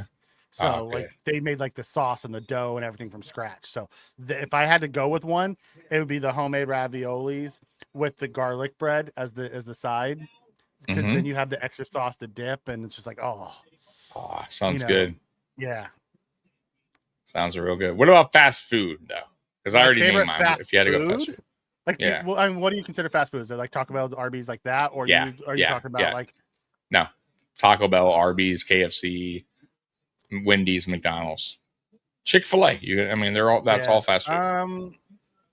Taco Bell's probably more my go-to. Me too. That's what I was saying. Yeah, it's tough Taco Bell's for me, probably more my go-to, and depending on what I am getting, I love a bean burrito with extra beans, extra cheese, dude. Right? Sour cream. Underrated. With some extra bean sauce burritos, in that bad boy. I love a good bean burrito. But I love their Mexi Melts there too. Mm-hmm. They took them away for a while, and they're back now. Get good. I saw that. Add sour cream. Yeah. Big fan of that. Like Taco Bell's my go-to for that. It is. They have so much options. Yeah. But if I had to just choose like an actual, like I can go to almost any sandwich shop and find something. I'm a sandwich guy. I love sandwiches. I actually had a free Jersey Mike's sub on my way home yesterday. I had a free mini one. Nice. So good. Jersey Mike's makes some pretty good subs, bro. I love for a fast good food sandwich, man. I went to a vendor meeting on Thursday, and they catered in Panera Bread, and I had a smokehouse barbecue sandwich. They make good sandwiches. So good. They do. They're just pricey. They are. They're pricey. Bob agreed. Tommy, no sauce. Yeah, for me, I was telling him about pizza. You can't. I get easy sauce. I'm not. I'm not a fan. No, I'm talking about dipping in a ranch. No. It's disgusting. Like But I get just easy don't sauce get 'cause it. My grandpa used to always get extra sauce on all of our pizzas, Mhm. and it was just like the cheese would be like floating in the sauce, and I just don't want that. Can't have that. No, you No. got to have the right So I always get amount of easy sauce on my pizza now because it counters what my grandpa did to me when I was growing up. Hey, fuck you. Yeah. They have a taco pizza? Oh. Minus the onions, I'm good with that because onions make me itch. Like, so even when I have the Italian food, I have to take a Benadryl before I eat it because I get itchy from onions. I have an allergy to them. Florida has really awesome food. See, Florida. I was thinking Florida, South Florida. Yeah. Well, not only that, it's just they have a lot of cultures, and a lot of people from New York move to Florida. So like you get a lot of really good options in South Florida compared to like most states, because most states don't offer, you know what I mean? Like they don't, it's just a lot of Latins there when I'm talking about Latins, there's different kind of foods. Like Colombian has their taste, Brazilians, Argentina, you name it, Mexicans, like, and you're getting all of that. And then you got the people from New York who know pizza that go down to and live in South Florida because they don't want to live in New York anymore because of the cold. And they open up restaurants, and so it's just, and then you got the seafood part of it, right? Now you're also on that coast. So it's like, for me, South Florida, there's something for everyone. You know what I'm saying? Like in Michigan, there's really just not, I would say the only thing different here, Mikey, in Michigan food wise, that is not in other states or a lot, is Arabic food. There's a lot, because there's a lot of Arabics that live here. But you got to be a big time, you know what I mean? I'm not huge in Arabic food.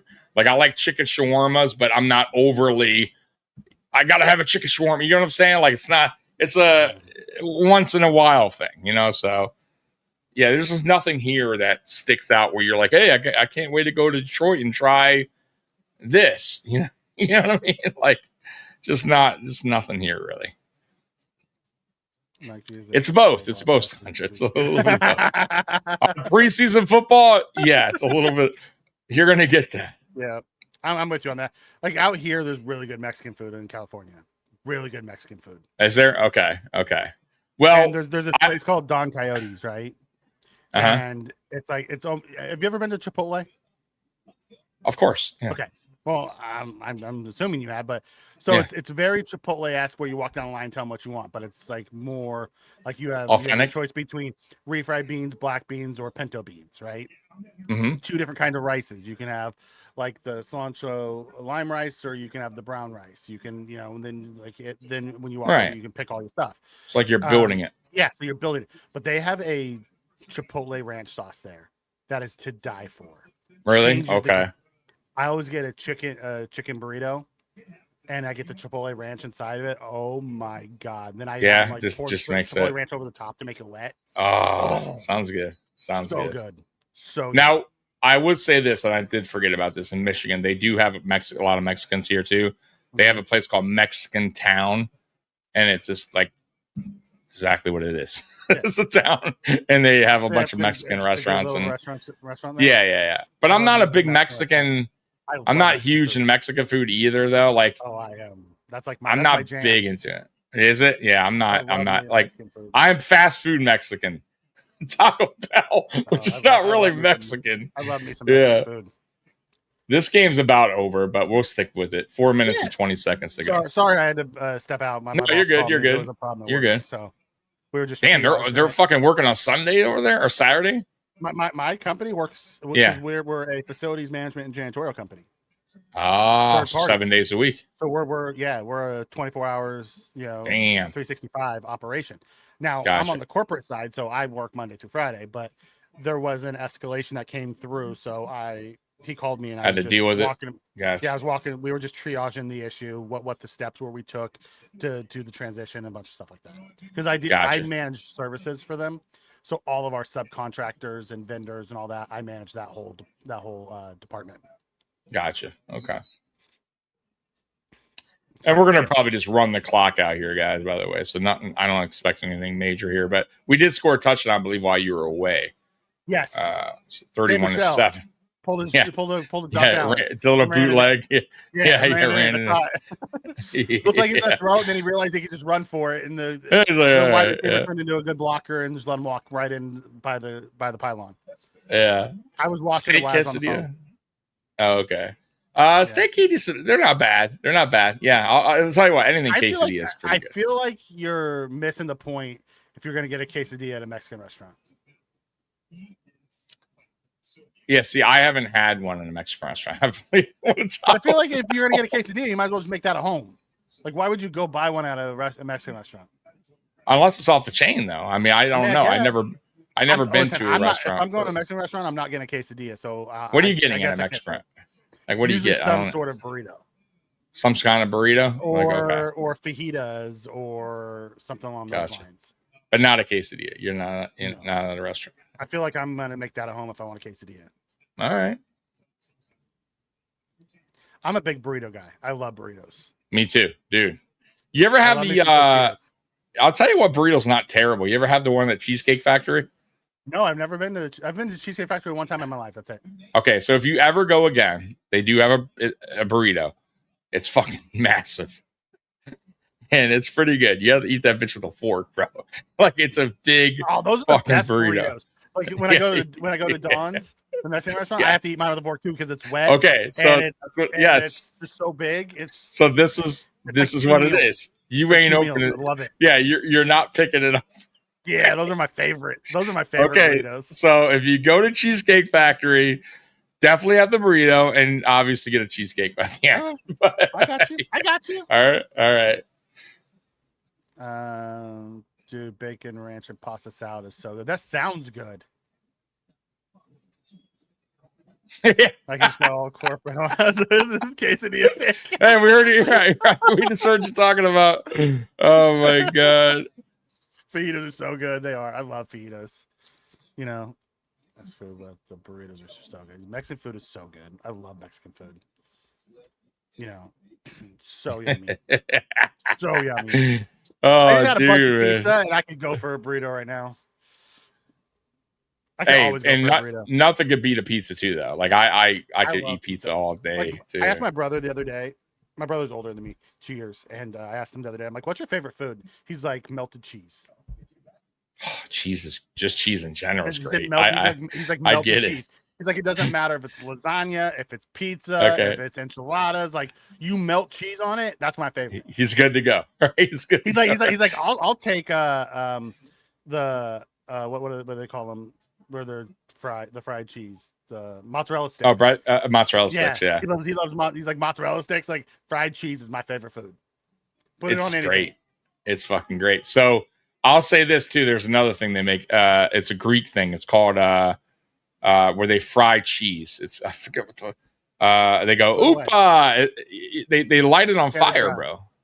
Huh? Canada Dry. Fuck, what's it called? Something wasaki or something. But it's a certain kind of cheese, right, Mikey? They fry it, and then they bring it out on this hot plate. The waiter, and they squeeze. They put like oil on it or something. And lemon. They put it on fire. Oh, it goes up in a flame. Really good. Dude, and then they bring you pita bread. So they put it on. So they go cheese. That sounds so good, bro. They go opa, and bro, it literally flames in the air. And then that's what they do. They put the lemon pepper. They squeeze lemon. It goes out. Right, the flame goes out. They put it in, bro. You dip it with the fucking pita bread. Oh, it is so good, dude. So good. It's so good. It's a Greek thing. So good.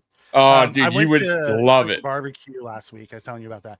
I had it's called cheesy corn. So it's a bunch of corn, corn kernels, and then they melt cheese right over the top of it. Oh my god! So there's different variations. It's so good.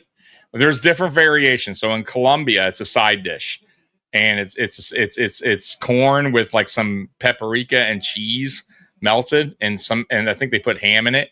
And there's also what they call Mexican street corn, where they also put cheese on it. It's so good, dude. Oh god! I've never had cheesy corn before.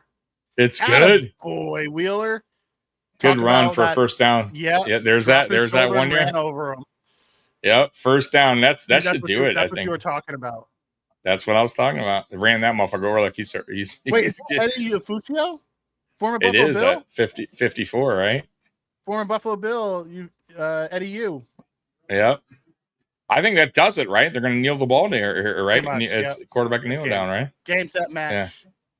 Good. Hey, good job, man. We'll talk about this real quick and we'll get out of here. But yeah, good job for the Bills. Spaghetti or cheeseburgers, Walter.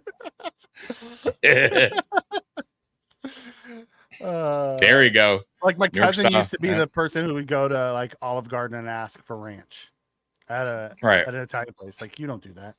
Right. No, you don't fucking do that. New York style chicken. Yeah, a cheesesteak is always game. I'm always. Oh, cheesesteak's great too. Absolutely. Yeah. Gyros are good, gyros, depending on where you get them. I've had bad ones though. I've too. had some bad gyros. I have too. I've had some really good ones too, but I've had some bad ones as well. Yep. Chicken salami wrap with Greek sour cream on it. Oh, that sounds good. I've never had that. Like Japanese grilled restaurants where they cook Japanese food's good too. You know, we had for 7 months and they had a fast food dish with chicken and steak with rice. Oh, that sounds awesome. Great game. It was a good game. It was a good game. Yep. All right. So so good. All right. So that's it. So I spent the last we did talking food. So, and I'm hungry as fuck. I gotta go eat some nuggies. So it was honestly, this was, and we'll talk more about it on Monday. But honestly, I leaving this game, it wasn't a great drive. Yeah, it wasn't a great drive initially by the defense on their first scoring touchdown, but after that, I thought they clamped down. Yeah. What I came from, what did you get from this game before we leave? Not a ton. I got that after the first drive, you saw the coaching really came to play because the effort that was there on the first changed. Although they didn't change the scheme and like start doing some crazy things, you saw the attitude flip. I take that to coaching and culture. Yep. So you saw like where they were flat. Like there was times the Bills came out flat and it never changed. Right? Yeah. We've seen that in the past. They came out flat on that first drive defensively, and that was the last time they were flat. I thought they put. I'm with you. I was excited. The adjustments they made. Yep. Kanai looked really good today. We went through the whole list. Parker looked good today. Landon Jackson looked good today. Those are three of my big winners on defense. Okay. Bass. I mean, he made his kicks. Bass was perfect. Yeah, today. Say what you Only want. had one field goal, but was perfect on his extra points. At the end of the day, you got that's all you can ask for. Kickoffs are clean. I thought Doman looked good. Tommy Doman looked good. Yep. No problem with him. Yep.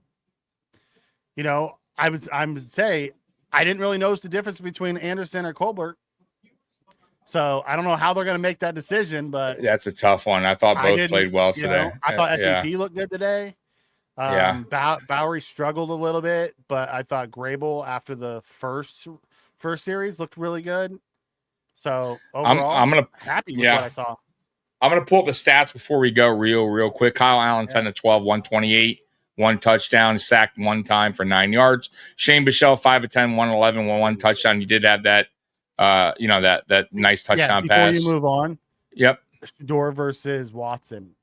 Hard not to go with Shedeur. I think you have to go Shedeur. I don't care about what you're paying. Shedeur. Yeah, he not that he did way better, but Watson did not impress today at all. At all. Yeah, against threes and fours. By Shedeur. Exactly. Where at least he looked sharp. I mean, I don't think our defense came out good or anything, but it doesn't matter. 9 of 11 for 74 yards, a touchdown, and an interception. Deshaun was 5 of 12 for 35 yards and an interception. Sorry. Yeah, it was bad. It was bad. Oh, without a doubt. Against better defensive players. He did. Yeah, against the twos. Yep. Okay, keep going with the Bills. Sorry. Yeah, that's all right. So Ian Wheeler, 14 carries. Boy, they really gave him the rock today. 14 carries, 56 yards, long of 10. Frank Gore Jr., 9 carries, 54, long of 18. I mean, that's a good competition. I think they're both got, that they have a lot to say about, making this team. Yeah.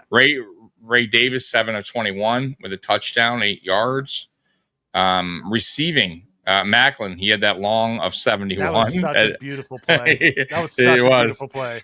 2 for 108 on 3 targets, a touchdown. Sherfield looked good today.